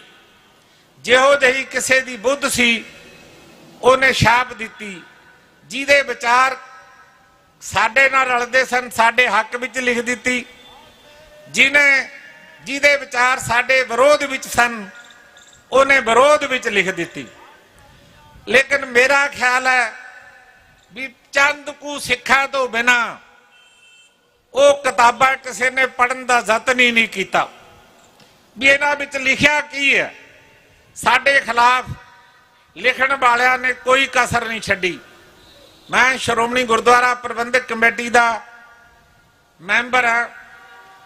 ਮੈਂ ਬੜੀ ਵਾਰ ਆਪਣੇ ਹਾਊਸ ਵਿੱਚ ਕਿਹਾ ਇਹ ਕਿਤਾਬਾਂ ਇਕੱਠੀਆਂ ਕਰੋ, ਇਹ ਇਕੱਠੀਆਂ ਕਰਕੇ 10 ਵਿਦਵਾਨ ਇਕੱਠੇ ਕਰੋ, 10 ਉਹ ਬੰਦੇ ਇਕੱਠੇ ਕਰੋ ਜਿਹੜੇ ਜਿਉਂਦੇ ਨੇ, ਇਸ ਸਟਰਗਲ ਦੇ ਵਿੱਚ ਰਹੇ ਨੇ। ਇਹ ਕਿਤਾਬਾਂ ਪੜ੍ਹ ਕੇ ਇਹਨਾਂ ਗੱਲਾਂ ਦਾ ਜਵਾਬ ਰੱਖੋ ਲੋਕਾਂ ਦੇ ਸਾਹਮਣੇ। ਲੇਕਿਨ ਬਦਕਿਸਮਤੀ ਮੇਰੀ ਗੱਲ ਸੁਣੀ ਨਹੀਂ ਗਈ। ਮੈਂ ਬੜੀ ਵਾਰ ਸਟੇਟਮੈਂਟਾਂ ਵੀ ਦਿੱਤੀਆਂ, ਚਿੱਠੀਆਂ ਵੀ ਲਿਖੀਆਂ, ਮਤੇ ਵੀ ਪਾਏ ਗਏ, ਬਹੁਤ ਕੁਝ ਕਿਹਾ, ਲੇਕਿਨ ਕਿਸੇ ਨੇ ਅੱਜ ਤੱਕ ਵੀ ਇਸ ਪਾਸੇ ਧਿਆਨ ਦੇਣ ਦਾ ਯਤਨ ਨਹੀਂ ਕੀਤਾ। ਸੋ ਮੈਂ ਆਖਰੀ ਇੱਕ ਗੱਲ ਕਹਿਣੀ ਚਾਹੁੰਦਾ ਕਿ ਜੇ ਤੁਸੀਂ ਖਾਸ ਕਰਕੇ ਇੱਥੇ ਜਿਹੜੇ ਵਿਦਿਆਰਥੀ ਬੈਠੇ ਨੇ, ਮੈਂ ਉਹਨਾਂ ਨੂੰ ਇੱਕ ਗੱਲ ਨਿਮਰਤਾ ਸਹਿਤ ਕਹਿਣੀ ਚਾਹੁੰਦਾ, ਜੇ ਤੁਸੀਂ ਇਹ ਸਮਝਣ ਦਾ ਯਤਨ ਕਰਨਾ ਕਿ 84 ਕਿਉਂ ਵਾਪਰੀ, ਦਰਬਾਰ ਸਾਹਿਬ ਤੇ ਹਮਲਾ ਕਿਉਂ ਹੋਇਆ, ਨਵੰਬਰ ਦਾ ਕਤਲੇਆਮ ਕਿਉਂ ਹੋਇਆ, ਤਾਂ ਤੁਹਾਨੂੰ ਇੱਕ ਗੱਲ ਸਮਝਣੀ ਪਏਗੀ ਕਿ ਖਾਲਸਾ ਪੰਥ ਨੇ ਜਿਹੜਾ ਅਰਦਾਸ ਦੇ ਅੰਦਰ ਇਹ ਦੋਹਰਾ ਲਿਖਿਆ ਹੋਇਆ, ਰਾਜ ਕਰੇਗਾ ਖਾਲਸਾ ਆਕੀ ਰਹੇ ਨਾ ਕੋਈ। ਜਦੋਂ ਵੀ ਤੁਸੀਂ ਆਜ਼ਾਦੀ ਦੀ ਗੱਲ ਕਰੋਗੇ, ਜਦੋਂ ਵੀ ਤੁਸੀਂ ਮਨੁੱਖੀ ਅਧਿਕਾਰਾਂ ਦੀ ਗੱਲ ਕਰੋਗੇ, ਜਦੋਂ ਵੀ ਤੁਸੀਂ ਆਪਣੇ ਹੱਕਾਂ ਲਈ ਲੜਨ ਦੀ ਆਵਾਜ਼ ਬੁਲੰਦ ਕਰੋਗੇ, ਜ਼ਬਰ ਹੋਏਗਾ, ਜ਼ੁਲਮ ਹੋਏਗਾ, ਅਤਿਆਚਾਰ ਹੋਏਗਾ। ਜਿਹੜਾ ਉਹਨਾਂ ਲੋਕਾਂ ਲਈ ਬਣੀਆਂ ਨੇ ਜਿਹੜੇ ਲੋਕ ਆਪਣੇ ਹੱਕਾਂ ਲਈ ਲੜਦੇ ਨੇ, ਆਪਣੇ ਹੱਕਾਂ ਲਈ ਸੰਘਰਸ਼ ਕਰਦੇ ਨੇ। ਤੁਸੀਂ ਇਤਿਹਾਸ ਦੇ ਪੰਨੇ ਫਰੋਲ ਕੇ ਵੇਖੋ, ਇੱਥੇ ਬੜੇ ਜਾਬਰ ਹੋਏ ਮੀਰ ਮਨੂ ਜ਼ਕਰੀਆ ਖਾਂ ਵਰਗੇ, ਉਹਨਾਂ ਨੇ ਇੰਨਾ ਜ਼ਬਰ ਕੀਤਾ ਕਿ ਸਿੱਖ ਜੰਗਲਾਂ ਵਿੱਚ ਚਲੇ ਗਏ। ਪਿੱਛੋਂ ਉਹਨਾਂ ਦੇ ਘਰ ਢਾਹ ਦਿੱਤੇ ਗਏ, ਉਹਨਾਂ ਦੀਆਂ ਧੀਆਂ ਭੈਣਾਂ ਮਾਤਾਵਾਂ ਨੂੰ ਫੜ ਕੇ ਮੀਰ ਮੰਨੂ ਦੀ ਜੇਲ੍ਹ ਦੇ ਅੰਦਰ ਉਹਨਾਂ ਨੇ ਕੈਦ ਕੀਤਾ। ਉਹਨਾਂ ਤੇ ਸਵਾ ਮਣ ਪੀਸਾ ਪਸਵਾਇਆ। ਉਹਨਾਂ ਦੇ ਬੱਚਿਆਂ ਦੇ ਟੁਕੜੇ ਕਰਕੇ ਗਲਾਂ 'ਚ ਹਾਰ ਪਵਾਏ ਗਏ। ਇਹ ਸਾਰਾ ਜਾਵਰ ਅਤਿਆਚਾਰ ਜ਼ੁਲਮ ਵਾਪਰਿਆ। ਇਹ ਕੱਲਾ ਹਿੰਦੁਸਤਾਨ, ਆਜ਼ਾਦ ਹਿੰਦੁਸਤਾਨ 'ਚ ਨਹੀਂ ਵਾਪਰਿਆ, ਮੁਗਲਾਂ ਦੇ ਰਾਜ 'ਚ ਵੀ ਵਾਪਰਿਆ, ਅੰਗਰੇਜ਼ ਦੇ ਰਾਜ 'ਚ ਵੀ ਵਾਪਰਿਆ। ਅੱਜ ਵੀ ਜਦੋਂ ਤੁਸੀਂ ਆਜ਼ਾਦੀ ਦੀ ਗੱਲ ਕਰੋਗੇ, ਮਨੁੱਖੀ ਹੱਕਾਂ ਦੀ ਗੱਲ ਕਰੋਗੇ, ਸਵਾਏ ਮਾਣ ਨਾਲ ਜੂਣ ਦੀ ਗੱਲ ਕਰੋਗੇ, ਕਿਸੇ ਨਾਲ ਹੋ ਰਹੇ ਧੱਕੇ ਦੇ ਖਿਲਾਫ ਆਪਣੀ ਆਵਾਜ਼ ਬੁਲੰਦ ਕਰੋਗੇ, ਤਾਂ ਕੁਦਰਤੀ ਹੈ ਕਿ ਸਮੇਂ ਦੀਆਂ ਹਕੂਮਤਾਂ ਉਹ ਤਾਂ ਇਹ ਕਹਿੰਦੀਆਂ ਜੇ ਸੂਰਜ ਚੜਿਆ ਹੋਇਆ ਕਹਿ ਦਿਓ ਛਿਪ ਗਿਆ। ਜਦੋਂ ਤੁਸੀਂ ਕਹੋਗੇ ਨਹੀਂ ਛਿਪਿਆ, ਚੜਿਆ ਹੋਇਆ, ਤਾਂ ਸਮਝ ਲਓ ਉਦੋਂ ਵਿਰੋਧ ਦੀ ਭਾਵਨਾ ਉੱਠੇਗੀ ਤੇ ਇਸ ਕਿਸਮ ਦਾ ਜੋ ਹੋ ਰਿਹਾ ਵਰਤਾਰਾ ਵਰਤ ਰਿਹਾ ਇਹ ਵਰਤਦਾ ਰਹੇਗਾ। ਇਹਦੇ ਖਿਲਾਫ ਸਾਨੂੰ ਜਾਗਦੇ ਰਹਿਣਾ ਚਾਹੀਦਾ, ਸੁਚੇਤ ਰਹਿਣਾ ਚਾਹੀਦਾ। ਠੀਕ ਕਿਹਾ ਟੋਨੀ ਸਾਹਿਬ ਨੇ, ਅੱਜ ਕੱਲ ਦੇ ਪੜ੍ਹੇ ਲਿਖੇ ਵਿਦਿਆਰਥੀਆਂ ਨੂੰ, ਨੌਜਵਾਨਾਂ ਨੂੰ ਜ਼ਰੂਰ ਇਸ ਗੱਲ ਵੱਲ ਧਿਆਨ ਦੇਣਾ ਚਾਹੀਦਾ ਕਿ ਅੰਤਰਰਾਸ਼ਟਰੀ ਪੱਧਰ ਦੇ ਉੱਤੇ ਮਨੁੱਖੀ ਹੱਕਾਂ ਲਈ ਕਿਵੇਂ ਲੜਿਆ ਜਾ ਸਕਦਾ, ਆਪਣੀ ਗੱਲ ਅੰਤਰਰਾਸ਼ਟਰੀ ਪੱਧਰ ਤੱਕ ਕਿਵੇਂ ਪਹੁੰਚਾਈ ਜਾ ਸਕਦੀ ਹੈ। ਇਹ ਯਤਨ ਜਿਹੜੇ ਨੇ ਇਹ ਸਾਨੂੰ ਜਾਰੀ ਰੱਖਣੇ ਚਾਹੀਦੇ ਨੇ। ਸੋ ਮੈਂ ਜ਼ਿਆਦਾ ਸਮਾਂ ਨਾ ਲੈਂਦਾ ਹੋਇਆ ਫੇਰ ਦਲ ਖਾਲਸਾ ਜਥੇਬੰਦੀ ਦਾ ਉਚੇਚੇ ਤੌਰ ਤੇ ਸਿੱਖ ਯੂਥ ਫੈਡਰੇਸ਼ਨ ਦਾ, ਇਹਨਾਂ ਸਾਰਿਆਂ ਦਾ ਬਹੁਤ ਬਹੁਤ ਧੰਨਵਾਦ ਕਰਦਾ। ਮੈਂ ਜ਼ਿਕਰ ਇਸ ਕਰਕੇ ਕੀਤਾ ਸੀ ਕਿ ਇੱਕ ਸਮਾਂ ਹੁੰਦਾ ਸੀ ਆਲ ਇੰਡੀਆ ਸਿੱਖ ਸਟੂਡੈਂਟ ਫੈਡਰੇਸ਼ਨ ਇਸ ਖੇਤਰ ਵਿੱਚ ਨੌਜਵਾਨਾਂ ਦੀ ਅਗਵਾਈ ਕਰਦੀ ਸੀ, ਲੇਕਿਨ ਉਹ ਬਹੁਤ ਹੀ ਸੂਖਮ ਜ਼ਹਿਰੀਲੇ ਤਰੀਕੇ ਨਾਲ ਉਹਨੂੰ ਜਾਣ ਬੁੱਝ ਕੇ ਕਿਸੇ ਹੋਰ ਨੇ ਨਹੀਂ ਬਲਕਿ ਅਕਾਲੀਆਂ ਨੇ ਆਪਣੀ ਜਿਹੜੀ ਉਹਨਾਂ ਦੇ ਭਵਿੱਖ ਦੀ ਹੋਂਦ ਸੀ, ਜਿਹੜੀ ਉਹਨਾਂ ਦੀ ਆਪਣੀ ਹੋਂਦ ਨੂੰ ਉਹਨਾਂ ਨੇ ਆਪ ਹੀ ਸਮਾਪਤ ਕਰ ਦਿੱਤਾ। ਇਸ ਕਰਕੇ ਕਿ ਆਉਣ ਵਾਲੀ ਕੱਲ ਤੁਹਾਡੇ ਵਿੱਚੋਂ ਕੋਈ ਅਕਾਲ ਤਖਤ ਦਾ ਜਥੇਦਾਰ ਬਣੇ, ਕੋਈ ਸ਼੍ਰੋਮਣੀ ਕਮੇਟੀ ਦਾ ਪ੍ਰੈਜ਼ੀਡੈਂਟ ਬਣੇ, ਕੋਈ ਪੰਜਾਬ ਦਾ ਮੁੱਖ ਮੰਤਰੀ ਬਣੇ। ਪਿਆਰੇ ਵਿਦਿਆਰਥੀਓ, ਬੱਚਿਓ, ਮੇਰੀ ਗੁਜ਼ਾਰਿਸ਼ ਹੈ ਕਿ ਇਕੱਠੇ ਹੋ ਕੇ ਕੌਮੀ ਹਿੱਤਾਂ ਲਈ, ਕੌਮੀ ਮਸਲਿਆਂ ਲਈ ਗੰਭੀਰਤਾ ਨਾਲ ਵਿਚਾਰਾਂ ਕਰੋ ਔਰ ਵਿਚਾਰਾਂ ਕਰਕੇ ਕੋਈ ਯੋਗ ਹੱਲ ਕੱਢਣ ਦਾ ਯਤਨ ਕਰੋ। ਇੱਥੇ ਇੱਕ ਨੌਜਵਾਨ ਨੇ ਗੱਲ ਕੀਤੀ ਸੀ, ਸਾਡੇ 'ਚ ਬੜੇ ਮਤਭੇਦ ਨੇ। ਸਿੱਖ 'ਚ ਮਤਭੇਦ ਉਦੋਂ ਹੁੰਦਾ ਜਦੋਂ ਸਿੱਖ ਗੁਰਬਾਣੀ ਨਾਲੋਂ ਟੁੱਟਦਾ। ਅਸੀਂ ਇਤਿਹਾਸ ਦੇ ਪੰਨਿਆਂ ਤੇ ਹੀ ਲੜੀ ਜਾਂਦੇ ਹਾਂ, ਇਤਿਹਾਸ ਐਂ ਕਹਿੰਦਾ, ਇਤਿਹਾਸ ਐਂ ਕਹਿੰਦਾ।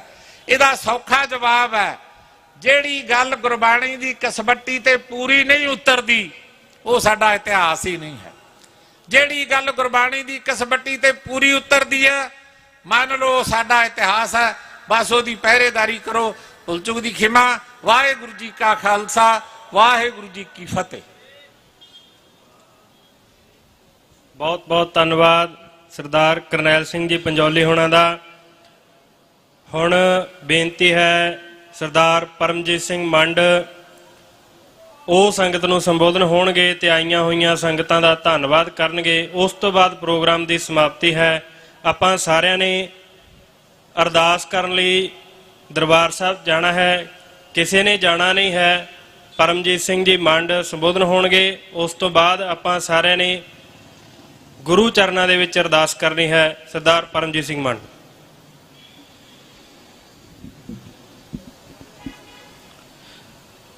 ਸ਼ਹੀਦਾਂ ਦੀ ਪਾਵਨ ਧਰਤੀ ਸ਼੍ਰੀ ਫਤਿਹਗੜ੍ਹ ਸਾਹਿਬ ਦੇ ਉੱਤੇ ਨਵੰਬਰ 1984 ਦੇ ਵਿੱਚ ਨਿਰਦੋਸ਼ੇ ਸਿੱਖਾਂ ਨੂੰ ਕਤਲ ਕਰਨ ਵਾਲੇ ਸ਼ਹੀਦਾਂ ਨੂੰ, ਸ਼ਹੀਦ ਹੋਇਆਂ ਨੂੰ ਯਾਦ ਕਰਨ ਦੇ ਲਈ ਅਸੀਂ ਸਾਰੇ ਇਕੱਤਰ ਹੋਏ ਹਾਂ। ਗੁਰੂ ਮਹਾਰਾਜ ਦੀ ਬਖਸ਼ੀ ਫਤਿਹ ਦੀ ਸਾਂਝ ਪਾਈਏ। ਵਾਹਿਗੁਰੂ ਜੀ ਕਾ ਖਾਲਸਾ, ਵਾਹਿਗੁਰੂ ਜੀ ਕੀ ਫਤਿਹ। ਤਕਰੀਬਨ ਪਿਛਲੇ 1.5 ਘੰਟੇ ਤੋਂ ਆਪਣੀ ਨਸਲਕੁਸ਼ੀ ਦੇ ਬਾਰੇ ਗੱਲ ਇੱਥੋਂ ਹੋ ਚੁੱਕੀ ਆ ਔਰ ਮੈਂ ਪਹਿਲੀ ਵਾਰੀ ਇਹ ਗੱਲ ਮਹਿਸੂਸ ਕੀਤੀ ਹੈ ਇੱਥੇ ਪੰਡਾਲ ਦੇ ਵਿੱਚ ਬੈਠੇ ਬੰਦਿਆਂ ਤੋਂ ਕਿ ਜਿੰਨੇ ਕੁਰਸੀਆਂ 'ਤੇ ਬੈਠੇ ਕੋਈ ਉੱਠਿਆ ਨਹੀਂ। ਇਸ ਗੱਲ ਦੀ ਮੈਨੂੰ ਤਸੱਲੀ ਹੈ ਇਸ ਵਾਰ ਨਹੀਂ ਤਾਂ ਮੈਂ ਬਹੁਤਾਤ ਵੇਖਦਾ ਕਿ ਅਸੀਂ ਸੈਮੀਨਾਰ ਰੱਖ ਲਈਦਾ, ਨੌਜਵਾਨ ਆਉਂਦਾ ਆ, 2 ਪਿਆਸ ਲੱਗੀ ਆ, ਆਪ ਨੂੰ ਤਾਂ ਲੱਗੀ ਹੁੰਦੀ, 3 ਨਾਲ ਹੋਰ ਚੁੱਕ ਕੇ ਲੈ ਜਾਂਦਾ ਵੀ ਆ ਚਲੀਏ। ਕੋਈ ਹੋਰ ਕੰਮ ਹੋਣਾ ਹੋਵੇ, ਪਿੱਛੇ ਜਾਣਾ ਹੋਵੇ ਤੇ ਆਪ ਤੇ ਉੱਠਣਾ 2 ਨਾਲ ਉੱਠ ਕੇ ਲੈ ਜਾਂਦਾ। ਪਰ ਇਸ ਵਾਰ ਜਿੰਨੇ ਵੀ ਬੈਠੇ, ਕੁਰਸੀ ਵੀ ਕੋਈ ਨਹੀਂ ਖਾਲੀ ਹੋਈ ਤੇ ਜਿੰਨੇ ਬੈਠੇ ਰਹੇ। ਇਸ ਗੱਲ ਦੀ ਤਸੱਲੀ ਆ ਕਿ ਕੌਮ ਦਾ ਭਵਿੱਖ ਓਡਾ ਮਾੜਾ ਵੀ ਨਹੀਂਗਾ, ਉਹਨਾਂ ਧੁੰਦਲਾ ਵੀ ਨਹੀਂਗਾ ਜਿੰਨਾ ਅਸੀਂ ਸੋਚੀ ਬੈਠੇ ਆ ਕਿ ਅਸੀਂ ਮਰ ਚੱਲੇ, ਡੁੱਬ ਚੱਲੇ। ਸੋ ਇਸੇ ਆਸ ਦੇ ਨਾਲ ਆਪਣੀ ਗੱਲ ਕਰਨ ਤੋਂ ਪਹਿਲਾਂ ਮੈਂ ਖਾਸ ਤੌਰ ਦੇ ਉੱਤੇ ਧੰਨਵਾਦ ਕਰ ਦੇਣਾ ਚਾਹੁੰਦਾ ਯੂਨਾਈਟਿਡ ਸਿੱਖ ਸਟੂਡੈਂਟ ਫੈਡਰੇਸ਼ਨ ਦਾ, ਸੱਥ ਦਾ, ਹੋਰ ਵੀ ਜਿੰਨੇ ਲੋਕਲ ਇੱਥੇ ਸਾਡੇ ਨੁਮਾਇੰਦੇ ਆਏ ਨੇ ਉਹਨਾਂ ਸਾਰਿਆਂ ਦਾ ਕਿ ਤੁਸੀਂ ਇੱਥੇ ਆਏ ਹੋ। ਪਰ ਇਹ ਠੀਕ ਹੈ, ਕਈ ਵਾਰੀ ਸਟੇਜ ਤੋਂ ਬਣ ਜਾਂਦੀ ਗੱਲ ਕਿ ਧੰਨਵਾਦ ਕਰਨਾ ਚਾਹੀਦਾ, ਪਰ ਮੇਰੇ ਪਰਸਨਲ ਓਪੀਨੀਅਨ ਆ ਵੀ ਇਹ, ਹਾਲਾਂਕਿ ਮੈਂ ਕਰ ਚੁੱਕਾ ਧੰਨਵਾਦ, ਪਰ ਮੇਰੇ ਪਰਸਨਲ ਓਪੀਨੀਅਨ ਆ ਵੀ ਇਹ ਇਸ ਤਰੀਕੇ ਦੇ ਨਾਲ ਸਾਡੀਆਂ ਸਟੇਜਾਂ ਤੋਂ ਹੋਣਾ ਨਹੀਂ ਚਾਹੀਦਾ। ਪਰ ਕਈ ਵਾਰੀ ਮਜਬੂਰੀ ਬਣ ਜਾਂਦੀ ਬੋਲਣ ਵਾਲੇ ਦੀ ਵੀ ਯਾਰ ਨਹੀਂ, ਚਲੋ ਸਾਰੇ ਆਏ ਨੇ ਤੇ ਉਹਨਾਂ ਨੂੰ ਲੈ ਕੇ ਨਾਲ ਚੱਲਣਾ ਚਾਹੀਦਾ। ਅਸਲ ਦੇ ਵਿੱਚ ਤੇ ਸਾਡਾ ਸਾਰਿਆਂ ਦਾ ਸਾਂਝਾ ਕਾਰਜ, ਕਿਸੇ ਇੱਕ ਦਾ ਨਹੀਂ ਆ, ਨਾ ਇਹ ਦਲ ਖਾਲਸਾ ਦਾ, ਨਾ ਫੈਡਰੇਸ਼ਨ ਦਾ, ਨਾ ਸੱਥ ਦਾ, ਨਾ ਕਿਸੇ ਐਕਸ ਦਾ, ਵਾਈ ਦਾ, ਜ਼ੈਡ ਦਾ, ਕਿਸੇ ਦਾ ਇੱਕ ਦਾ ਨਹੀਂਗਾ। ਇਹ ਕੌਮੀ ਕਾਰਜ ਸਾਡਾ ਸਾਰਿਆਂ ਦਾ ਸਾਂਝਾ ਹੈ ਤੇ ਸਾਡੇ ਵਿੱਚੋਂ ਇਹ ਇੱਕ ਦੂਸਰੇ ਦੇ ਕੌਮੀ ਕਾਰਜ ਨੂੰ ਨਿਭਾਉਣ ਵਾਲੀਆਂ ਡਿਊਟੀਆਂ ਦੇ ਵਿੱਚੋਂ ਥੈਂਕ ਯੂ, ਸੌਰੀ, ਇਹੋ ਜਿਹੇ ਸ਼ਬਦ ਮੈਨੂੰ ਲੱਗਦਾ ਹੁਣ ਬਾਹਰ ਨਿਕਲ ਜਾਣੇ ਚਾਹੀਦੇ। ਤੇ ਇਹ ਨਿਕਲਣਗੇ ਤਾਂ ਜੇ ਸਾਡੇ ਮਨਾਂ ਦੇ ਵਿੱਚੋਂ ਇਹਨਾਂ ਸ਼ਬਦਾਂ ਦੇ ਕਾਰਨ ਜਿਹੜੇ ਸਾਡੇ ਅੰਦਰ ਦੀ ਪੂਰਤੀ ਹੋ ਰਹੀ ਆ ਵੀ ਯਾਰ ਮੇਰਾ ਨਾਂ ਨਹੀਂ ਲਿਆ, ਮੇਰੇ ਬਾਰੇ ਕੀਤਾ ਨਹੀਂ, ਜਦੋਂ ਤੱਕ ਹਉਮੈ ਨਹੀਂ ਬਾਹਰ ਨਿਕਲਦੀ ਉਹਨਾਂ ਚਿਰ ਗੱਲ ਨਹੀਂ ਬਣਦੀ। ਉਹ ਫਿਰ ਮੇਰੇ ਵਰਗਾ ਗੇਰ ਗੁੱਸਾ ਵੀ ਕਰ ਜਾਂਦਾ, ਲੈ ਐਦਾਂ ਕੀਤਾ ਹੈਗਾ, ਸਟੇਜ ਤੋਂ ਗੱਲ ਹੋਈ ਨਹੀਂ। ਸੋ ਇੱਕ ਆਪਣੇ ਅੰਦਰ ਦੀ ਗੱਲ ਮੈਂ ਤੁਹਾਡੇ ਨਾਲ ਨੌਜਵਾਨਾਂ ਨਾਲ ਰੱਖੀ ਹੈ ਵੀ ਅਸੀਂ ਇਹ ਕਲਚਰ ਹੁਣ ਹੌਲੀ ਹੌਲੀ ਬਾਹਰ ਕੱਢੀਏ ਔਰ ਇੱਕ ਦੂਸਰੇ ਤੋਂ ਅੱਗੇ ਹੋ ਕੇ ਕੌਮ ਦੀ ਗੱਲ ਕਰਨ ਦੇ ਲਈ ਹੰਬਲਾ ਮਾਰੀਏ। ਜਿੰਨੀਆਂ ਗੱਲਾਂ ਹੋ ਗਈਆਂ ਨੇ ਉਹਦੇ ਵਿੱਚੋਂ ਮੈਂ ਅਗਲੇ 10 ਮਿੰਟ ਦੇ ਵਿੱਚ ਗੱਲ ਕਰਕੇ ਤੁਹਾਡੇ ਤੋਂ ਮਾਫੀ ਮੰਗ ਲੈਣੀ ਹੈ। ਬਹੁਤ ਸਮਾਂ ਹੋ ਗਿਆ ਤੁਹਾਨੂੰ ਬੈਠਿਆਂ ਨੂੰ ਵੀ, ਔਰ ਉਹ ਗੱਲਾਂ ਵਾਰ-ਵਾਰ ਦੁਹਰਾਉਣ ਦਾ ਫਾਇਦਾ ਵੀ ਕੋਈ ਨਹੀਂ। ਪਰ ਇੱਕ ਚੀਜ਼ ਨੂੰ ਮੈਂ ਅੱਗੇ ਲੈ ਕੇ ਜਾਣਾ ਚਾਹੁੰਦਾ। ਇੱਥੇ ਇਹ ਗੱਲ ਹੋਈ ਆ ਪਹਿਲੇ ਬੁਲਾਰੇ ਤੋਂ ਲੈ ਕੇ ਆਖਰੀ ਬੁਲਾਰੇ ਤੱਕ ਇੱਕ ਚੀਜ਼ ਕਾਮਨ ਰਹੀ ਹਰ ਇੱਕ ਦੇ ਵਿੱਚ, ਬਾਕੀ ਸਾਰਿਆਂ ਨੇ ਅਲੱਗ-ਅਲੱਗ ਪਹਿਲੂ ਛੂਹੇ ਆ, ਪਰ ਇੱਕ ਚੀਜ਼ ਸਾਰੇ ਬੁਲਾਰਿਆਂ ਨੇ ਕਾਮਨ ਰੱਖੀ। ਉਹ ਕੀ ਰੱਖੀ ਵੀ ਇਹੋ ਜਿਹੇ ਘੱਲੂਘਾਰਿਆਂ ਨੂੰ, ਇਹੋ ਜਿਹੇ ਜੈਨੋਸਾਈਡਸ ਨੂੰ, ਇਹੋ ਜਿਹੇ ਕਤਲੇਆਮਾਂ ਨੂੰ, ਇਹੋ ਜਿਹੀ ਨਸਲਕੁਸ਼ੀ ਨੂੰ ਜੇ ਤੁਸੀਂ ਚਾਹੁੰਦੇ ਹੋ ਕਿ ਦੁਬਾਰਾ ਨਾ ਵਾਪਰੇ ਤਾਂ ਯਾਦ ਰੱਖੋ। ਇਹ ਸਾਰਿਆਂ ਕਹੀ, ਇਹ ਮੈਨੂੰ ਨਹੀਂ ਲੱਗਦਾ ਕਿ ਜਿੰਨੇ 6 ਬੁਲਾਰੇ ਬੋਲੇ ਨੇ ਉਹਨੇ ਚੋਂ ਕਿਸੇ ਨੇ ਵੀ ਇਹ ਗੱਲ ਨਾ ਕਹੀ ਹੋਵੇ। ਤੇ ਇਸ ਆਸ ਨਾਲ ਕਹੀ ਵੀ ਜੇ ਤੁਸੀਂ ਯਾਦ ਰੱਖੋਗੇ ਤੇ ਸ਼ਾਇਦ ਇਹੋ ਜਿਹੇ ਘੱਲੂਘਾਰੇ ਕੱਲ ਨੂੰ ਨਾ ਵਾਪਰਨ। ਪਰ ਇਹਦੇ ਨਾਲ ਇੱਕ ਸ਼ਬਦ ਜੁੜਦਾ ਸ਼ਾਇਦ, ਪਰ ਇਹਦਾ ਮਤਲਬ ਇਹ ਨਹੀਂਗਾ ਵੀ ਜੇ ਤੁਸੀਂ ਯਾਦ ਰੱਖ ਰਹੇ ਹੋ ਤੇ ਫਿਰ ਵਾਪਰਨਗੇ ਨਹੀਂ, ਵਾਪਰਨਗੇ ਫਿਰ ਵੀ। ਉਹਦਾ ਕਾਰਨ ਕੀ ਆ, ਮੈਂ ਇਹ ਸ਼ਬਦ ਕਿਉਂ ਵਰਤੇ ਨੇ? ਕਿਉਂਕਿ ਮੈਂ ਪੋਲੀਟੀਕਲ ਫੀਲਡ ਦੇ ਵਿੱਚ ਵਿਚਰਦੇ ਹੋਏ, ਇੰਡੀਆ ਦੇ ਸਮਾਜ ਨੂੰ ਸਾਰਿਆਂ ਨੂੰ ਸਮਝਦੇ ਹੋਏ ਔਰ ਨਸਲਕੁਸ਼ੀ ਦੀ ਇਸ ਸਿੱਖਾਂ ਦੇ ਕਨਸੈਪਟ ਨੂੰ ਜਿਹੜੀ ਸਾਡੇ ਵਿੱਚ ਵਾਪਰੀ ਆ ਇਹਨੂੰ ਸਮਝਦੇ ਹੋਏ ਇੱਕ ਚੀਜ਼ ਤੇ ਸਾਨੂੰ ਮੰਨਣੀ ਪਏਗੀ ਨਾ ਵੀ ਆਖਿਰਕਾਰ ਇਹ ਜੈਨੋਸਾਈਡ ਹੋਇਆ ਕਿਉਂ, ਤੇ ਜਦੋਂ ਤੱਕ ਜਿਸ ਕਾਰਨ ਹੋਇਆ ਵਾ ਉਹ ਕਾਰਨ ਦੂਰ ਨਹੀਂ ਹੁੰਦਾ ਇਹਦਾ ਮਤਲਬ ਗਾਂ ਵੀ ਘੱਲੂਘਾਰੇ ਵਾਪਰਨਗੇ। ਘੱਲੂਘਾਰੇ ਕਿਸ ਕਾਰਨ ਹੀ ਹੋਏ ਨੇ ਨਾ, ਦਰਬਾਰ ਸਾਹਿਬ ਤੇ ਹਮਲਾ ਕਿਸੇ ਕਾਰਨ ਹੀ ਹੋਇਆ ਨਾ। ਨਵੰਬਰ 1984 ਦੇ ਵਿੱਚ ਸਾਡਾ ਕਤਲੇਆਮ ਕਿਸੇ ਕਾਰਨ ਤੇ ਹੋਇਆ ਹੋਏਗਾ ਨਾ, ਚਾਹੇ ਉਹਨੂੰ ਉਹ ਸਾਰੇ ਸਮਝ ਪਾਏ ਚਾਹੇ ਨਹੀਂ ਸਮਝ ਪਾਏ, ਬੇਸ਼ੱਕ ਮਾਰਨ ਵਾਲੇ ਖੁਦ ਵੀ ਨਾ ਸਮਝ ਪਾਏ ਹੋਣ ਵੀ ਉਹ ਕਿਉਂ ਕਰ ਰਹੇ, ਪਰ ਉਹਦਾ ਕਿਤੇ ਨਾ ਕਿਤੇ ਕੋਈ ਤੇ ਕਾਰਨ ਪਿਆ ਹੋਇਆ ਨਾ ਵੀ ਕਿਉਂ ਹੋਇਆ। ਉਹਦੇ ਬਹੁਤ ਸਾਰੇ ਕਾਰਨਾਂ ਦੇ ਵਿੱਚੋਂ ਜਿਹੜਾ ਇੱਕ ਮੋਟਾ ਕਾਰਨ ਹੈ, ਹੋਰ ਵੀ ਬੜੇ ਕਾਰਨ ਨੇ। ਸਿੱਖ ਦਾ ਸਿੱਖ ਹੋਣਾ ਵੀ ਇੱਕ ਕਾਰਨ ਇਹਦੇ ਵਿੱਚ ਹੈਗਾ ਵੀ ਇੰਡੀਆ ਨੂੰ ਚੁੱਭਦਾ ਆ ਔਰ ਉਹਨੇ ਨਹੀਂ ਬਖਸ਼ੇ, ਚਾਹੇ ਤੁਸੀਂ ਉਹਨਾਂ ਦੀ ਖਿਦਮਤ ਕਰਦੇ ਰਹੇ ਹੋ ਤੇ ਚਾਹੇ ਉਸ ਸਮੇਂ ਕਰ ਵੀ ਰਹੇ ਹੋ, ਉਹਨਾਂ ਉਹ ਵੀ ਨਹੀਂ ਬਖਸ਼ੇ। ਮੈਨੂੰ ਉਹ ਇਨਸੀਡੈਂਟ ਯਾਦ ਆ ਗਿਆ, ਮੇਰੇ ਫਾਦਰ ਸਾਹਿਬ ਇੰਡੀਅਨ ਆਰਮੀ ਦੇ ਵਿੱਚ ਕੰਮ ਕਰਦੇ ਰਹੇ ਸੀ। ਉਹ ਜਦੋਂ ਨਵੰਬਰ ਦਾ ਘੱਲੂਘਾਰਾ ਜਦੋਂ ਸਾਡਾ ਵਾਪਰਿਆ, ਜੈਨੋਸਾਈਡ ਵਾਪਰ ਰਿਹਾ ਸੀ, ਤੇ ਉਦੋਂ ਟ੍ਰੇਨਾਂ ਇੰਨੀ ਤੇਜ਼ ਨਹੀਂ ਚੱਲਦੀਆਂ ਹੁੰਦੀਆਂ। ਅੱਜ ਤੇ ਇੱਥੋਂ ਵੀ ਬਹਿਨੇ ਆ ਤੇ ਮਤਲਬ 12-36 ਘੰਟੇ 24 ਘੰਟੇ 36 ਘੰਟੇ ਲੱਗਦੇ ਆ ਤੇ ਇੱਧਰੋਂ ਦੂਸਰੇ ਪਾਸੇ ਚੱਲ ਜਾਂਦਾ ਹੈ ਇੰਡੀਆ ਦੇ। ਉਦੋਂ ਇਦਾਂ ਨਹੀਂ ਹੁੰਦਾ, ਉਦੋਂ ਜਿਹੜੇ ਪੁਰਾਣੇ ਸਫ਼ਰ ਕਰਦੇ ਉਹਨਾਂ ਨੂੰ ਪਤਾ 3-3 4-4 ਦਿਨ ਟ੍ਰੇਨਾਂ 'ਚ ਲੱਗ ਜਾਂਦੇ ਹੁੰਦੇ ਸੀ। ਉਹਨਾਂ ਦੀ ਡਿਊਟੀ ਇੰਡੀਆ ਦੇ ਕਿਸੇ ਦੂਸਰੇ ਖਿੱਤੇ ਦੇ ਵਿੱਚ ਹੀ ਤੇ ਉਹ ਉਧਰੋਂ ਵਾਪਸ ਛੁੱਟੀ ਕੁਦਰਤੀ ਆਪਣੇ ਕੁਝ ਸਾਥੀਆਂ ਦੇ ਨਾਲ ਪੰਜਾਬ ਵੱਲ ਨੂੰ ਆਉਣ ਦੇ। ਤੇ ਉਦੋਂ ਅਜੇ ਖਬਰਾਂ ਵੀ ਇੰਨੀ ਤੇਜ਼ੀ ਨਾਲ ਨਹੀਂ ਫੈਲਦੀਆਂ ਹੁੰਦੀਆਂ ਵੀ ਕਿਹੜੇ ਥਾਂ ਦੇ ਤੇ ਕਿਹੜੇ ਹਾਲਾਤ ਹੋ ਗਏ। ਸੋ ਉਹ 31 ਤੋਂ ਪਹਿਲਾਂ ਟ੍ਰੇਨ 'ਚ ਬਹਿ ਗਏ ਸੀ, ਤੇ ਜਿੰਨਾ ਸਮਿਆਂ ਦੇ ਉੱਤੇ ਸਾਡਾ ਕਤਲੇਆਮ ਹੋਇਆ ਉਹਨਾਂ ਦਿਨਾਂ 'ਚ ਉਹਨਾਂ ਦੀ ਟ੍ਰੇਨ ਦਿੱਲੀ ਦੇ ਵਿੱਚੋਂ ਲੰਘਣੀ। ਹੁਣ ਵੇਖੋ, ਜੇ ਤੁਸੀਂ ਉਹਦੀ ਗਹਿਰਾਈ ਨੂੰ ਵੇਖੋ ਤੇ ਬੰਦੇ ਕੌਣ ਨੇ? ਭਾਰਤ ਦੇ ਫੌਜੀ। ਕਿਹੜੇ ਕੰਮ ਲਈ ਤੁਰੇ ਫਿਰਦੇ ਨੇ? ਭਾਰਤ ਦੀ ਰੱਖਿਆ ਲਈ। ਪਰ ਉਹਨਾਂ ਦੇ ਨਾਲ ਦੇ ਬੰਦੇ, ਠੀਕ ਹੈ ਫਾਦਰ ਸਾਹਿਬ ਬਚ ਗਏ, ਉਹ ਉਹਨਾਂ ਦੀ ਕਿਸਮਤ, ਪਰ ਬਾਕੀ ਜਿੰਨੇ ਉਹਨਾਂ ਦੇ ਨਾਲ ਦੇ ਸੀ ਅਗਲਿਆਂ ਟ੍ਰੇਨ 'ਚੋਂ ਫੜ ਕੇ ਲਾ ਕੇ ਤੇ ਫਿਰ ਉੱਥੇ ਸਾਹਮਣੇ ਅੱਗਾਂ ਲਾਈਆਂ ਨੇ ਪਲੇਟਫਾਰਮ ਤੇ। ਇਹ ਤੇ ਇੱਕ ਕਾਰਨ ਆ ਨਾ ਵੀ ਸਾਡੇ ਪ੍ਰਤੀ ਉਹਨਾਂ ਦੀ ਨਫ਼ਰਤ ਪਈ, ਚਾਹੇ ਤੁਸੀਂ ਉਹਨਾਂ ਦੀ ਯਾਰ ਕਿੰਨੀ ਵੀ ਚਪੜੀ ਸਾਫ਼ ਕਰ ਲਓ।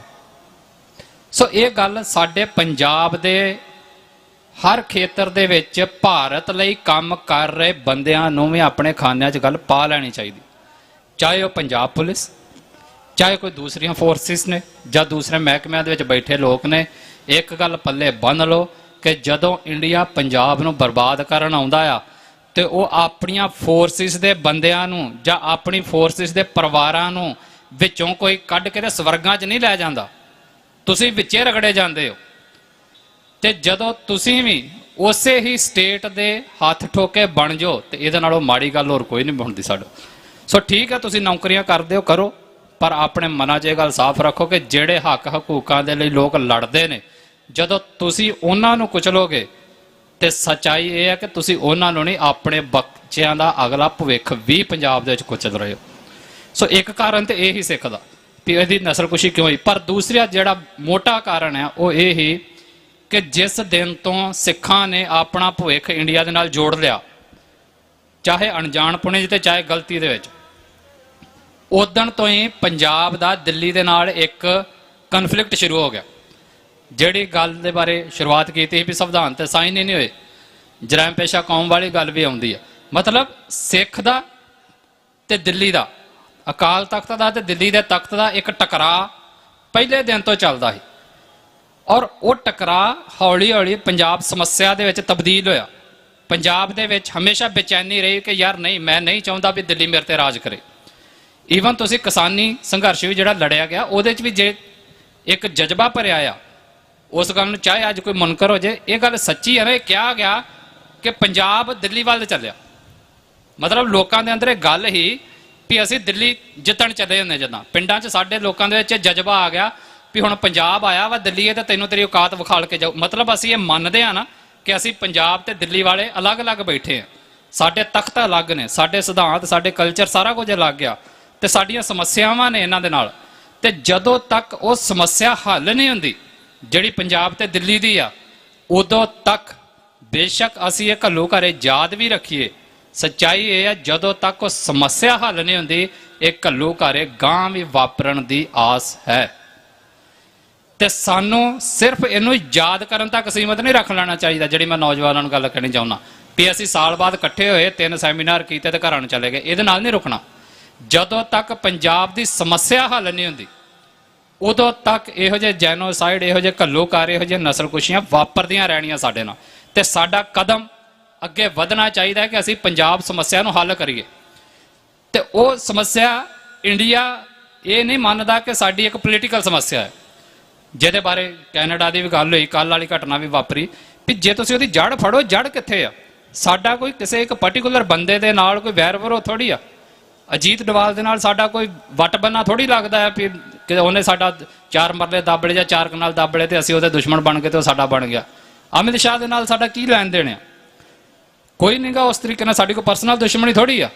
ਪਰ ਜੇ ਇਹਨਾਂ ਦੀ ਅੱਜ ਫੋਟੋ ਉਸ ਲਾਈਨ 'ਚ ਲੱਗੀ ਆ ਤੇ ਉਹਦੇ ਵਿੱਚ ਇੱਕ ਪੱਗ ਵਾਲਾ ਵੀ ਆ, ਇਹਦਾ ਮਤਲਬ ਕਿਤੇ ਨਾ ਕਿਤੇ ਜਿਹੜੇ ਲੋਕ ਉਸ ਸਮੱਸਿਆ ਨੂੰ ਨਹੀਂ ਸਮਝ ਪਾਏ ਤੇ ਜਾਣ ਬੁੱਝ ਕੇ ਸਾਡੀ ਉਸ ਰਾਜਨੀਤਿਕ ਸਮੱਸਿਆ ਨੂੰ ਉਹਨਾਂ ਨੇ ਕਾਨੂੰਨ ਦੀ ਸਮੱਸਿਆ ਬਣਾ ਕੇ ਸਾਨੂੰ ਡੀਲ ਕੀਤਾ ਤੇ ਉਸ ਦੇ ਵਿੱਚੋਂ ਇਹ ਘੱਲੂਘਾਰੇ ਕੱਢੇ, ਉਹ ਚੀਜ਼ਾਂ ਅੱਜ ਵੀ ਲਗਾਤਾਰ ਜਾਰੀ ਹੈ।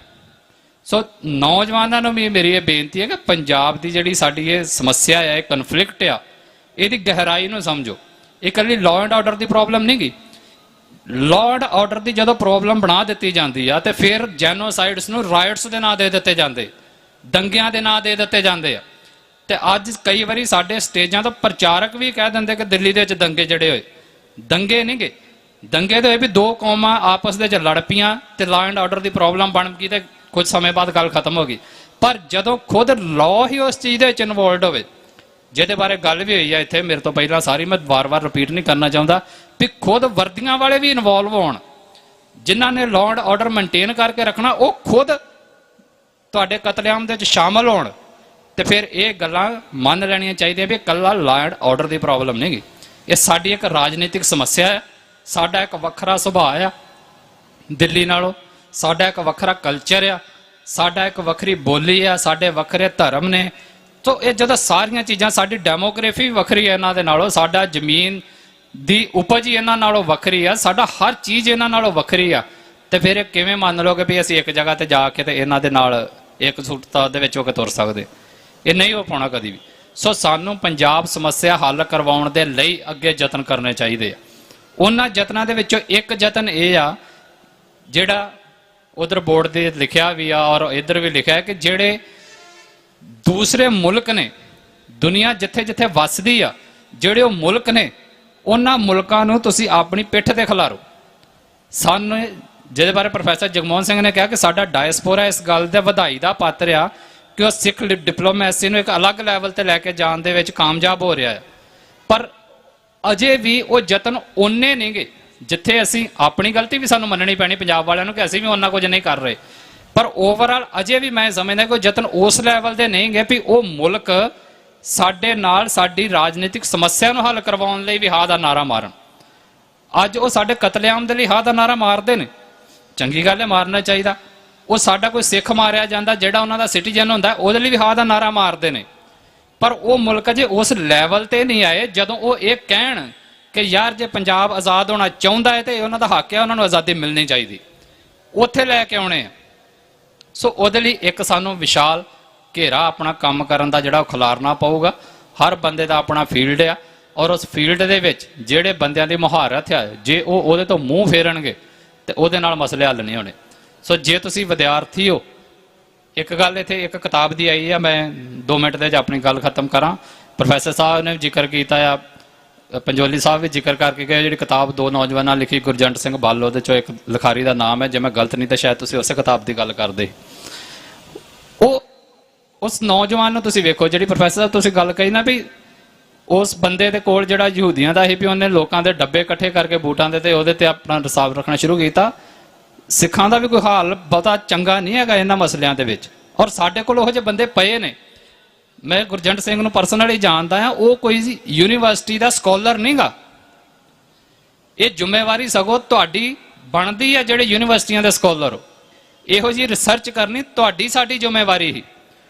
ਪਰ ਉਹ ਇੱਕ ਆਮ ਪਿੰਡ ਚੋਂ ਉੱਠਿਆ ਹੋਇਆ ਨੌਜਵਾਨ, ਉਹ ਕੋਈ ਯੂਨੀਵਰਸਿਟੀ ਦੇ ਵਿੱਚ ਮੈਨੂੰ ਲੱਗਦਾ ਸ਼ਾਇਦ ਕਦੀ ਗਿਆ ਵੀ ਨਾ ਹੋਵੇ, ਉਹਨੇ ਪੂਰੇ ਇੰਡੀਆ ਦਾ ਦੌਰਾ ਕਰਕੇ ਉੱਥੇ ਜਾ ਕੇ ਉੱਥੋਂ ਇਕੱਠੀ ਕੀਤੀ ਨੌਲੇਜ, ਔਰ ਫਿਰ ਸਾਡੇ ਸਾਹਮਣੇ ਸੱਚ ਰੱਖਿਆ। ਔਰ ਅੱਜ ਸਾਨੂੰ ਸਟੇਜ ਤੋਂ ਕਹਿੰਦਾ ਫਕਰ ਮਹਿਸੂਸ ਹੋ ਰਿਹਾ ਵੀ ਨੌਜਵਾਨੋ ਕਿਤਾਬ ਪੜ੍ਹਿਓ। ਸੋ ਮਤਲਬ ਜ਼ਿੰਮੇਵਾਰੀਆਂ ਸਮਝਣ ਦੀ ਜ਼ਰੂਰਤ ਹੈ। ਸ਼ਾਇਦ ਗੁਰਜੰਟ ਸਿੰਘ ਨੂੰ ਉਹ ਕੰਮ ਨਾ ਕਰਨਾ ਪੈਂਦਾ ਜੇ ਯੂਨੀਵਰਸਿਟੀਆਂ ਦੇ ਵਿੱਚ ਪੜ੍ਹਦੇ ਵਿਦਿਆਰਥੀ ਆਪਣੀ ਜ਼ਿੰਮੇਵਾਰੀ ਸਮਝ ਕੇ ਕੰਮ ਕਰਦੇ।